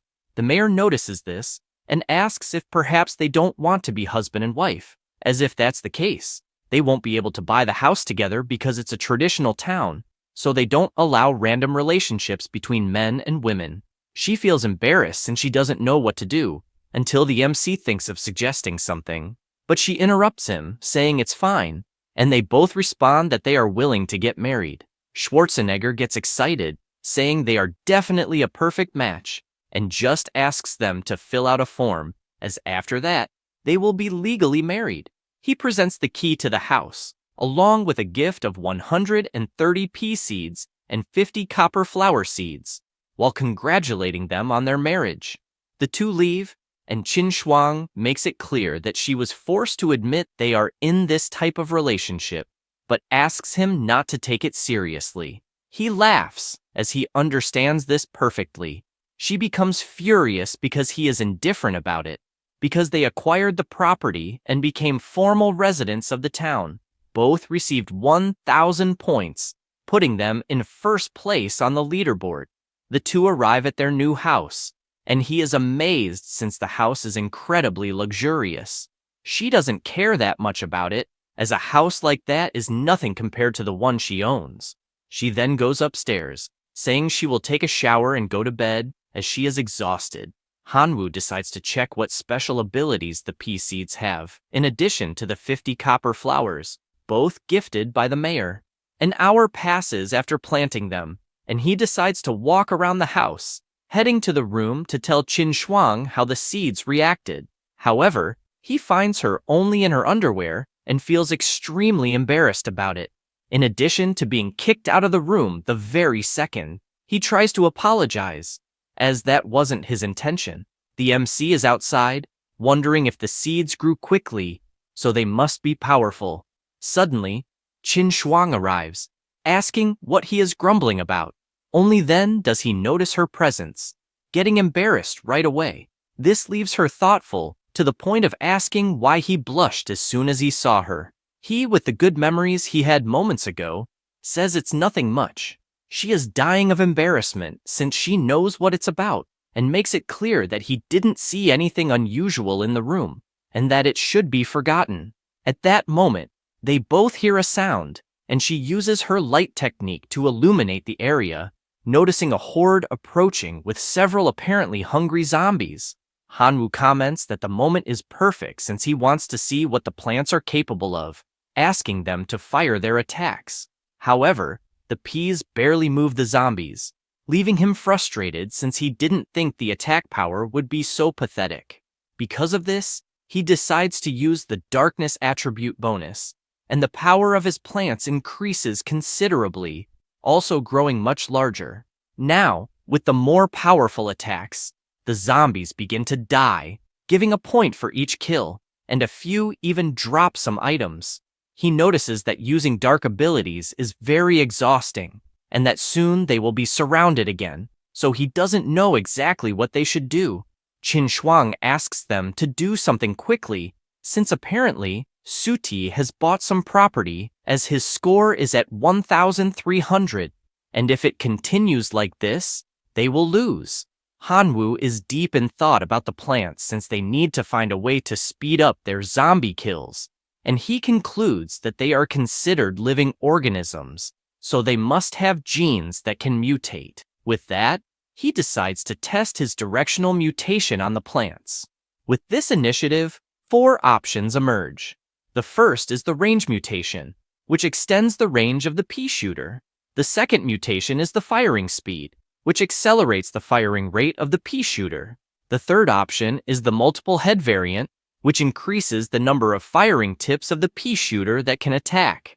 The fourth option is the root mutation, which increases the size of the roots of the pea shooter. He imagines that all are good options and decides to test all 4. Because of this, the peas change appearance due to the mutation, and the killing begins since they are much more powerful now. Suddenly, another monster appears, and they notice that now the zombies seem to be stronger. One of them firmly holds the flag and throws it with all his strength towards the plants. However, he misses the target, becoming confused since he could have sworn he threw it in the right place, but barely thinks about it and is mowed down by the mutant plants. The MC, who has the flag in hand, comments that he will confiscate it and remembers that he also has the copper plants since they can also mutate. The first type of mutation for them is multiple production, which increases the production rate of the coin flower. The second option is the absorption mutation, which increases the range of the coin flower in absorbing dead air. He gets excited, saying that he wants all of them since with that he will gain a lot of coins. Qin Shuang gets excited about this while looking at the leaderboard, as she managed to surpass Sudi. This guy can't believe it since he fell to second place on the leaderboard. However, he doesn't intend to let this slide, deciding to use his level 4 plant, the dragon grass seed. 2 hours pass and a dragon is formed from this seed, which with just one fire breath decimates several zombies at once. His points go up until they reach 1,610, surpassing Hanwoo. He calls the MC a bastard, as he is nothing more than a person without parents who wants to face a descendant of a true god, and for that reason will lose miserably. Morning arrives, and the sun grows stronger, decimating all the zombies present in the city, as they can only come out at night. Qin Shuang, on top of a giant pile of coins, admits to being impressed and asks how the plants became so powerful all of a sudden. He tells her that in fact, he mastered a directional mutation ability, which allows living beings to become more powerful. She thinks this ability is quite distorted, but laments since they are still behind in points. He notices that Zudi has 201,000 points, while he himself has 128,000. But even so, she asks not to worry since it's just the beginning, as they will still uncharm those plants to buy some better ones. Night falls again, and their plants are now level 2 and level 3. She is watching from the top of the house, and comments that they are probably in trouble since the zombies are a bit different. She is looking at a horde completely approaching, composed of level 3 night zombies, as well as level 4 violent dancer zombies. Hanwoo asks if it's really a level 4 dancer zombie since he doesn't know how they would deal with that. She says the same, then asks what they will do about it. He asks to turn off the lights and all sound since zombies are attracted to that, then hopes they haven't seen them. The two follow the plan and leave the mansion completely dark, then watch how the zombies will react. Finding the result great, since the zombies are heading to Miss Sar's house next door, he notices they are distracted, wandering aimlessly, and asks Qin Shuang to use her lighting, since they could gain points by killing those distracted zombies. She says it's fine, and summons her energy ball, launching it at the zombies caught off guard. The remaining ones return to counterattack, but this time the plants spring into action, firing away at the remaining monsters. A mounted zombie managed to approach at high speed, but is defeated by the boxing plant. After that, the MC notices that Shutier is growing way too fast and doesn't understand how this is possible, since the difference between them is almost 100,000 points. At this moment, someone laughs, asking Hanwoo if he's scared of how fast he is evolving. Looking back, He asks what the hell Qingnian is doing there, eating soft tofu. The zombies leap toward his residence but are gunned down by the oak archers, defeating absolutely all the zombies trying to approach. The boy gets excited, asking for more zombies to come since first place will be his. Hanwoo comments that he didn't expect to see a guy who is an idiot, but Qin Shuang asks if, by any chance, that's envy or jealousy, and he replies that if he loses, she will continue to be bothered by that idiot Suti. At this moment, the dancer zombie approaches and summons two others to assist. Now, the three head toward the mansion, making the MC comment that the level 4 zombie has crossed that idiot's defense line. The zombie walks calmly, but does not notice something on the ground. Therefore, he steps on it and is thrown far away since it was a spring bean trap. The MC's eyes widen as that plant threw the zombie into their territory. In desperation, he shouts for the pea shooters to attack the dancing zombie with full power. They obey and start shooting, but the zombie just laughs as the attacks are too weak against someone of his level. Qin Shuang suggests they retreat inside the mansion since the current plants cannot handle level 4 zombies. However, the MC refuses because if they retreat, they will definitely lose. Deciding to handle the situation personally, he transforms into his draconic form. He charges forward and lands a solid punch, but notices it has almost no effect. Taking it seriously since his punch was useless, he asks to prove himself in the name of his idol Ralph. He says this and launches his machine gun combo, causing the zombie's head to detach and fall to the ground immediately. A notification appears, informing him that he defeated a level 4 dancer and dropped a seed of the same level, along with a pair of crocodile shoes, a tap dance record, and 500 points. Hanwoo is concerned as that level 4 dancing zombie was extremely difficult to defeat and nearly dislocated his shoulder, earning only 500 points. At the same time, someone is observing him from afar with binoculars.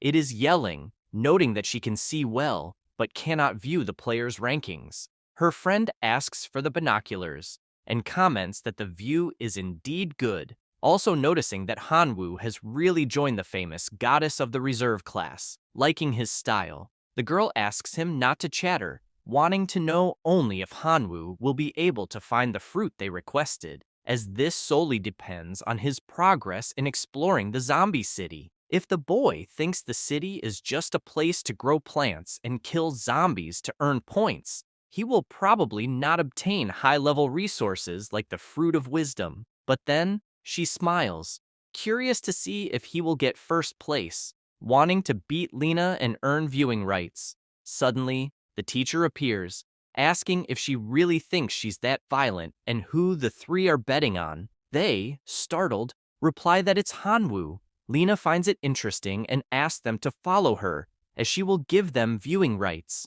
They go to the office, and she summons the big screen, broadcasting the journey inside the zombie city, saying they will now have a better view of the events. The MC continues fighting in his draconic form, also asking the explosive pea shooters to attack non-stop. The plants obey and start firing, while he flies away to avoid getting hit amid the gunfire. Meng comments that the firepower of those plants is comparable to second-order plants, which is an incredible feat. The girl understands why her friend Mammoth lost a battle against Hanwoo since the boy is really strong, but she remains curious, not understanding why a third-level zombie would attack his territory, as the configuration should not attract third-level or higher zombies according to logic. Once again, the spring plants catch the zombies and throw them into the MC's territory. Observing this, they question whether it's a bit dishonest to do something like that,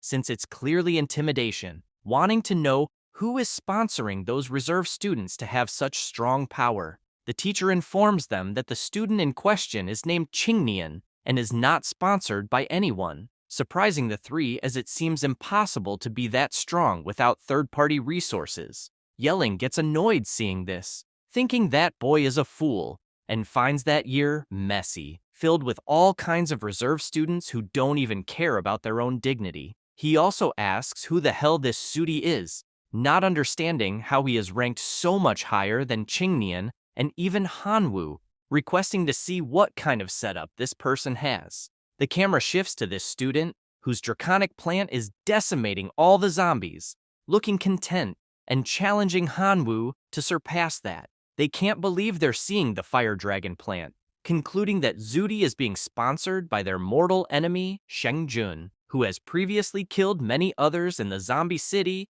and obtained valuable items, now aiming to profit from the reserve students.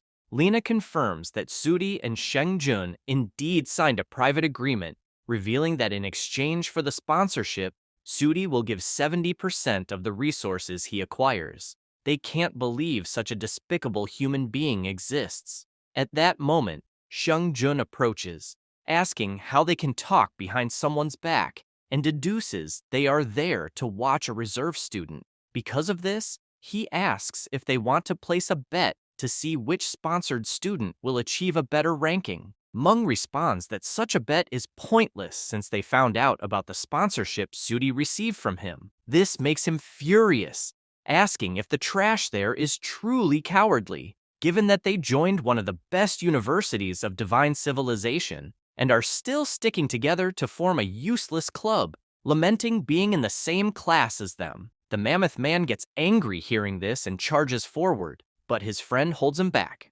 aware that this provocation is being done right in front of a teacher. Then, she mentions that this so-called useless club is precisely to help students from poor families raise resources, accepting the bet to see which preparatory student will have the best score. He agrees, wanting only to know if she will bet 10 divinity points. Yelling accepts without hesitation. He notes that Lena is the witness to this bet and doesn't want to see anyone crying over the result. Meng, worried, asks if they can really do this, being aware of the sponsorship Zudi received that made him extremely powerful. She says she knows but cannot back down, and the sponsorship they gave Hanwoo is very good. The teacher warns that if Hanwoo is the first to understand the truth behind the zombie city, he will have a huge chance to win. After that, the second day of survival arrives, and another 2,000 points are added. The MC lies down, barely able to move due to exhaustion. Qin Shuang admits he is doing well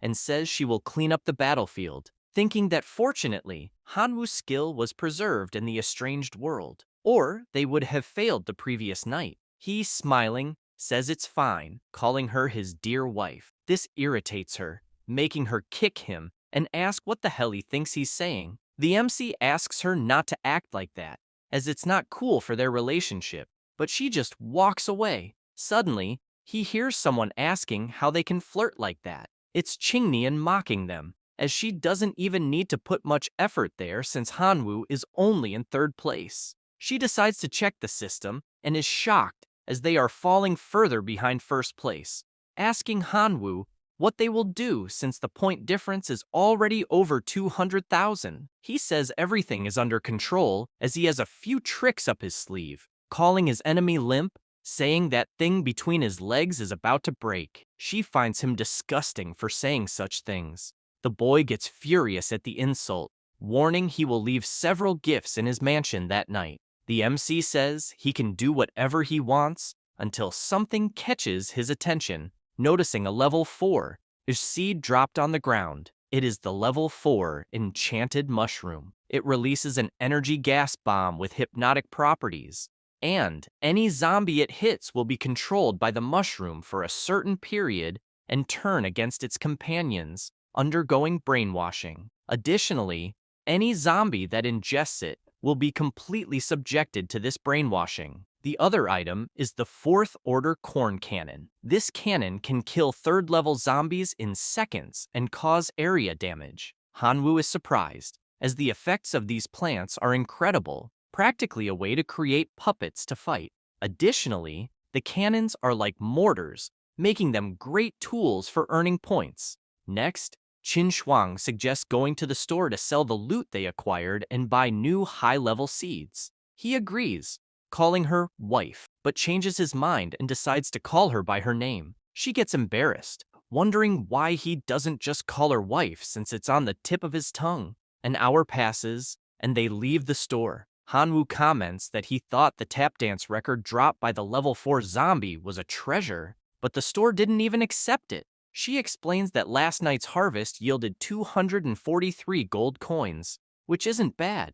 Moreover, the shop owner mentioned that the mayor is a collector of melee weapons and might exchange that pole for an excellent weapon. He replies that whatever the lady of the Han family says goes. She retorts that it's the Qin family, as they will inherit her name, but he says that's not right, for if it were at the Qin mansion, he would become a son-in-law as well. She gets angry because he is clearly taking advantage of the situation, but the MC just shouts that there can't be domestic violence there. Shortly after, they go to the mayor's house. Schwarzenegger comments that their pole is indeed rare and that he's interested in the trade, asking which weapon they want, as they will be able to choose. Hanwoo looks around and sees a beautiful sword that catches his attention because, upon holding it, he feels as if his dragon blood is resonating throughout his body, stating he will keep that sword. The mayor says it was indeed an excellent choice, but explains that the pole is not enough for the trade, wanting to know what else he has to offer. He mentions that he has a tap dance record and third-level seeds, and that this is all of value he possesses. Schwarzenegger comments that the tap dance is completely useless to him, but is interested in the 2 third-level seeds, giving a friendly reminder afterward, saying that the tap dance record is useless to him as mayor, but that the former dance queen of the city, his neighbor, would be very interested. The MC thanks him for the information and suggests they go visit Qingnian's mother. After walking a bit, they pass in front of Sudi's residence, admitting it is indeed stylish and extravagant. He approaches, stating that the difference between the two is growing and that it is even more humiliating to have fallen to third place, suggesting he admit defeat once and for all. And if he does, he might allow him and the goddess of the study hall to study together. Hanwoo mocks, calling Qin Shuang wife and asking if that idiot is her friend. She replies that she has no idea who he is. Sudi becomes furious upon hearing him call her wife, warning that now he will be crushed. The two pay no attention and walk away hand in hand. Seeing this makes him even angrier, making it clear that he will not just beat Hanwoo, but will cut off his hands. After walking a bit, the MC and Qin Shuang go to the landlady Hana's house. She comes out accompanied by Qingnian, asking if it's student Hanwoo there. She asks if he is the new neighbor next door since she heard from her dear one about last night's events, warning that if he is there to demand compensation for what happened, it's better to leave because she will never pay for incompetence.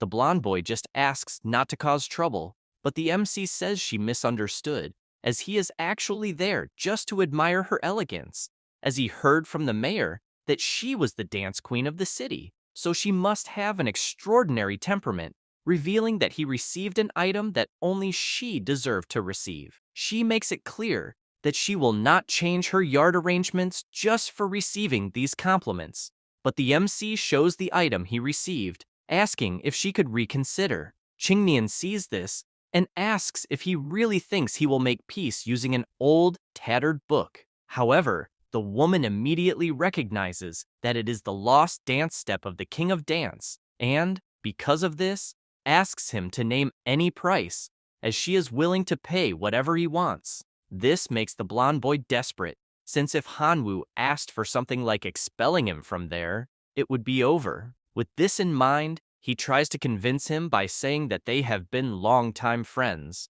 However, the MC simply hands the book to Hannah, saying he will send her more records if he finds them. She thanks him for his generosity, apologizing for her earlier rudeness, and saying she would love to be a closer neighbor. With that, they say their goodbyes, and a notification appears, stating that friendly relations have been established with the city's resident, the Queen of Dance Hannah, and the friendship value is 99, thus increasing 30,000 points. Reading this surprises him, as 30,000 points is absurd, being far more effective than going around killing random zombies, which makes him consider that this is the real way to win in the city. Qin Shuang asks what happened and what he just did, as she received a notification of a friendly relationship with Hannah, in addition to unlocking her personal shop and earning 10,000 points. He ponders this, as apparently, because they are a couple, His wife also earns points, and this is a great deal, considering he was just being a good husband. She becomes embarrassed by this, walking ahead and calling him shameless. Hanwoo pauses for a moment, deciding to see what treats Miss Hannah's shop has, and notices that, with 10 friendship points, he can buy level 3 clover seeds.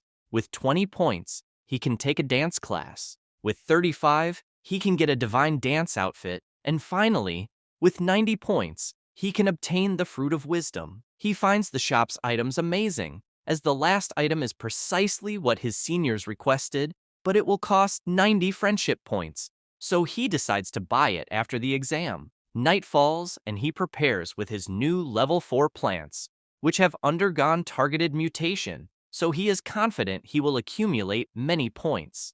Next, the zombies appear and head toward the mansion, but the plants don't even give them time to react, exploding all of them instantly. The MC finds this very strange, as high-level zombies are not appearing that night, so his points won't increase much if it continues this way, until he notices something on the other side of the residence, seeing Hannah waving her arm and saying she removed the beans the first time, as a small symbol of friendship between them. This leaves him upset, as without high-level zombies being thrown onto his property, he decides to use his draconic form to scout the region. As he flies around the city, he notices the presence of some zombies and charges at them with his new sword, striking several direct hits that cause gold coins to spill from the monsters. He finds it interesting, but decides to search for level 4 prey, as it is not worth wasting energy on small fry. After 4 hours, he stops at the top of a tower and opens the leaderboard,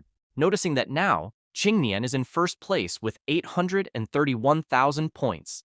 Zudi is in second with 757,000 points, while he himself is in third with 723,000 points. Seeing this makes him happy, as the point difference between them has drastically reduced. By morning, Hanwoo returns to his mansion and notices someone in front of it. The man introduces himself, saying his name is Rick Grimes. He is a city resident and captain of the city guard, revealing that he saw him fighting bravely against the zombies last night and, for that reason, decided to invite him to join the city guard. The MC is intrigued, commenting that he has only heard of the Guardians of the Galaxy, so he does not know what the city guard does. Rick explains that they basically protect the city from zombie hordes, preventing level 5s or higher from invading the city. He gets excited upon hearing that they will face such powerful zombies, as he will earn many points from it, and asks please to be allowed to join the city guard.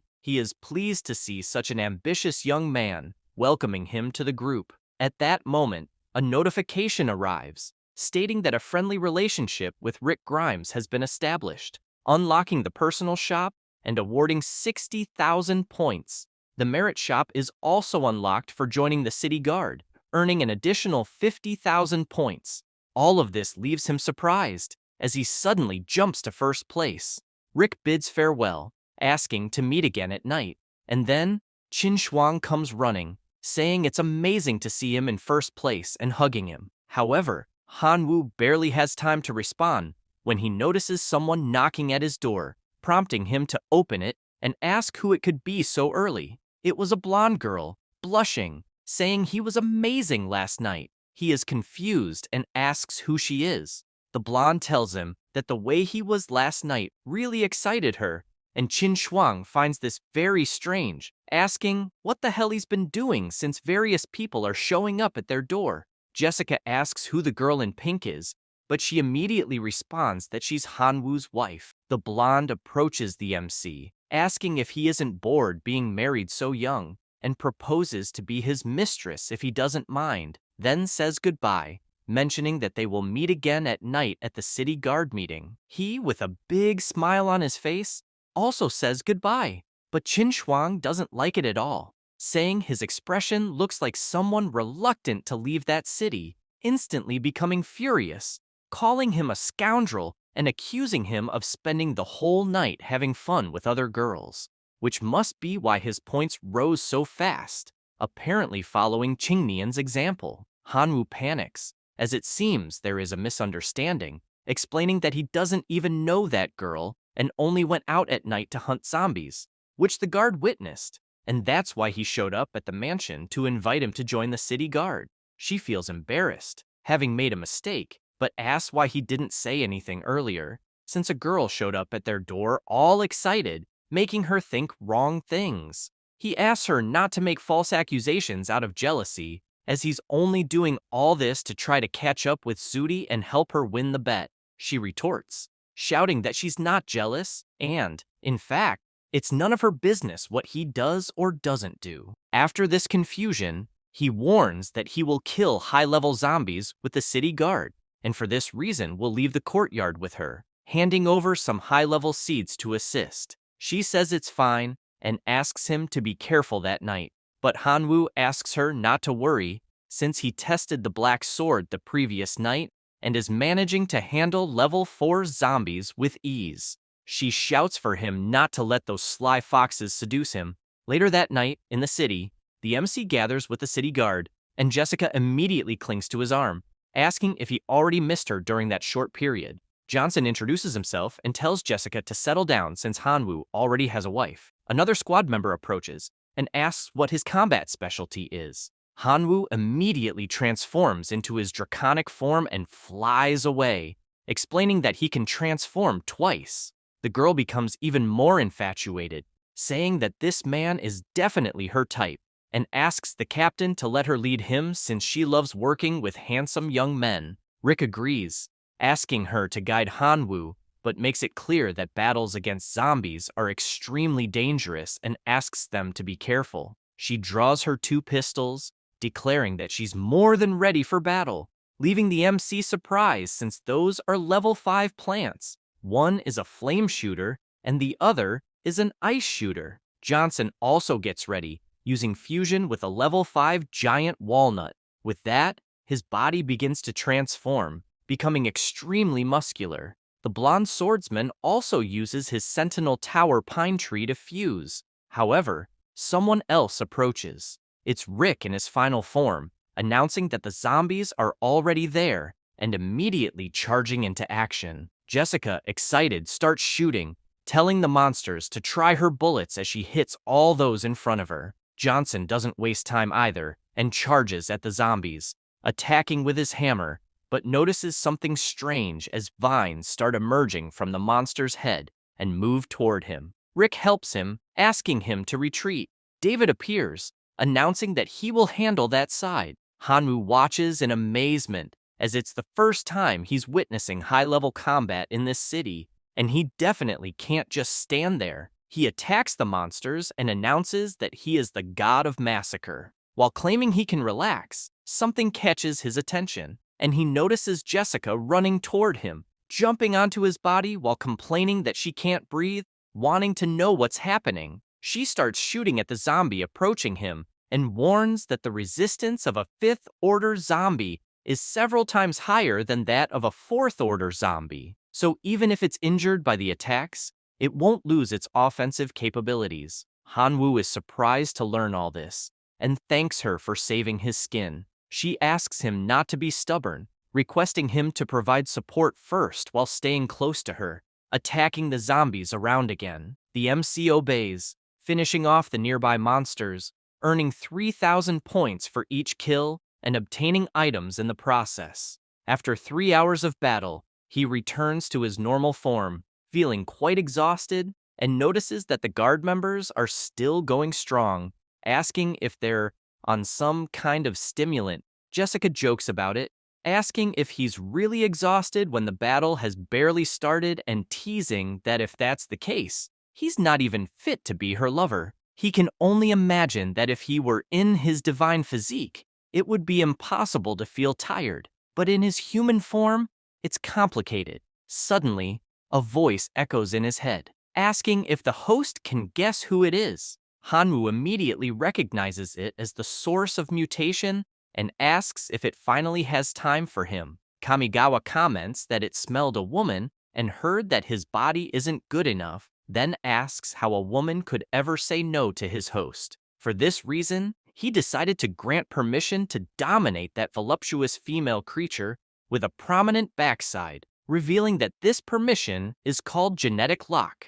So, just hold tight as they are about to embark on a new journey. With that, the lock that restrained his power opens, and a powerful energy surges throughout his body. He finds it great since he's feeling limitless energy. The source of mutation informs him that now it can induce temporary mutations in his body by consuming any type of powerful biological cell. The MC imagines that he could merge with plants to become strong and resilient, so he decides to try. Swallowing one of the pills, his body begins to overflow with power, and with that, he leaps, emanating a strong light throughout the area, which begins to disintegrate all the zombies nearby. Jessica is impressed since Hanwoo is radiant. Nearby, Rick urges them to stay focused as the zombie hordes are growing larger, attacking several of them at once. Suddenly, a new colossal zombie approaches, attacking Hanwoo,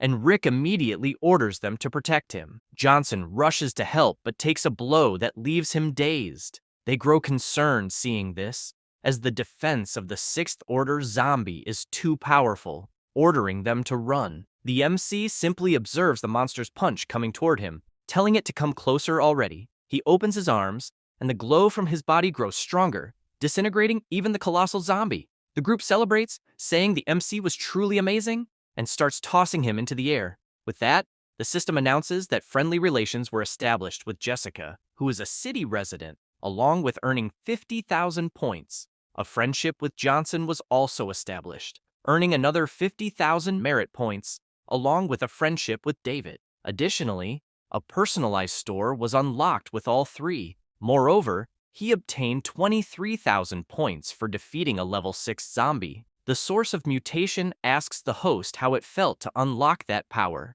The MC admits it was truly incredible, but soon grows worried as the slime warns it has bad news to share. This makes him furious, wanting to know what that bad news is since he has nothing else to offer, besides the fact that his divinity was earned with great effort. The source says it doesn't want that, and that the bad news is merely that the ability has side effects. He feels relieved since his divinity won't be stolen but still shouts, as he wasn't warned earlier that such damn power would have side effects, wanting to know if he'll end up crippled or something like that.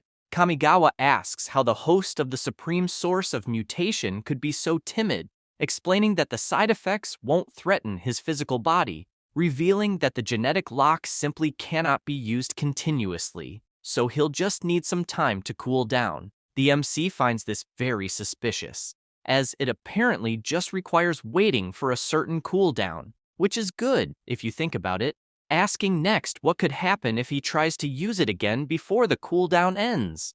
The slime warns that his physical body is fragile, so currently, he can use that ability once every 10 days, and if used frequently, the genes will fall into disorder, and permanent mutations will occur. The MC says he understands and doesn't want more details since this is bizarre. At this moment, Rick shouts, asking him if he's feeling discomfort. Hanwoo turns and says he's fine. Jessica runs to him, excited, as she found his performance incredible, qualifying him to be her lover, and asking if he'd like to spend a wonderful night with her. He feels embarrassed by this proposal until Johnson interrupts, asking her to stop bothering him since Hanwoo spent a lot of energy and is probably tired, suggesting that he go rest while Johnson handles the remaining zombies alone. The MC admits that he's really tired and will rest a bit.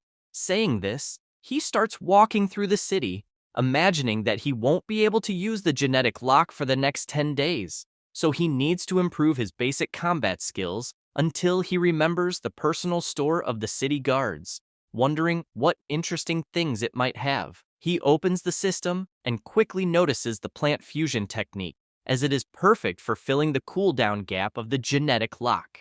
The mutation source becomes intrigued and asks if that pile of junk will be enough to satisfy him, since plant fusion is nothing more than a rudimentary method of transplanting different life forms. This leaves Hanwoo disheartened, as it costs 70 friendship points, and the slime is making it seem useless, but he can't help it, as the genetic lock takes so long to recharge. Kamigawa says that's not the case, explaining that the culprit here is his weak body, then asks if he believes that, with a slight modification, he could take the plant fusion technique to a higher level, and mentions it would only cost 2 divinity points. But it's no use, as he admits he's out of money. Then he says goodbye. This frustrates him, as he hates stingy people, and he lowers the price to 1 divinity point, saying he can't go any cheaper. The MC feels proud inside, considering himself the king of bargaining, and agrees to the deal at that price. The slime snaps its fingers, and the MC's head explodes with information, realizing the plant fusion technique has been improved and can now fuse up to 3 plants at once, with an additional quota for level 6 seeds, which is undeniably amazing. Kamigawa, however, warns that he will want the divinity point later. The MC tells him not to worry about it and begins tinkering with his system, remembering his attribute is dark. So he places the level 5 Death King Adalia in the first slot. After that, the 4th day of survival arrives, and another 4,000 points are credited. The MC looks up and notices the points are expanding, also realizing Qin Shuang has appeared in the rankings and could defeat Su Tie in less than 2 days. He is in first place with 1,400,000 points.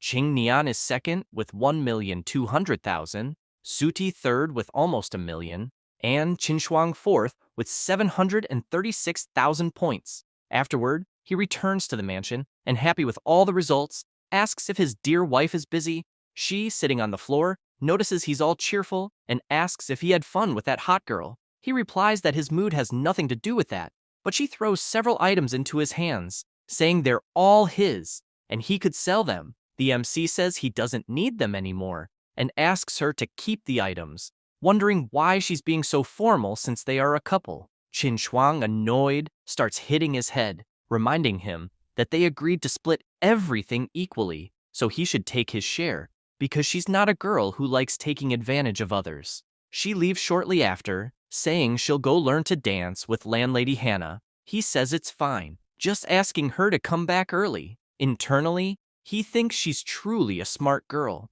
as she knows how to earn points by befriending the city's residents, and for that, he's proud. Afterward, 9 days pass, and Hanwoo meets once again with the city guard squad. He notices something strange and asks if something happened, as everyone seems worried. Jessica responds that there will be a lunar eclipse that night, which happens once a month. With it, the zombie invasion will be much stronger than usual, and during last month's invasion, a girl named Jasmine was lost forever due to the difficulty. Rick then shares that Jasmine's death was his responsibility and promises that no member will die tonight.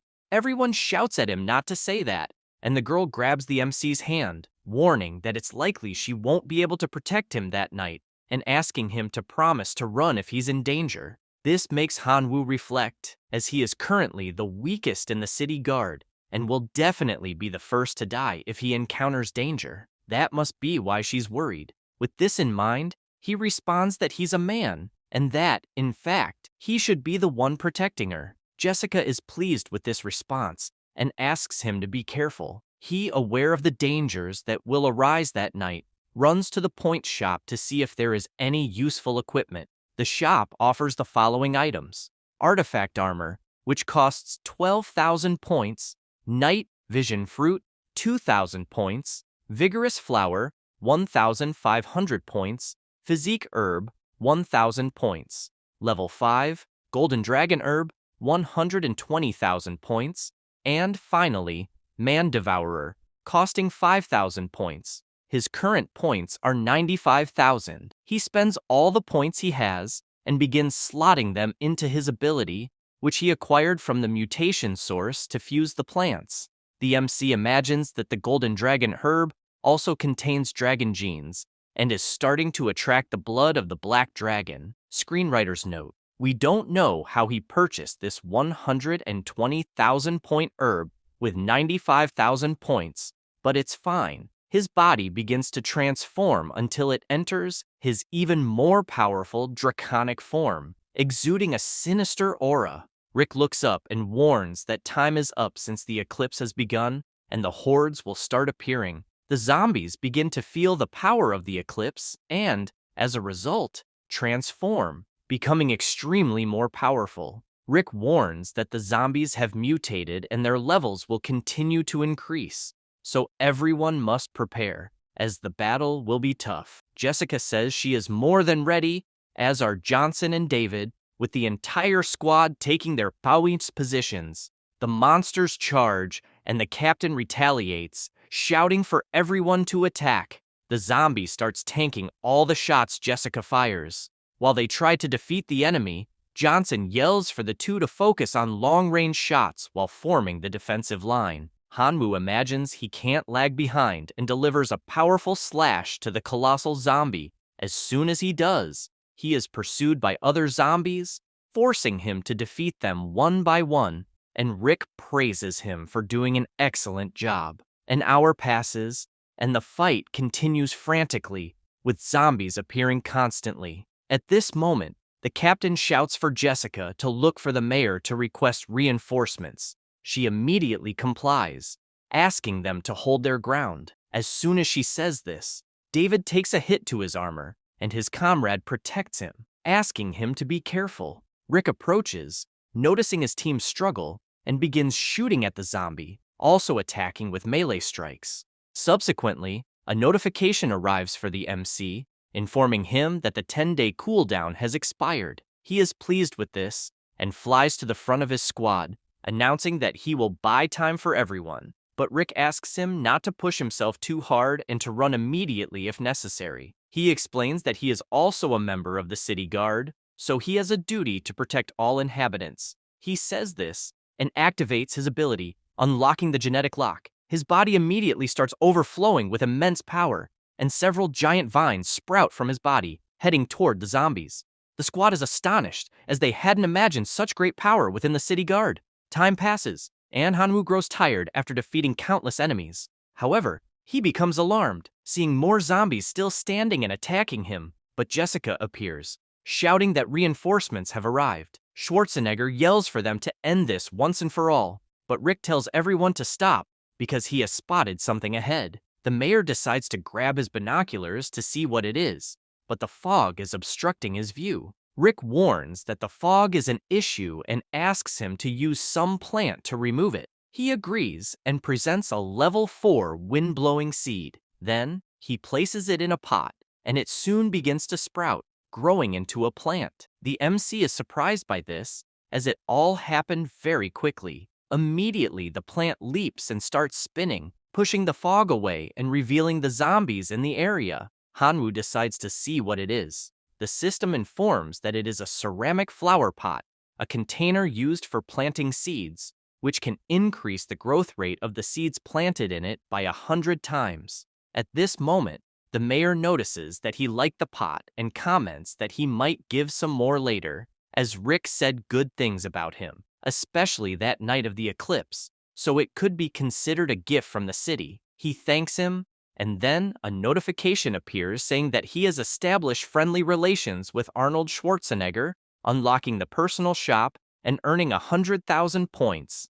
Immediately, the MC opens the mayor's shop, as it must have many valuable treasures, and quickly spots a plant of interest. He uses it, and poisonous mushrooms begin to grow on the bodies of zombies. He approaches to see what's happening and feels pleased, as the Black Plague mushrooms spread fast enough. Because of this, Hanwoo flies high and begins using life sacrifice on the mushrooms embedded in the monsters. Immediately, an aura takes over the entire area, and several colossal explosions start to emerge. As a result of the life sacrifice, the system presents 3 options for him to choose which to redeem. The first is a level 9 seed of the Tree of Wisdom. Planting it in the Divine Realm can maintain the stability of the Divine Realm, extend the clan's lifespan, and produce fruits of wisdom after reaching adulthood. The second option is a golden flower pot, and a special plant planted in it will gain immortality. Lastly, the third option is a level 4 building, Botanical Museum. If constructed in the Divine Domain, A special seed will be randomly produced every 24 hours. The probability of a level 1 seed is 50%, level 2 is 40, and it decreases progressively until level 9, whose chances are less than 0.0000009%. The MC admits it's a tough choice, but decides to take the pot of immortality since, combined with his mutation, infinite possibilities may arise, and eventually, he will also obtain level 9 seeds. Then Rick shouts that they are surrounded, and Hanwoo becomes worried, as he didn't expect the power of the Black Plague to be so weak as to have already dissipated. Because of this, he decides to use directional mutation on the mushroom. His possible beneficial mutations are significant spore dispersion increase, spore activity boost, and spore growth acceleration. He orders all 3 directional mutations to be activated simultaneously, making the wind flower more powerful and completely dissipating the fog. With that, Rick celebrates, as the speed of the zombie horde has decreased and everyone present cheers. However, the mayor warns that things will get complicated at that moment since the eclipse is entering its final stage,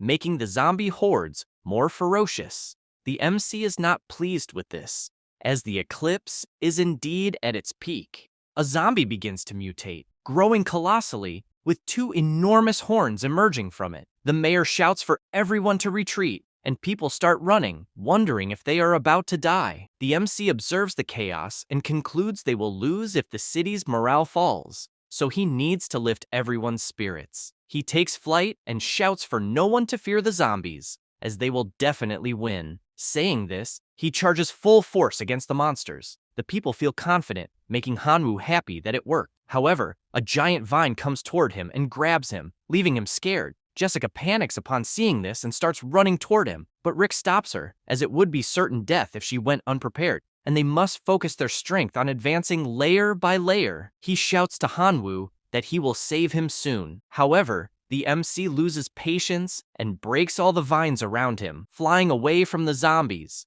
Nonetheless, he notices he is too exhausted and theoretically just needs to return the way he flew to reach the city again. Half an hour later, he is still flying, unable to understand what is happening, as none of the directions seem right. At this moment, the source of the mutation says that, in case he hasn't realized, he is trapped. Hanwoo dislikes this and asks if there is a way to help him. The slime responds that it wouldn't be a problem, but will cost 1 divinity point to guarantee a safe exit. The MC replies that he has no more divinity points, but does have a life, and it can take it if it wants. Kamigawa replies that things don't work like that, and that he is on his own. However, as a good super gene, it offers free advice, warning him not to wait until morning to leave, as time stopped for him the moment he entered the fog. Hanwoo dislikes this, as if it's true, he is in grave danger, but he doesn't understand, as none of the directions,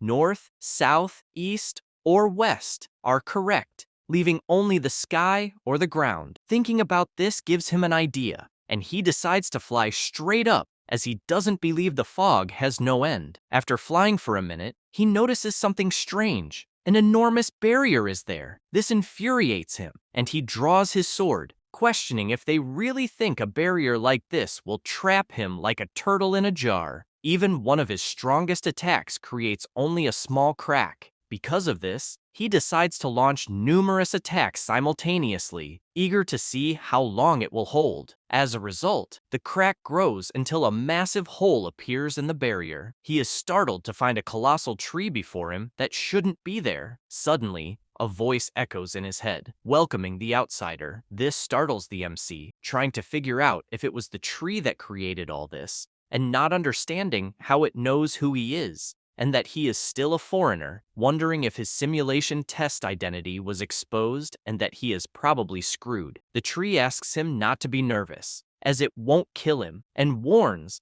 that it will simply need a favor to save that world. This intrigues him, making him wonder if the favor is to kill all the zombies, but the ancient tree responds no, as the real task is to expel the residents. He finds this perplexing, suspecting there is a deeper story behind it, so he sits down and asks her to explain further. She says she is the tree of wisdom, the guardian of that secret realm, living for 10,000 years, and that it had always been a peaceful place until an outsider discovered the secret realm and occupied it by force. This person also sent a large number of followers to collect seeds from the special plants she cultivated, selling them as rare resources, which is why she couldn't stand seeing her descendants sold as merchandise. In fact, there had been peace in that realm for over 10,000 years, as she has no combat abilities and could not fight the invaders. Because of this, he had no choice but to seek the god of death and,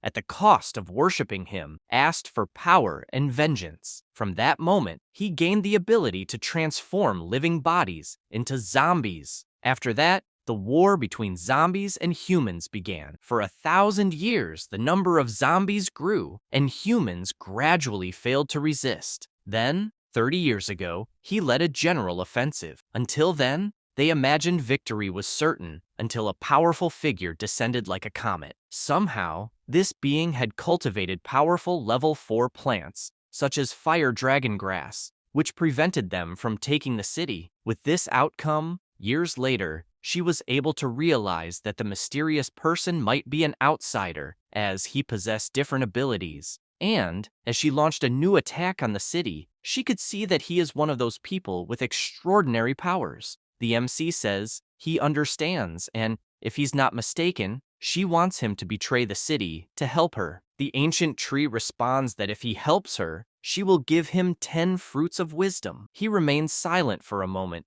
imagining that 10 fruits of wisdom are nothing less than 10 points of divinity, and that's insane. Furthermore, she emphasizes that she can offer 3 divine bodies that, although dead for 1,000 years, are still active. This makes his eyes shine, as the proposal is too tempting, but he feels frustrated inside, as he could easily deal with the humans. However, that zombie city is a treasure of the Imperial Academy, and the god behind it is most likely a high-ranking leader of the Imperial Academy. In other words, if he helps her, he could face great trouble with this being, and that would indeed be a major problem. With this in mind, he asks for her forgiveness, as he will have to refuse. However, before he can finish his sentence, she emphasizes that if he is willing to help, she can recommend him to the great Lord of Death. He can't believe what he just heard, as it is a chance to obtain the powerful level 5 divine position of death, and if he truly achieves it, he would be worshipped by all gods. The ancient tree asks if he is willing to accept with all these offers,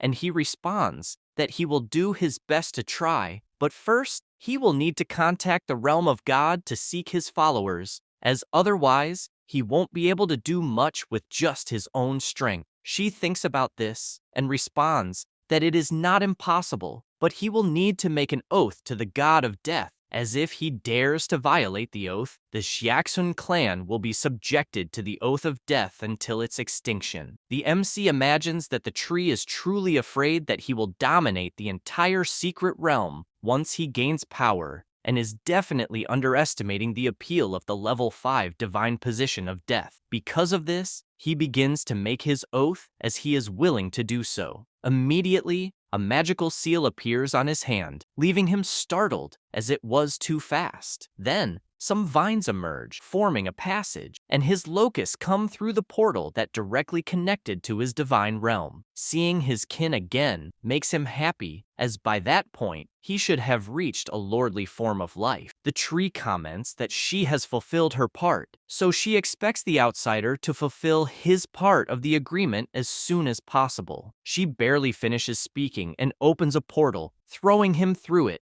making him fall to the ground. He gets irritated as the damn tree was rude, throwing him out like that without even offering a coffee first. But his bigger concern is how he could get rid of all the city's inhabitants. He decides to fly over the city until Rick spots him, as does Jessica, who immediately runs toward him, hugging him and feeling happy to see him well. The MC feels embarrassed by this reception. At this moment, the mayor approaches, saying he will be given the year's prize for his great contribution. Hanwoo responds that it's unnecessary and that they could convert it to money. Then, the sun appears, and all remaining zombies are eradicated. The ranking table is updated with Hanwoo in first place, with 12,030,000 points, and Qin Shuang in second place, with 8,720,000 points, Qingnian with 7,920,000 points, and in fourth place,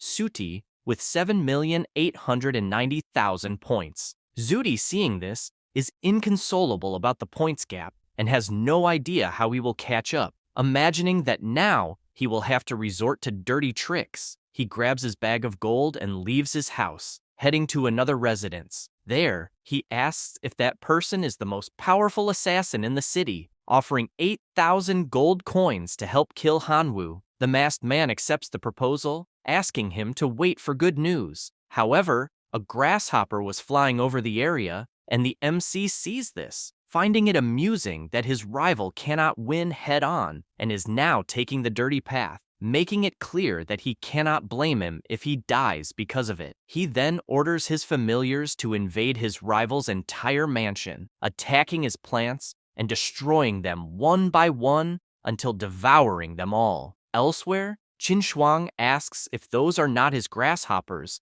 and how he managed to summon them there, also wanting to know what on earth he is doing. Hanwoo responds that it is a secret and that if he told her, he would have to kill her. This makes her furious, asking how he dares to say such absurdities, and she starts pulling his ear. Then someone shouts for Hanwoo to come out of the house. It was Zudi, demanding that he not deny that everything happening is his fault. The MC is pleased to see him, wanting to know if his luck is not holding up. His rival asks if he is not ashamed, as he knows perfectly well that the grasshoppers were ordered to destroy all the special plants. He asks him not to talk nonsense, as there is no way the familiars of the divine realm could enter that city, so this is slander. Moreover, he mocks him by saying that he now has 12 million points, which is almost double 7 million, asking how he plans to react with only a motorcycle. Zudi becomes extremely furious with these provocations,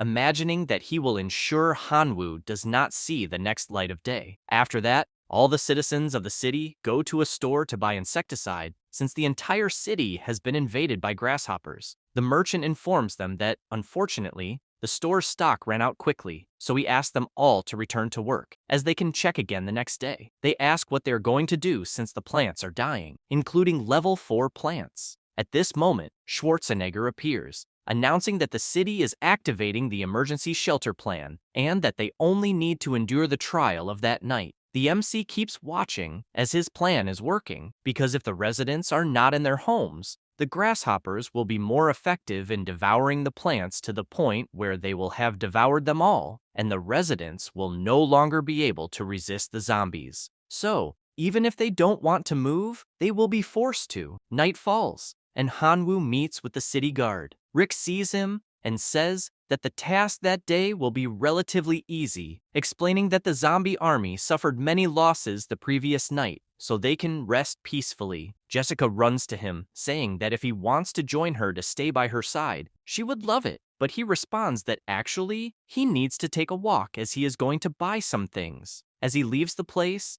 a grasshopper reports that Zudi and the assassin are about to act, and he replies that it's fine since he wants to find a deserted place to wait for them. After waiting for a while, the MC sees the two and says they are finally there, commenting that he didn't enjoy waiting so long. The student gets furious, asking if the assassin leaked the information, but he responds that he would never do that, as they can insult his character but never his professionalism. That said, Sudi declares that Hanwoo will not survive that night as he must die. The MC asks if he is sure he will dare to do this, as the entire lecture is being recorded by the Academy, so he wants to know what explanation he will give about this. He responds that the killer is the one who will kill him, so it has nothing to do with him. The masked man asks them to stop chatting since he needs to work. He summons his thorny vines and draws his sword from them, attacking with his ghostly shadow. However, his weapon immediately breaks in half, as it's not strong enough to pierce the MC's draconic form, who mocks him,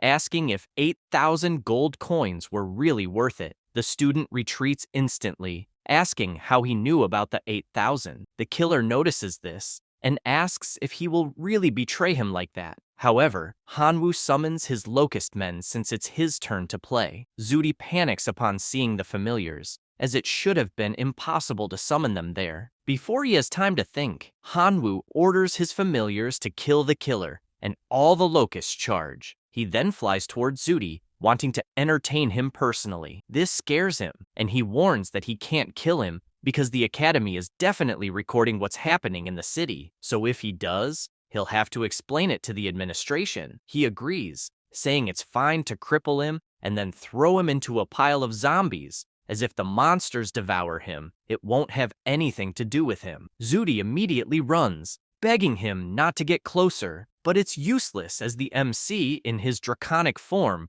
approaches instantly and slams him into the ground. The student begs him to stop hitting him because if he continues, his family won't take it lightly. Hanwoo doesn't care, as he isn't a coward, throwing the boy straight into the zombies. He then checks what's left and admits it was brutal since almost nothing remains. He says this and flies off, asking his familiars to take a break and rest. The day goes by, and all the citizens gather with the mayor, outraged that their plants are being devoured, and worried that if this continues, it will be impossible to keep living in the city. They also note that the church shelter isn't large enough for everyone. Schwarzenegger grows concerned as he doesn't know what to do until the MC catches attention, saying he has an idea. He suggests that all the residents move to another world. They ask if he's serious because they really can't take living there anymore, as the zombie attacks are so frequent they can hardly sleep. The mayor responds that they would even be willing to go, but the portal was destroyed in the war against the monsters, so they don't know how they could do it. He mentions that in fact, he was worried they wouldn't agree, but if that's the problem, it's easy to solve since Duolong City is perfect for them, and there's a way to rebuild the portal to the other worlds. He just asks for some time. Schwarzenegger is happy about this, saying he'll provide full support. With this resolution, Hanwoo flies to the ancient tree and explains the situation, asking only for the portal to be repaired since, with that, he'll be able to get everyone out of the city, leaving the place free of humans. She is pleased to hear this, and thanks him, saying she'll keep her part of the promise, and asking him to enter the dense forest at night when the moon is full. At nightfall, Hanwoo takes everyone to the forest, and the mayor asks if he's sure a portal will appear just because it's a full moon. Then Jessica screams, asking them to look ahead, questioning if that enormous tree is really the tree of wisdom. Near them, a portal appears, and everyone begins passing through it. Hanwoo bids them farewell, saying they'll meet again soon. The residents cry with joy as they can now live in peace thanks to a benefactor. Jessica kisses him on the cheek, asking him to please remember her, and then crosses the portal. He feels pleased that the evaluation is finally over until Lena contacts all the students, informing them that the evaluation in the zombie city is complete. With that, everyone is teleported back to the classroom. She congratulates everyone who successfully returned, informing them that 2 students perished in the secret realm during the survival assessment, wishing these individuals greater strength in facing future assessments in their next lives. Hanwoo becomes thoughtful, realizing that apparently perishing in the secret realm causes the same to happen in the real world, which is undeniably cruel. However, he is startled to see Sudi safe and sound and asks how on earth that guy survived. The teacher requests everyone's attention as she announces the assessment results, starting with Hanwoo,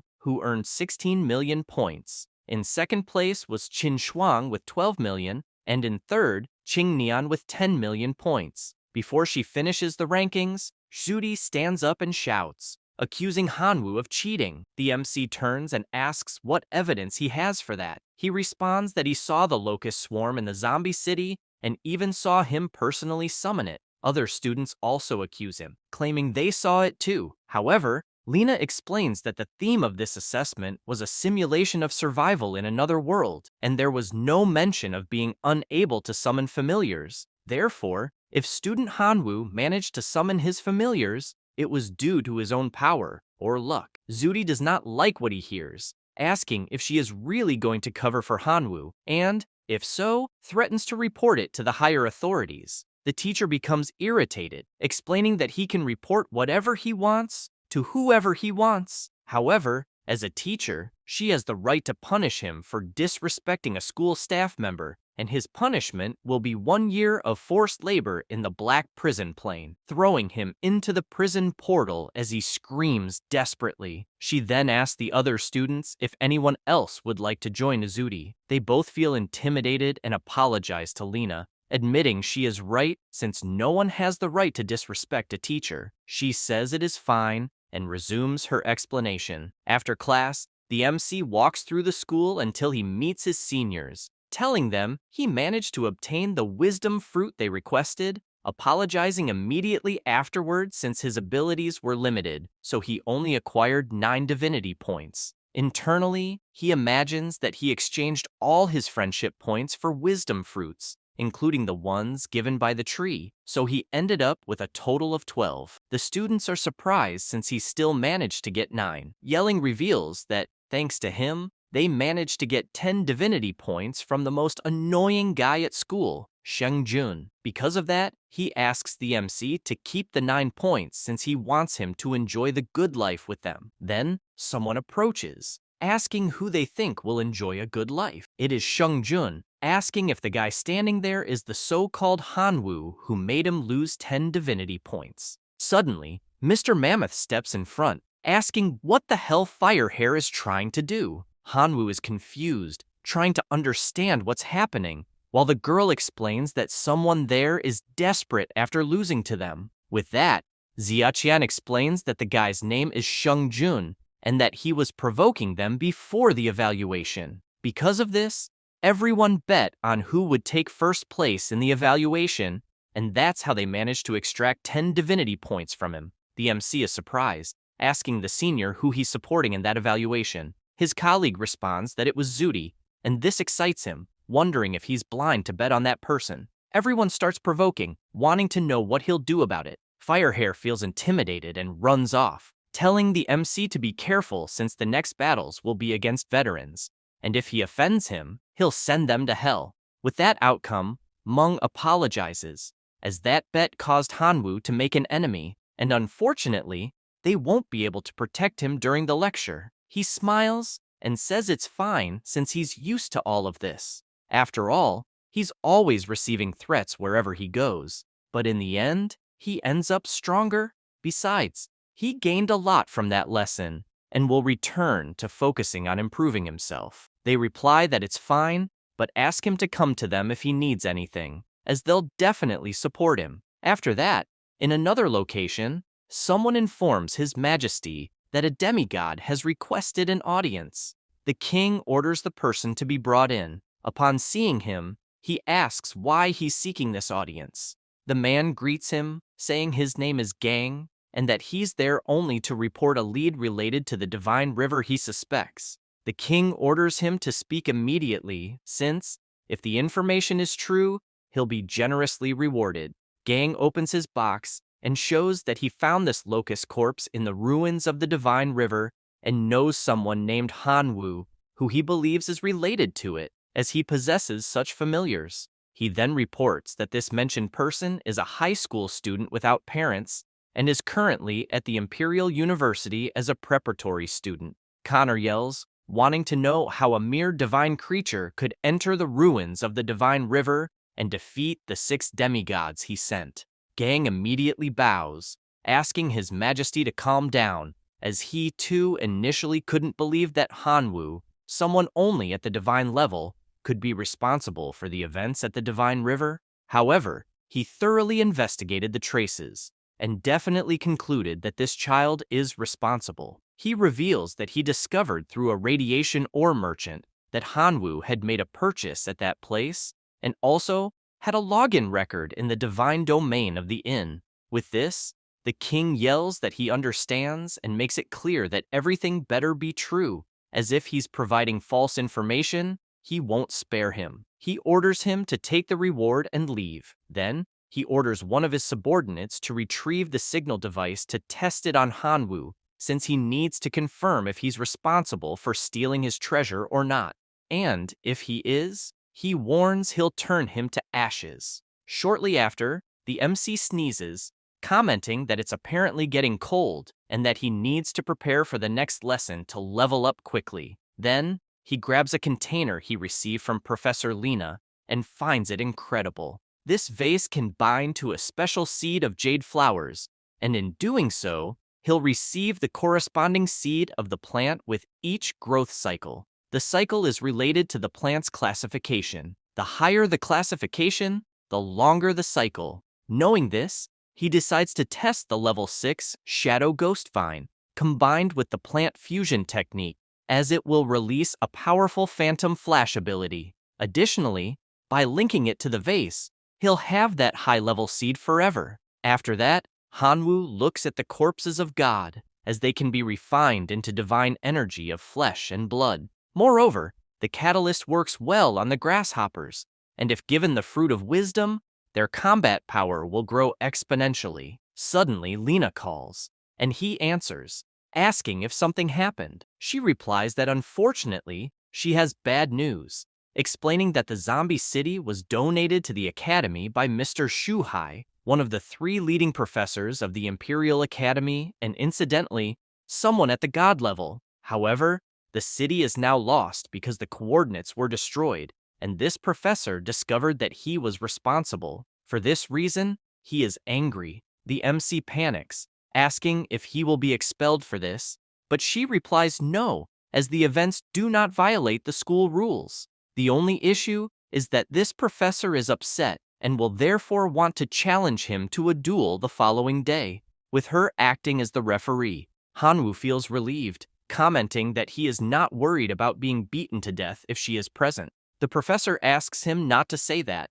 emphasizing that he must do his best against this professor. Afterward, he lies on the bed, imagining that he cannot avoid this in any way, so all that remains is to have a good night's sleep for the fight of his life the next day. After the night's sleep, at the training field, the seniors cheer for the MC, urging him to do his best and to surrender as quickly as possible if he sees it's impossible. Suddenly, Professor Lena appears, asking Hanwoo to greet the professor who issued the challenge. The two face each other, and Shuhai states that he will not use any skills, divine arts, or other measures in the battle, but will deploy only 1,000,000 members of his divine realm for combat, stressing that regardless of victory or defeat, he wants to make it clear that all this is because of the destruction of the secret realm he owned. Asking if there is any objection, he responds that he would not dare and will definitely fight with all his might, not to disappoint a professor. With that, Lena asks for the duel to begin, stating that the terrain will be mountainous and both parties can summon their familiars, shouting for the match to start immediately. Shuhai summons his army, invoking thousands of puppets. Mong is surprised by the professor's familiars and asks what the hell they are, as they definitely have a powerful aura. Xiaqian explains that they are sapiens, a subspecies of humans, an ultra-rare affiliated race that are extraordinary life forms naturally born with extremely high intelligence and great potential, and with a bit of effort in adulthood, they can ascend to a heroic life form, and, although there are no heroic life forms summoned there, they still emanate an aura just as powerful. The mammoth, knowing this, shouts at Hanwoo to surrender immediately, as the opponent is too strong and even conceding half of the army is still a profit. However, the professor yells for him to shut up, then asks Hanwoo if he is not going to summon his familiars for battle. The MC replies that he will, opening a portal and summoning his grasshoppers, which take over the entire arena with their colossal numbers. Shuhai cannot hide his surprise, as that absurd number of grasshoppers are extraordinary life forms. He is even more impressed since, besides them, there is a Lord-level life form. Additionally, he observes that behind the grasshoppers, there is an army of red dwarf goblins, whose leader is also a Lord-level life form, and the Minotaur race also has one at this same absurd level. Then, Jian Feng appears, leaving the professor speechless, as a Lord-level life form from the Sword Clan is present. For this reason, he asks how many races the MC possesses, as he is at a loss for words. No sooner does he say this than the Skeleton Clan appears, leaving him perplexed, as 5 Lord-level life forms and a bone controller with the combat power of a top-tier heroic life form emerge. This should be impossible, as not even someone at the level of a demigod could assemble an army like this, making him question whether the boy is really only at the divine level. Mang, observing the army, says he thought he narrowly lost his fight against Hanwoo. However, upon seeing the full army, he realizes he never had a chance.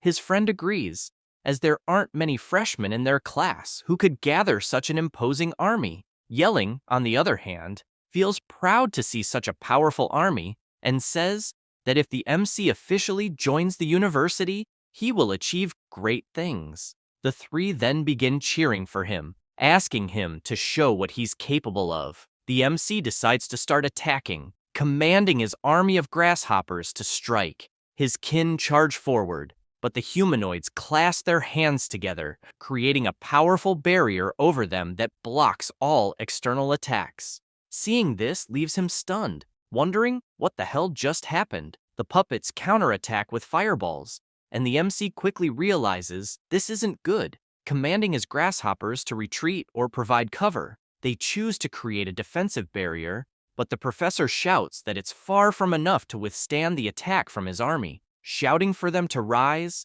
they create a giant energy sphere. Hanwoo is left speechless at the sight of such power, noting it's a colossal spiritual bomb, and asks if the professor has been watching too much Dragon Ball Asterisk. Shuhai orders them to fire, and the energy charges toward the MC's army. He yells that it won't work, calling for the Divine Hammer to join the battle. The Red Goblin leaps toward the power, preparing to strike, and smashes his hammer against the spiritual bomb, causing enormous cracks to form in it. Following this, Hanwoo orders his grasshoppers to attack, as a breach has been created and the swarm flies toward the army. The veterans are pleased with the battle's progression, wondering if Hanwoo really stands a chance to win. However, the professor remarks that the game has only just begun. The grasshoppers advance, and the MC, observing, comments that their combat power is extremely low despite their numbers.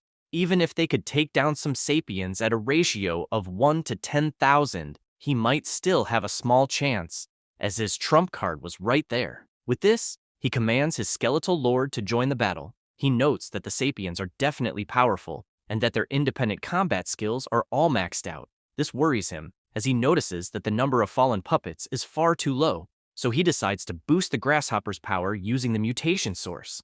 Kamigawa contacts him telepathically, warning that this opponent has an extremely high level, and that, to avoid being detected, she'll need to remain hidden. For this reason, directional mutation and genetic blocking are temporarily disabled. The MC can't believe this nonsense, asking if this is a joke, as it implies she only intimidates the weak but flees when facing someone strong. He grows frustrated, realizing directional mutation is out of the question, and commands his skeletons to do their best since everything depends on them. Following this, the giant bone controller begins to emerge in battle, exciting Meng, as the decisive move is finally arriving, and with this, the skeleton starts materializing. However, several explosions occur in the arena, and the MC doesn't quite understand what's happening. The professor then explains that the undead race has a significant advantage with the invasion method fight to survive, and that it was definitely a nightmare for all civilizations tens of thousands of years ago. However, that's history, as countless player researches in the realm of the gods have developed numerous ways to combat this race, giving the example that, above the true god, almost everyone has a trump card unaffected by the undead. For this reason, he tells Hanwoo that if this is truly his ultimate move, he has a tough path ahead. The MC comments that the grasshopper's attacks are ineffective since they cause minimal damage. Skeletons cannot be summoned. The small skeleton and the bone controller are completely nullified, and the thousands of minotaurs and dwarves are not enough for the battle. For this reason, it is truly debated whether to just surrender, as he sees Jian Feng and his Minotaur Lord fighting almost alone, and, as time passes, both are becoming increasingly cornered, worrying him because If it continues like this, they will fight to the death. Because of this, he shouts for the black locusts to attack, and they prepare their arrows, launching them high, piercing through the shield due to their dark, corrosive properties. And some sapiens are definitely affected, leading the MC to conclude that the fruit of wisdom is extraordinary, as the black locusts ate only a little and already evolved so much. Jianfeng and the Minotaur Lord do not give up and keep attacking with everything, defeating all enemies in their path. However, the puppets rise again, leaving Hanwu concerned because this race recovers too quickly. Then, he notices something and sees that his great black dragon friend, Elphys, has appeared to assist, accompanied by all his dragon familiars. Yelling cannot believe he is seeing a pure-blooded black dragon, and it seems Hanwu hid such a precious treasure from them, as it is something with the potential to ascend to the level of a king in the future. Seeing this makes Meng upset, because the more he sees the MC's army, the more he is certain it would have been impossible to defeat him in the duel they had in the past. The professor imagines that Hanwu has immense attack power even in the preparatory phase, as his army seems limitless, possessing all the most powerful races. Aware of how impressive the combat power is, and how even greater the recovery ability is, without knowing who will be the victor, the professor asks Hanwu if they should make a truce. He reflects on this, wondering if he really wants to cease fire. However, Elphys shouts that he refuses the offer. The veterans are shocked by this request, as they never imagined that God Shuhai would ask for a ceasefire, considering whether even he is afraid of Hanwu. Yelling feels pleased, wondering what Hanwu will decide. However, Lina makes it clear they know nothing, as Professor Shuhai is actually holding back, because if he went all out, Hanwu wouldn't stand a chance and is only showing mercy. She explains that, indeed, Hanwu's displayed strength earned the professor's acknowledgement, and he will definitely not let such a good seed slip away. Inside the arena, he approaches the MC, saying he has calmed down, and explains that continuing to fight will only cause unnecessary casualties, adding that he intends to give the remaining Sapien Legion as a gift. The Black Dragon tries to roar to keep fighting, but the MC silences him, asking if the professor is serious. He replies that he will indeed gift the Sapiens, but under one condition: when officially entering the university, he must become his disciple. Hanwu is left speechless, but Lina appears, urging him to thank the professor immediately, as this person is one of the 3 most renowned mentors of the Imperial University, someone extremely powerful, revealing that every year, an enormous queue of about 500 meters forms with students wanting to become his disciples. The MC finds this strange because, if it is 500 meters, it would mean about 1,000 people, assuming 2 per meter, and she says that is exactly the case, explaining that the Imperial Academy enrolls only 2,500 students a year. This leaves him surprised, running and bowing to the professor, willing to become a student and, if necessary, a disciple at that very moment. Shuhai says he will understand this as agreeing to the conditions he laid out, asking that the 820,000 sapiens that remain be taken to his divine kingdom, considering it a small symbol of his support. However, regarding the learning, he will have to wait until he officially enters the academy. He makes it clear that he doesn't care about the others, but he needs to maintain a high standard in case he becomes his disciple, and following this line, it is necessary to ascend to the level of a perfect demigod. Hanwu says he understands, since he knows that in order to do this, he will need to reach the maximum value of 10 divine points. The teacher emphasizes that, in addition to all of this, he will need to obtain clues about the authority of the God of Death from the God of Death himself, which can be considered an extra test. If he completes these 2 points he just mentioned, he can become an official disciple. Then, the veterans appear, congratulating Hanwu on the beautiful battle. Shuhai asks if they enjoyed the show, warning them that none of what they heard should leave that place, especially to the other teachers. Xiachen asks him not to worry, as he must know well what their teacher's temperament is, so there's no chance they'll reveal anything. The teacher, to ensure this, throws some gifts at them, and the three are even happier, promising that nothing will leave their mouths, even if they're beaten to death. Lena calls them audacious, saying they're really crazy to extort even a teacher of the god level. The next day, Qin Shuang calls for Hanwu as she needs a favor. They walk, and she tells him that her family is planning to arrange a marriage with Suti's family, and unfortunately, she is the poor sacrifice. He is surprised by this, asking if they still do that nowadays, and if her parents really agree with it. She explains that her parents have just gained the authority of the gods of light and can't change her great-grandfather's mind, as he is the only true god in the family. So, his decision is a divine decree within the family. She also mentions that originally, the arranged marriage would have been with Suti, but since he was failed from the class, the partner changed to the older brother of the family, Shugang. He says he understands and that, apparently, the Shu family is determined to marry her, asking how he could help her, as he will do everything within his power. After all, they were husband and wife for a while. This embarrasses her to the point that she slaps his face while asking him to shut up. After that, the MC smiles, as that reaction is the most like her, and that if it's her wish, he can accompany her to cancel the marriage. Qin Shuang smiles and thanks him for this.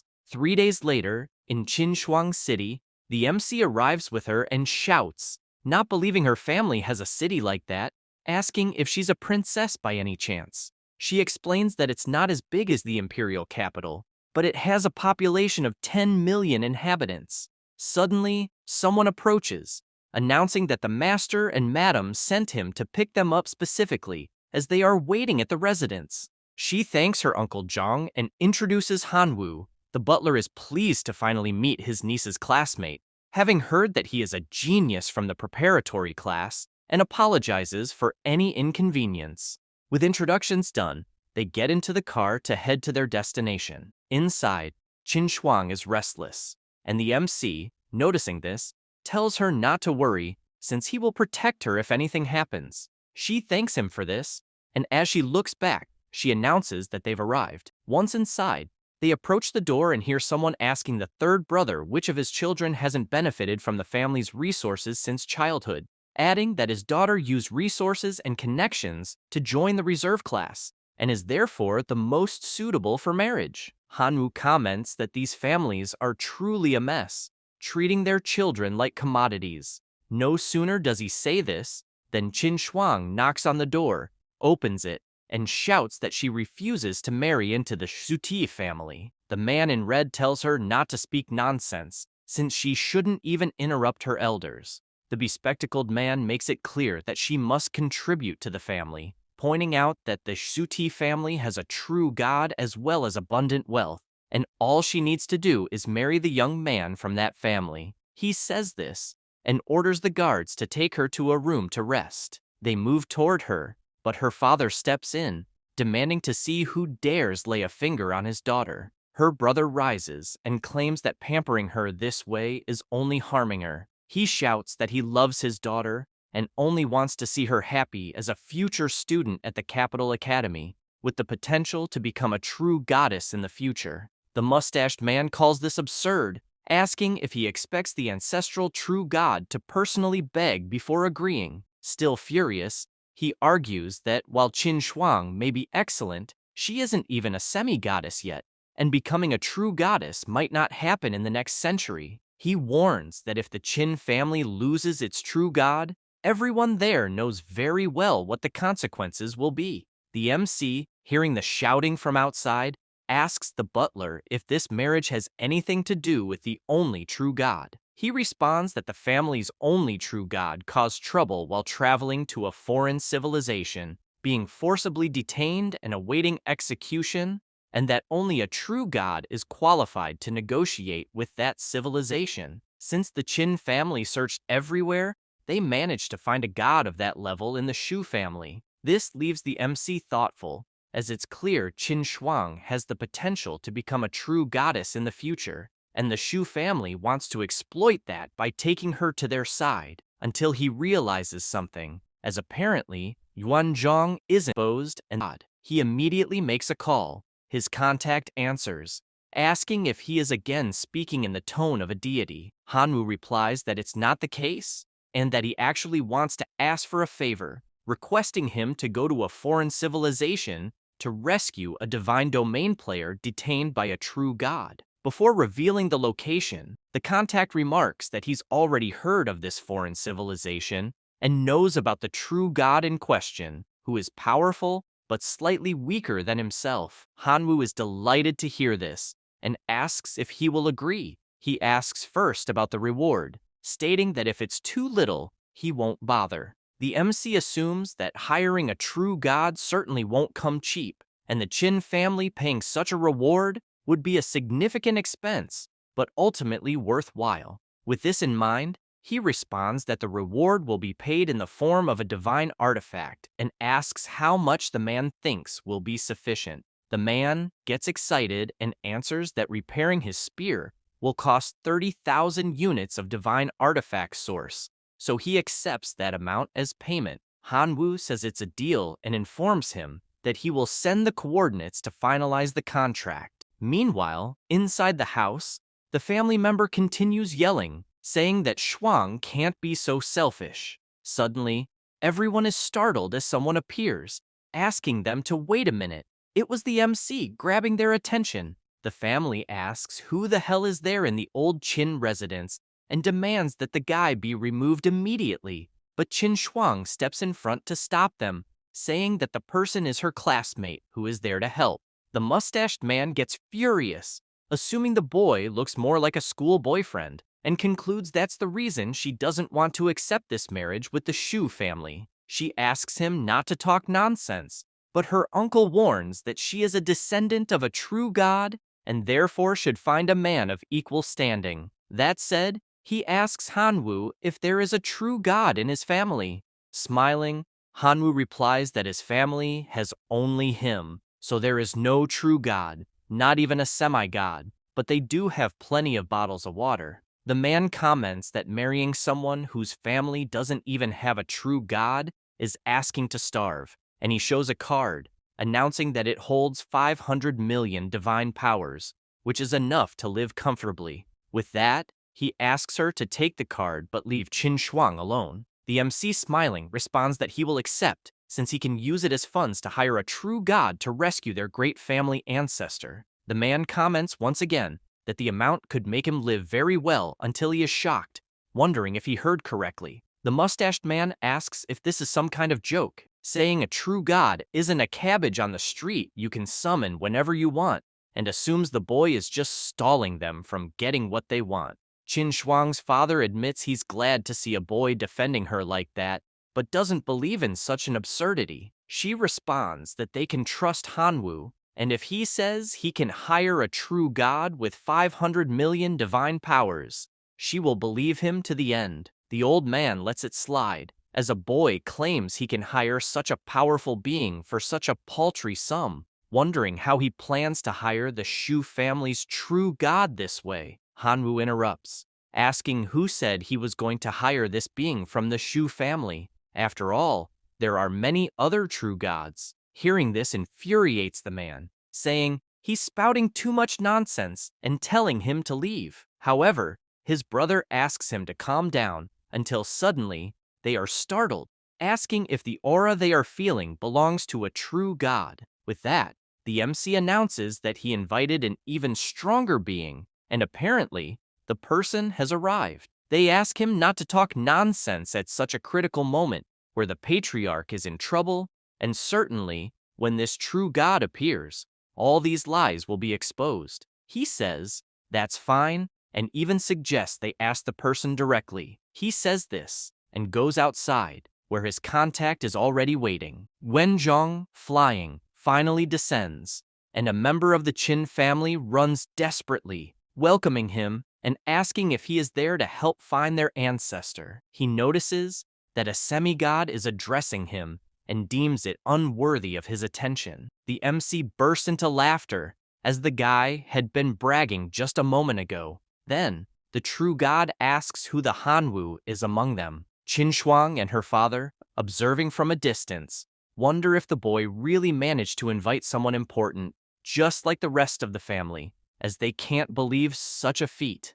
After the MC responds that he is Han Wu, Yuan Zhong approaches, asking if it's true, thinking that the boy is just a child and not even a demigod. Yet he was calling him brother. Han Wu, embarrassed, confirms it and asks if he doesn't recognize the source of the artifact he's holding. He becomes pleased to see it's true and comments that he didn't expect him to be so young. Then, everyone goes inside, and he asks if they are members of his family. The MC replies no, as those people have nothing to do with him. This makes the old man worried, thinking that he might hold a grudge against them for being mistreated, and he quickly runs to his brother, informing him that the boy is there because of his daughter, so he needs to persuade him to help them. Everyone does the same, begging the sixth brother to help the family, as, if they can secure the help of a true god, they won't need to marry off his daughter. This makes him look at Qin Shuang until he decides to speak with her,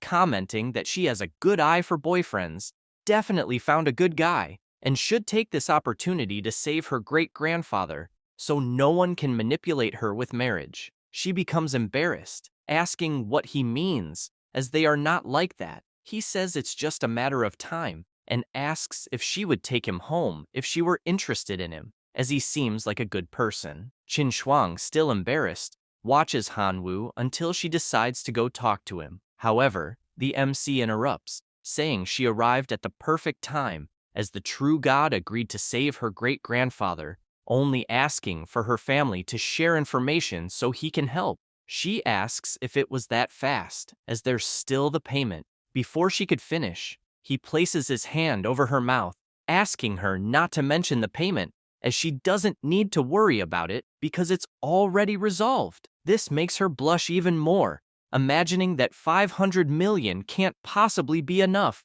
and that he likely contributed out of his own pocket, meaning her friend is truly too good for her. Guan Zhong turns around and tells the old man he wants the reward he was promised, then flies off to fulfill his part of the deal. The whole family thanks him for what he's done, but he pulls Qin Shuang aside, telling her the credit is all hers since she worked hard to try and solve the problem. The sixth brother bursts into laughter, commenting that the boy is truly interesting. After this, at the Imperial Academy, 2 days have passed, and Shudi is asking all the students if they have seen Han Wu and Qin Shuang. They reply they haven't seen them anywhere. This makes him furious, as if they are nowhere to be found. They must be at the Qin family's house, and he warns that he won't let this slide. Because of this, he decides to return to the family's fortress and informs his grandfather that some guy named Han Wu is involved with Qin Shuang, which is a disrespect to the family. Knowing this, he asks his 2 grandsons to accompany him, as they will head straight to their house because this cannot go unpunished. Shudi agrees, imagining that this time Han Wu won't escape alive. Elsewhere, Han Wu and Qin Shuang are meditating. He imagines that, with 500 million divine power, he managed to trade for 103,000 artifact units. 30,000 will go to Yuan Zhong, and the rest he will use to evolve gluttony to level 4, and he will definitely have a powerful army soon. Thinking about this makes him look foolish, and she notices, to the point of asking what on earth he's thinking to the extent of drooling. Suddenly, Zhong appears running, shouting that it's bad. The 2 get up, asking what happened. He says the true god of the Shu family is there with his 2 grandsons, and the 6th master sent him to hide the 2. Meanwhile, at the Qin family residence, everyone is having a meeting, and Qin Shan asks to annul his daughter's marriage since the ancestor will return. His brother responds that, unfortunately, it's too simplistic a way of thinking, as the true god of the Shu family is not someone to mess with, and if he discovers the truth, he could use it as an excuse to turn the entire property upside down. He says that if that's the problem, they simply shouldn't tell the truth, stalling the elder until the patriarch returns. Qin Dong comments that it's easier said than done since a true god isn't foolish enough to fall for such an excuse and must have calculated all of this by now. The restless Four Eyes says that without a true god in the family, there's nothing to be done, and therefore, it's better to invest in the marriage. Otherwise, if they anger such a powerful being, it will cost the suffering of millions. Her father shouts that this is all nonsense, as they also have Hanwoo, reminding them not to forget what the boy did for the family, hiring a true god to save the ancestor, making him a benefactor to the family. Qindong says he understands, but unfortunately, everyone there will suffer because of his daughter if they continue, which makes him furious, asking if everything is now his daughter's fault and saying he's tired of everyone blaming her. Suddenly, Jerome shouts for everyone to be quiet since they all have children and emphasizes that they can't afford to offend either side, suggesting they hold a martial arts competition for Qin Shuang's hand so they can fight among themselves and decide who will marry her. Qin Shan gets irritated with this proposal, as they are treating his daughter like merchandise, but the other family members agree with the idea, as it's a good way to avoid offending anyone and protect everyone. Suddenly, they all hear someone asking why they haven't greeted the true god. Immediately they rush out, as they didn't intend to ignore him. Shulong orders them to stop the nonsense, as he's there to arrange his grandson's marriage before leaving to save their true god, and therefore he asks for Qing Shuang's presence. Jerome informs him that her classmate has already hired someone of that level to rescue the family patriarch and pleads for mercy on the Qin family. Hearing this irritates him, wanting to know how a demigod dares to challenge him.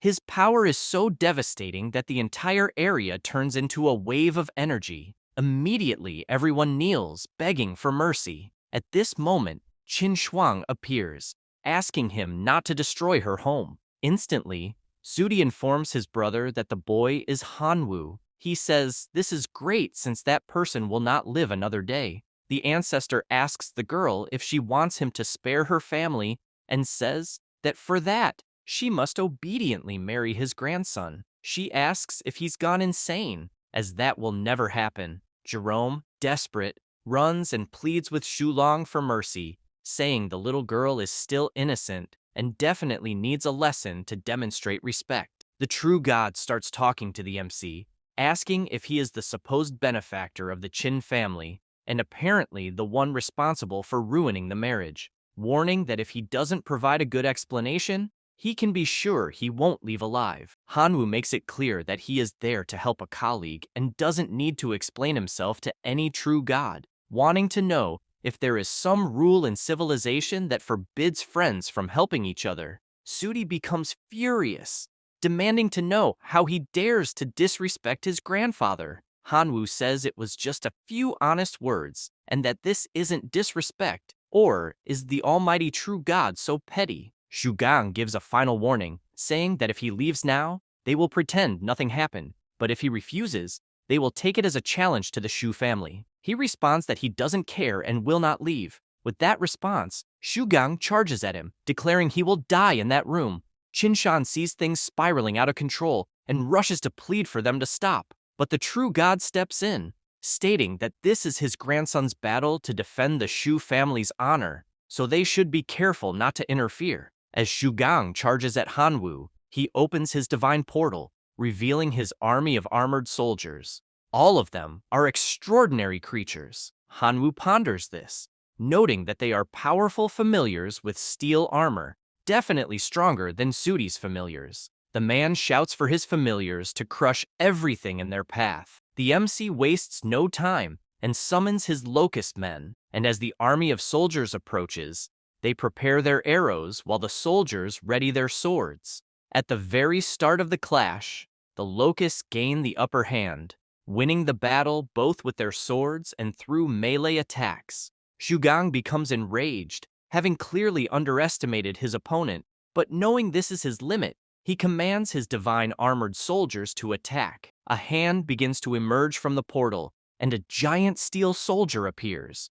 Immediately it charges toward the locust men. He notices the approach, but, being too fast, fails to dodge properly and gets his arm cut off. The MC feels upset since that was the high-level locust lord who had eaten the fruit of wisdom and had infinite potential in the future. Shugang mocks him, saying that even a locust lord is so weak, as they are nothing but trash. Hanwoo gets excited, asking if he really thinks the locusts are trash, and activates their mutation. As a result, his familiars grow significantly stronger, leaving his opponent stunned, unable to comprehend what just happened. The MC orders the swarm to advance, and the entire army moves toward the divine soldier. Shugang shouts for his familiar to activate the protective armor, and with that command, a divine shield is created. Hanwoo warns that the counterattack is just beginning, as the real show is about to start, and commanding his locusts,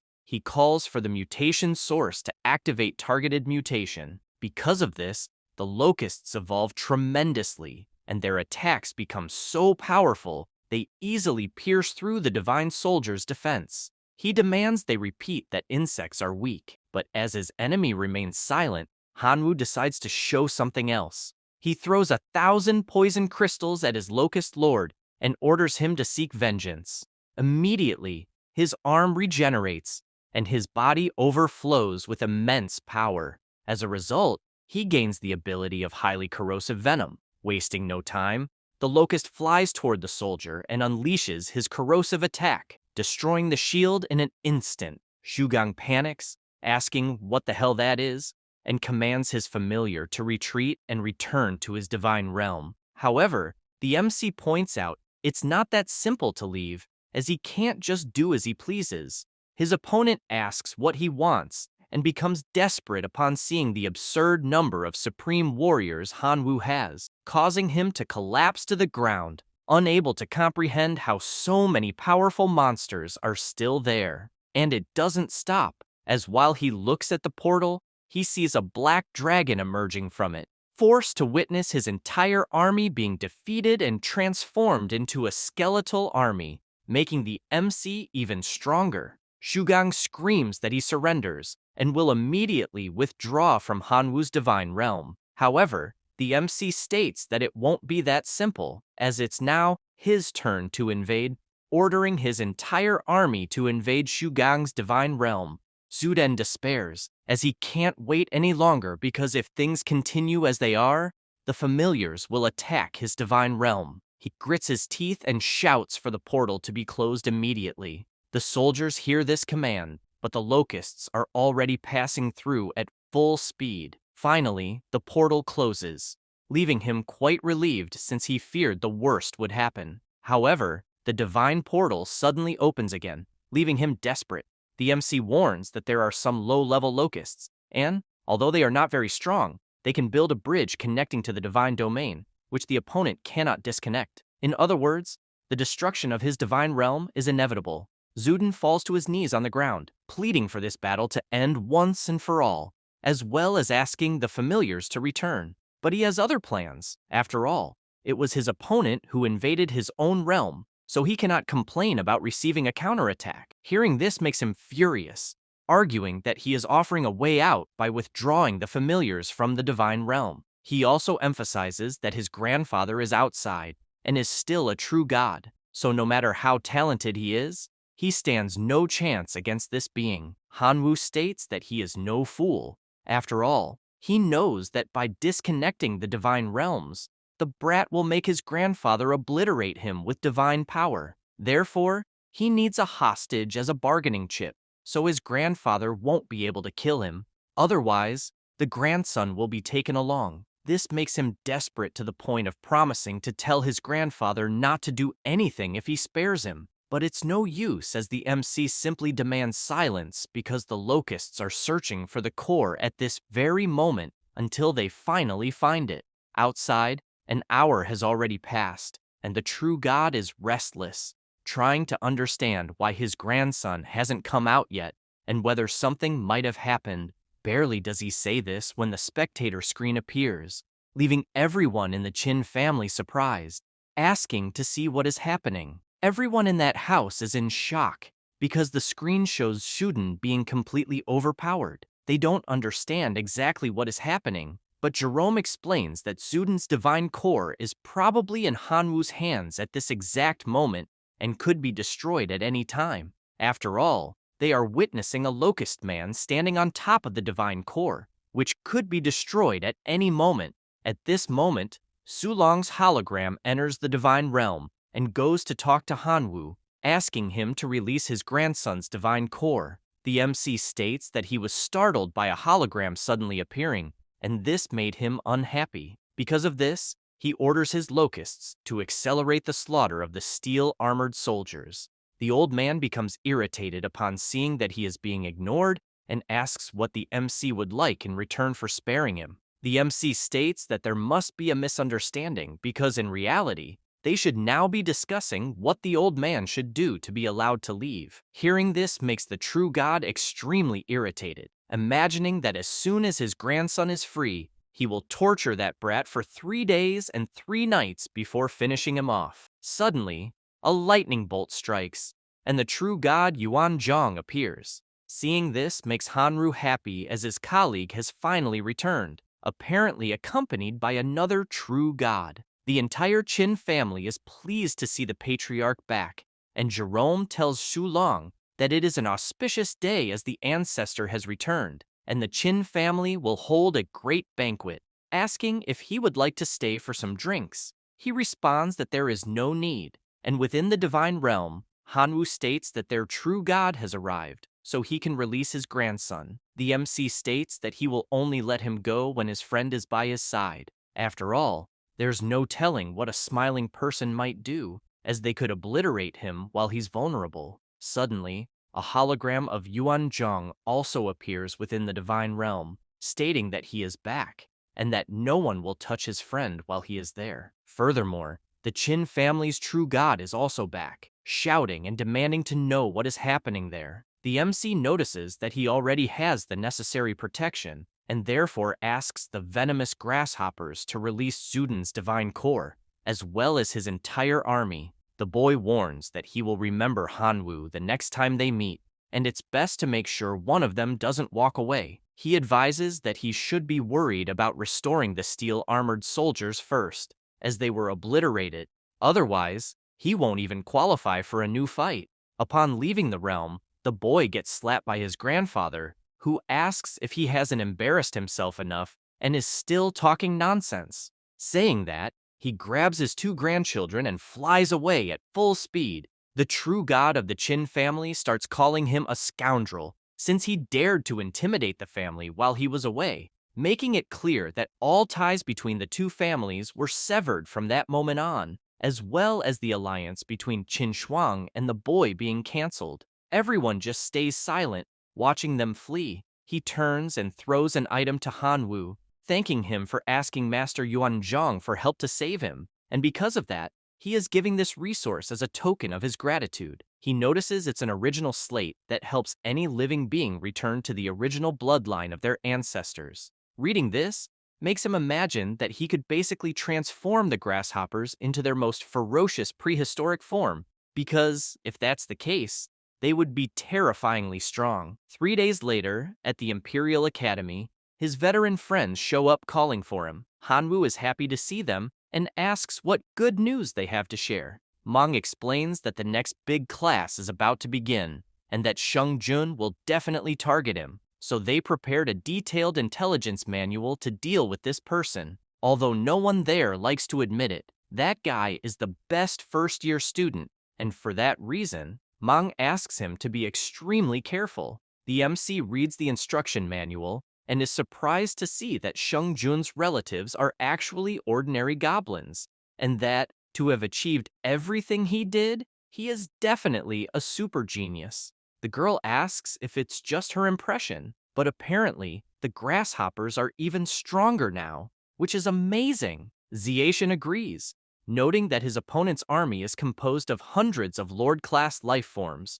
3 King-class life forms, and 3 high-ranking priests, so there's nothing to fear. Hanwoo gets worried since, in reality, those are all things to fear, and his friends just laugh. After that, at the MC's residence, he continues meditating, imagining that Sheng Jun will definitely target the 3 Lord-level grasshoppers, and that he can't lose them at all costs. He also imagines that he could use the super regeneration ability created with a large amount of radiation crystals when he forged it before, but it probably won't be enough to withstand the attacks. At that moment, He sees the Black Death mushroom, and as far as he remembers, it demonstrated a debuff effect when fighting against the zombie army before, and if it also inflicts significant damage to the goblins, it would be interesting. He decides to look for something in the system shop until he shouts that he found what he was looking for. With that, he uses his magic to combine the new resource with the mushrooms.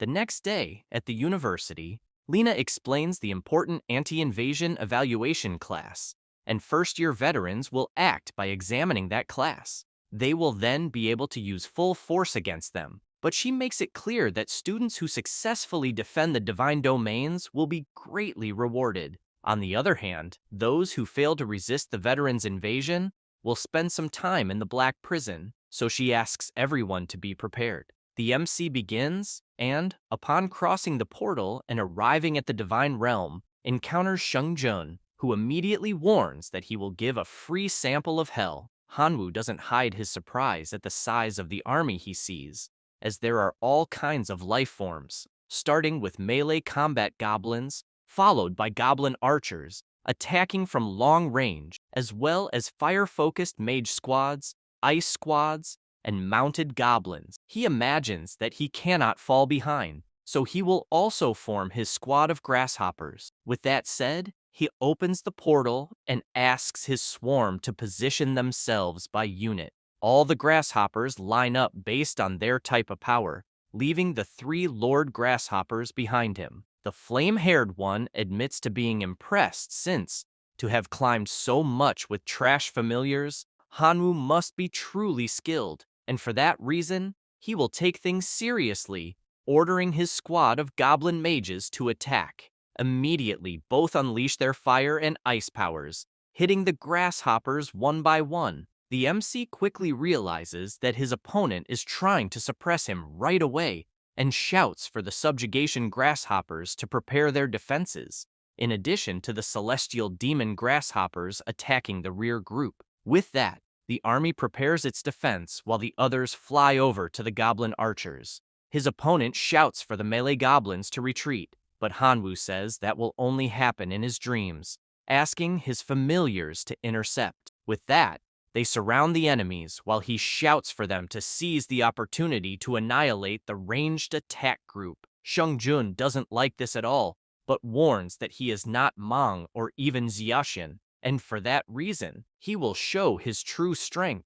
Then, he shouts for his army to form a 3-sided formation with concentrated fire, and the fire and ice army starts firing again, hitting Hanwoo's barrier head-on. He becomes worried since the defense is about to break. The attacks continue fiercely, and all the grasshoppers holding the barrier begin to be hit. Sheng-jun gets excited and announces that now he will pay the price for offending him earlier, and with that, he calls for the Goblin Lord to appear. The giant monsters show up, ready to annihilate the Grasshopper Lords. The MC imagines that there are 2 Goblin Lords, and that his hero Grasshoppers will not withstand it, since they cannot deal any damage. However, he considers the possibility of separating them, which would be convenient. For this reason, he orders his army to lure the Goblin Lords away. They obey and start fleeing while being chased at full speed. He immediately commands the rest of his army to load the spores of the Black Plague mushroom to infest the enemy formation entirely. A black glow starts to fall from the sky, and black mushrooms begin to grow on the goblins' bodies, leaving Firehair confused, not understanding what the hell is happening. Hanwoo knows the time is almost right, so he can enjoy a good show. Several explosions start appearing in the enemy army, leaving the goblins clueless about what is going on. Sheng-jun bursts into laughter as he was worried for a moment, but apparently, the explosion spell is barely tickling his army. The MC explains that this is called a sustainable regeneration chain cannon, and that it will explode continuously. Each time it happens, the explosion will be bigger. For this reason, he wants to know how many rounds these goblins can endure. No sooner does he say this, than more powerful explosions occur in the battle, defeating more goblins. Sheng-jun becomes furious and activates his divine technique, which begins healing his injured goblins. The MC finds what he's seeing interesting and asks if the armies are all friends. Sheng-jun notices the provocation and asks if Hanwoo is scared by any chance. After all, With each explosion, his army will heal, so the attacks won't lead anywhere. No sooner does he say this than a colossal explosion appears, leaving him startled to see that part of his army has been decimated. Startled by what happened, he asks how this is possible, since he was told that with each explosion, the power only increases slightly. Hanwoo says it's true, but apparently, this divine healing technique further helped the bombs to develop. This makes him notice that the mushrooms are already gigantic on the goblins' bodies. The MC warns that this is not good, as if it keeps developing at this rate, the entire army might be wiped out in the next explosion. This situation leaves Firehair worried, as the lesson is supposed to be a demonstration of strength for the rookies, and if he fails to defeat one, he won't be able to walk away with his head held high. He considers that he will have to use all his trump cards to get out of this. With this in mind, he admits to Hanwoo that he is quite strong, but still not strong enough. For this reason, he uses a new ability that increases his army's fighting will, improves physical mobility, and reduces pain perception. Then, he uses his God of War technique, putting everyone into a state of rage. Now, by killing enemies, they can absorb 25% of the damage dealt to recover injuries. In addition, he decides to apply the God of Earth technique. This provides a layer of film that absorbs damage to protect himself and continuously absorbs the power of the earth. Exhausted from using so many powerful techniques, he announces that now it's time to attack. The mushrooms begin to fall off the goblins' bodies due to so many divine techniques. This leaves the MC shocked, since his move was so easily countered. The Goblin Lord shouts for his brothers to massacre all the insects, and they charge forward at full speed. The MC immediately shouts for his army to fight to the death. Meanwhile, outside the Divine Realm, Lena asks the other teachers what their suggestions are for the classification of the trainees. The first professor admits to being impressed by Qin Shuang's relatives, and that definitely, she is more than qualified to enter the university division of the Imperial Institute. The blonde professor says that Shuti's Tin Army is also very strong, and that the entire Shu family is quite powerful and could definitely enter the Imperial University directly. Lastly, the professor says that Qingnian's relatives have average strength but are extremely intelligent and definitely have great potential. Lena says she wants to know what they think of the student Hanwoo. The room falls silent for a moment, and the professor responds that he is a typical example of a failed battle strategy, and this only proves that the student's strength is lacking. The bald professor does not fully agree after all. The battle was against Sheng Jun, who is the best freshman of the year and was forced to use his best skills within the permitted rules, and this proves the strength that Hanwoo possesses. With these statements, Lena asks them not to forget that Hanwoo still has 5 powerful relatives who did not participate in the battle, so everything he has shown so far was only with the grasshoppers, and even losing, he deserves an excellent grade. They agree. Meanwhile, in the battle, Sheng Jun once again orders his goblin army to annihilate the grasshoppers. The buffed-up army approaches the grasshopper lords to finish them off until a voice echoes in their minds, announcing that the evaluation has been concluded. This irritates him, as he was so close, and he ended up bringing 100 million goblins into the battle, more than half of whom died, in addition to losing several goblin heroes and a goblin lord, while all the grasshopper lords survived. After that, in the classroom, the professor explains that students who fail the evaluation will be expelled from the school, and those who receive an excellent evaluation will have the opportunity to personally participate in an extraterritorial war. She announces that the students who received excellent grades were Qin Shuang, Sutia, Qingnian, Qianlili, and Niu Fang. While the professor is saying the names, the MC becomes pensive as he probably scored terribly and is likely to be expelled this time. Shuti, beside him, bursts out laughing, asking if that was all he had. Qin Shuang, next to him, asks him not to worry, as everyone saw how powerful he is. After all, he was up against the best veteran in the university. Sudi responds that it doesn't matter, as a loss is a loss. He barely says this, and the professor announces the last student with an excellent grade who is Hanwoo, congratulating all those who achieve such grades. Zudi cannot believe how this is possible and raises his hand as he has something to ask. She gives him permission, and he asks what the criteria for the great evaluation were, as some students were defeated by veterans and still received excellent evaluations. Lena explains that all the grades for all the students were determined together by several official university professors, and that, although Hanwoo was defeated in the evaluation against Jun, his performance was praiseworthy among the professors, and because of this, everyone agreed to give him an excellent grade. She says this, and with her terrifying aura, asks if Sudi is satisfied with this explanation.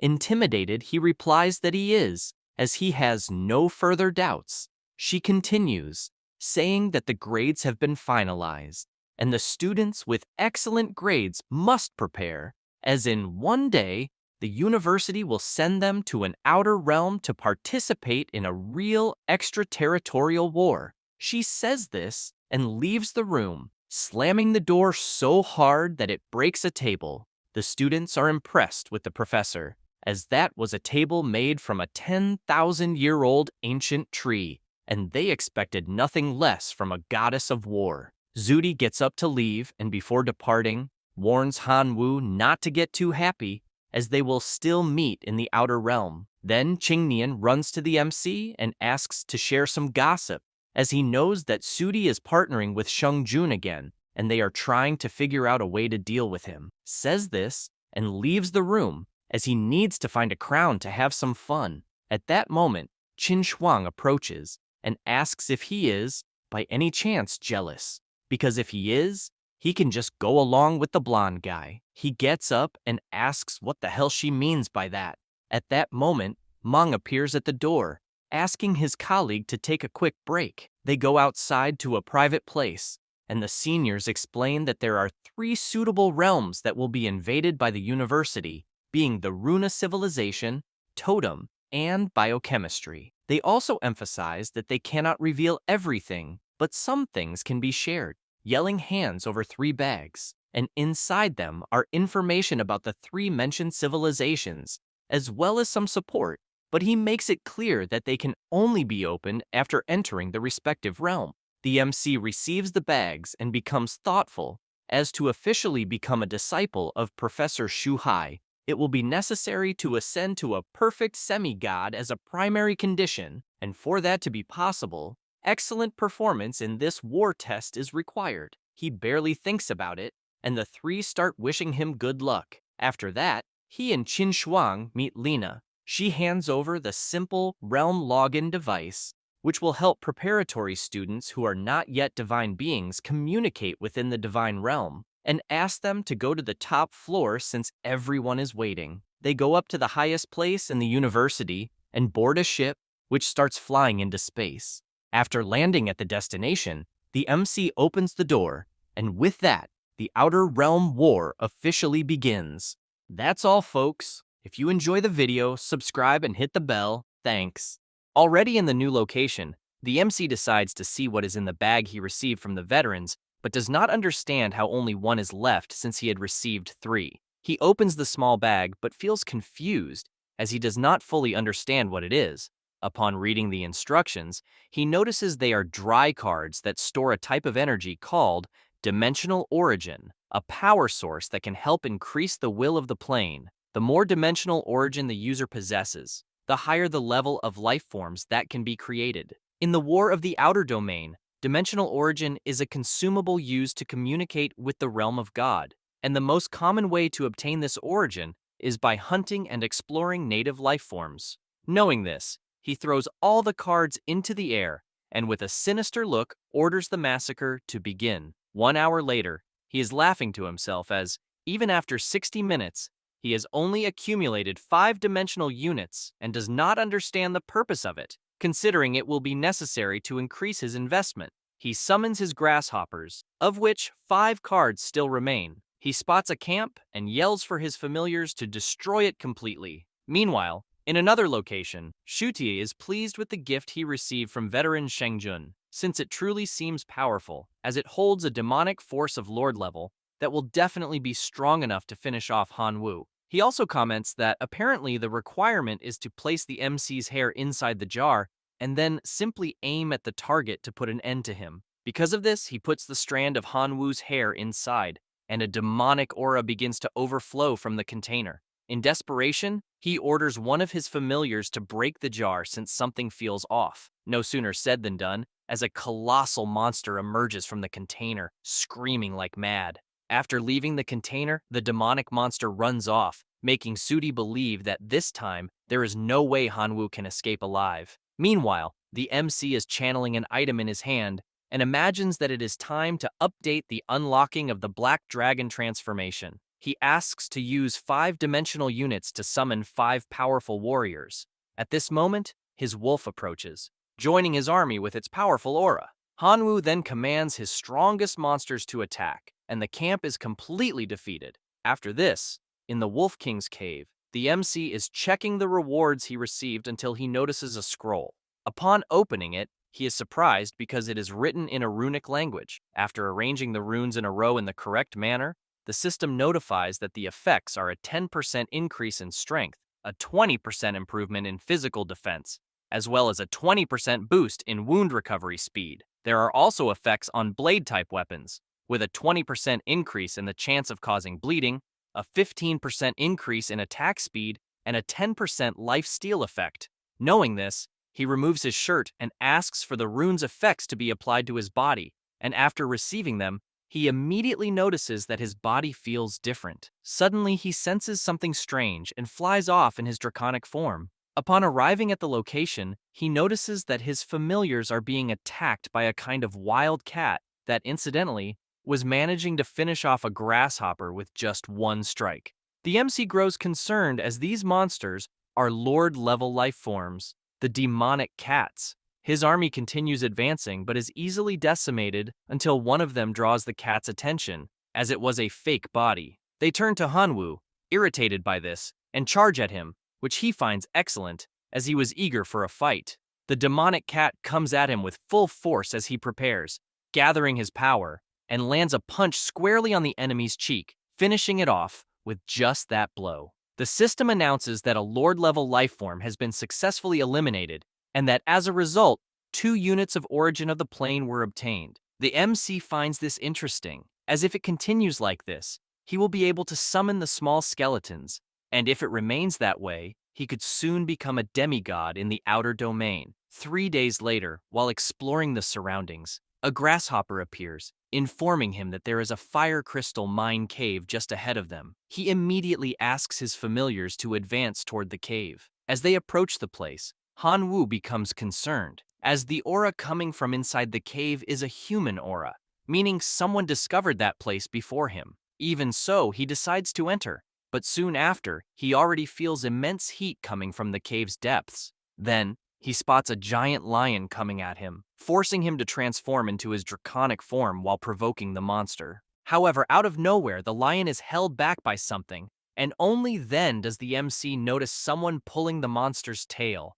A horned woman begins yelling at the lion, asking why the hell it is running like that.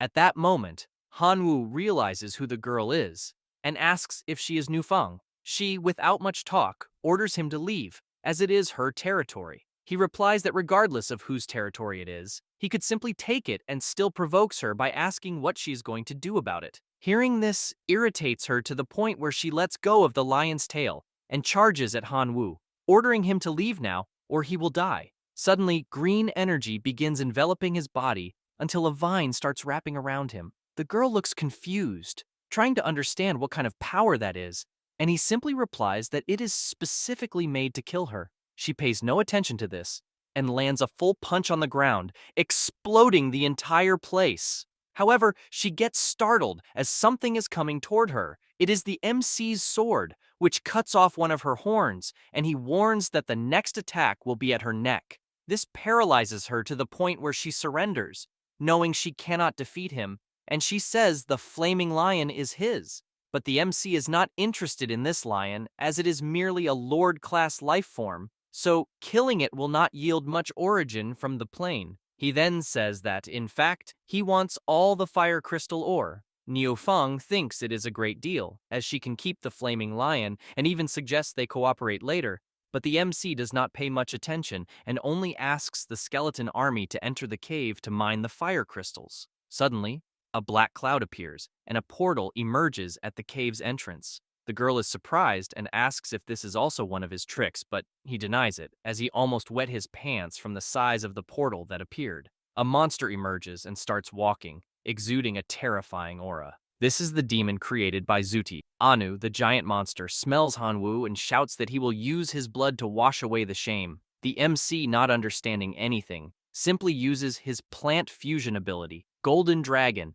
and attacks with all his might. But the demon not only defends but completely nullifies the power. He becomes worried and decides to use another ability, this time the Ghostly Flash. At the same time, Niufeng also uses her fireball. Hanwoo becomes thoughtful, considering that maybe the destruction attribute could counter the demon, so he decides to summon the Warhammer, the Crimson Forged Dwarf. He then orders it to tear the demon apart.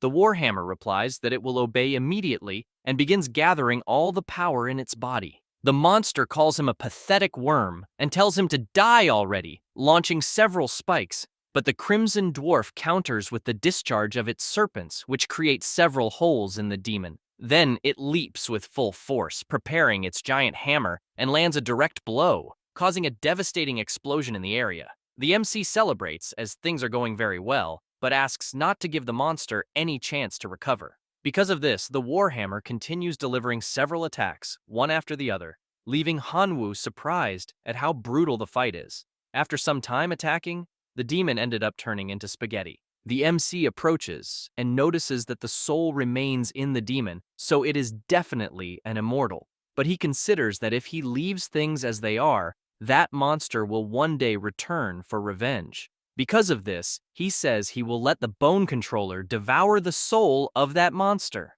Anu despairs upon hearing this and says he surrenders, even willing to become his slave, and in exchange, only asks to spare his soul. The MC says he does not trust mere words unless he agrees to sign a contract. The demon says there is no problem, and then Hanwoo begins to draft the contract. Niufeng starts reading the contract he is writing and cannot believe how someone can be more cunning than the most terrifying merchant in existence. With everything settled, the two seal the contract, and only then does the MC decide to ask what abilities that monster has.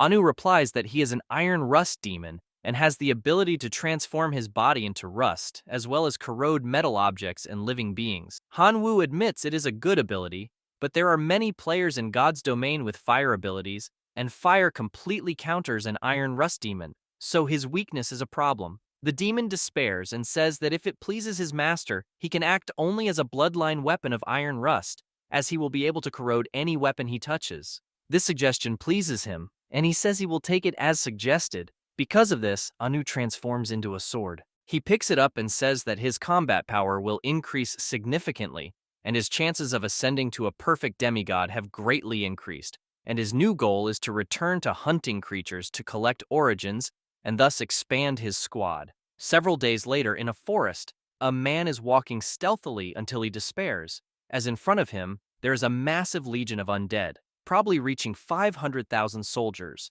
and for this reason, he must urgently report to the lord of the city. He heads to the castle and immediately reports everything he saw.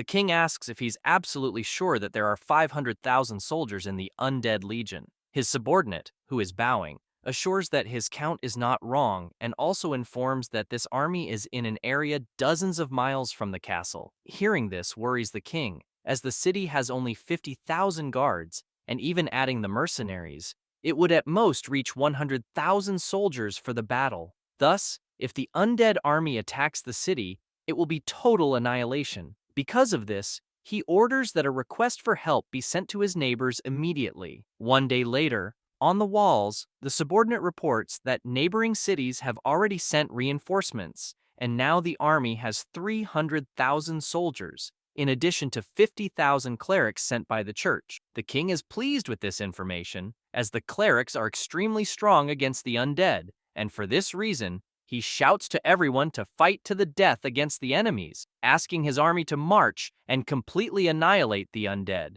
In another place, The MC is resting with Nufang until one of his grasshoppers approaches, reporting that there are 350,000 human troops approaching. Hanwoo immediately gets up, excited, as it seems the humans there want to fight him. She is startled, asking what that means, and he explains that one of his spies informed him that the human army is on its way to exterminate them. He asks if she wants to fight and gain more sources of resources. She asks if he thinks she is stupid because it is clear he wants to use her as a weapon. The MC then hides in the bushes and notices her presence, which makes him ask if she didn't say she didn't want to get involved. Nufeng replies that she is just curious, and it's not like she wants to help. He is happy to hear this excuse and praises her, as he likes her bandit spirit, which makes her irritated, asking him not to touch her and to pay attention since the enemies are approaching. In front of them,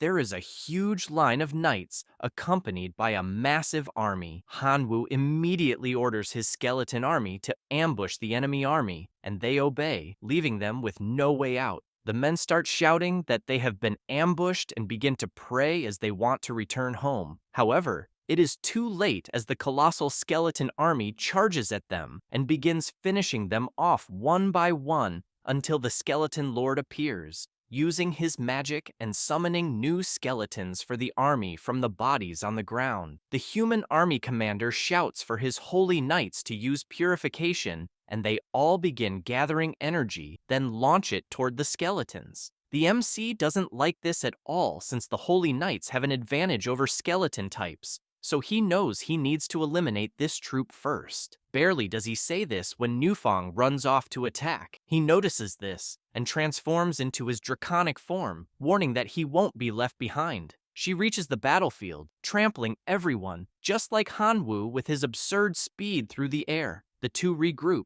and the MC shouts for all his forces to attack. His skeletons once again charge at the soldiers, finishing them off one by one. A guard at the castle runs to the king and reports that they were defeated by the undead army. He realizes they are facing several skeletons and orders everyone to retreat as they are surrounded. Several hours after conquering the castle, Hanwoo admits to being disappointed as, despite having gained 350,000 skeleton soldiers, there were only thousands of resources in return. Nufang can't hide her excited face, as now they are truly rich. He asks her to forget about it, since the runes are more important, and they should divide them. She continues checking her system, while Hanwoo notices that his rune is a low-level extreme form. It acts on the body. Its effect is an increase in muscle strength, with strength increased by 40%. It acts on hammer-type equipment, and the additional effect is crushing. He realizes the effects are quite low,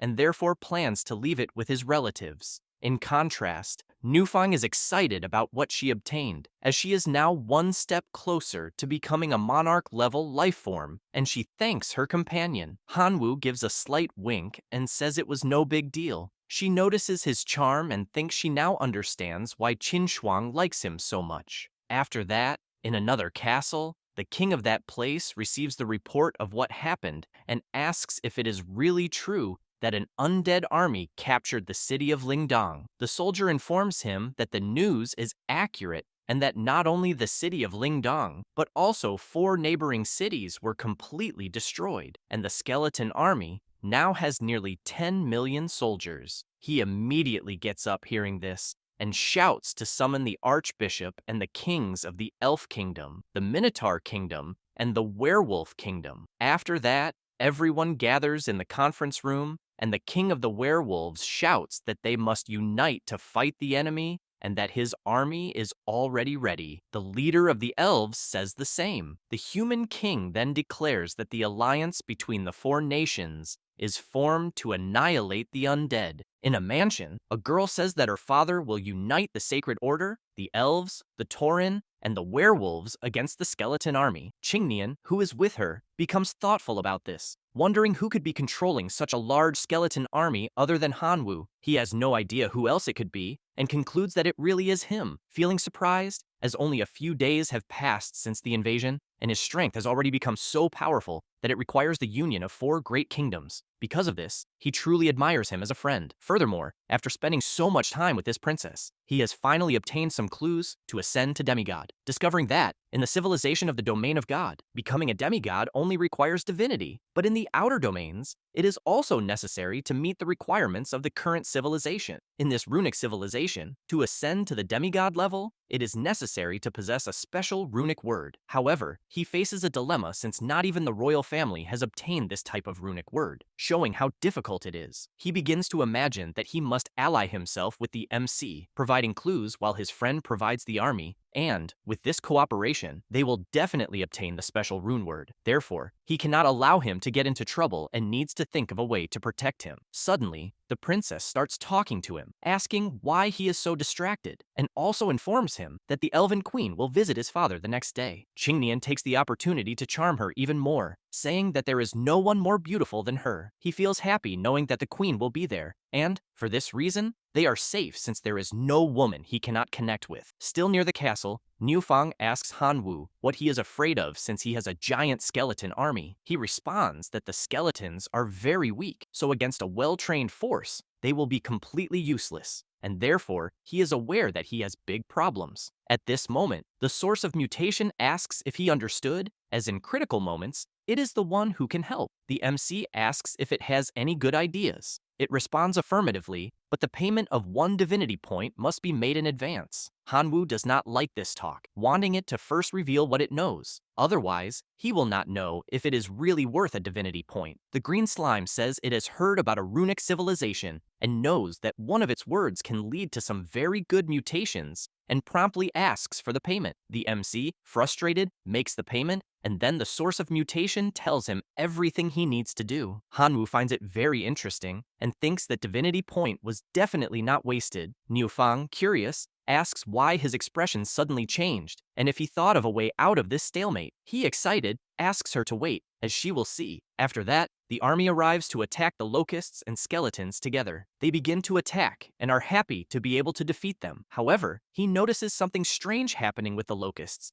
and realizes that mushrooms are growing on their bodies. The soldiers remove the mushrooms, and a dark aura begins to emerge from them. The skeletons appear, leaving everyone frightened. Hanwu just watches, thinking that these black plague mushroom spores were really effective and that it was definitely worth spending thousands of divine power. After all, the black plague mushroom spores can be transformed into a virus. Combined with the catalytic plague rune word, the mushrooms have effects on the body, turning the host into a plague carrier, with each cell carrying the plague virus. He declares that he will finish this once and for all, and orders his skeletons to finish everyone. With the blessing of the plague rune, Hanwu defeated all enemy forces in just 3 days, successfully conquering 10 neighboring cities. 5 special undead heroes were born in the army. Meanwhile, in the castle, the king asks if anyone has a solution, or else the kingdom will perish. And now, only a ceasefire remains to negotiate. His allies ask who the hell they should negotiate with, since they did not see the leader of the army in the battle. At this moment, Qingnian enters the hall accompanied by the princess and the queen, asking to leave the negotiation to him. That's all, folks.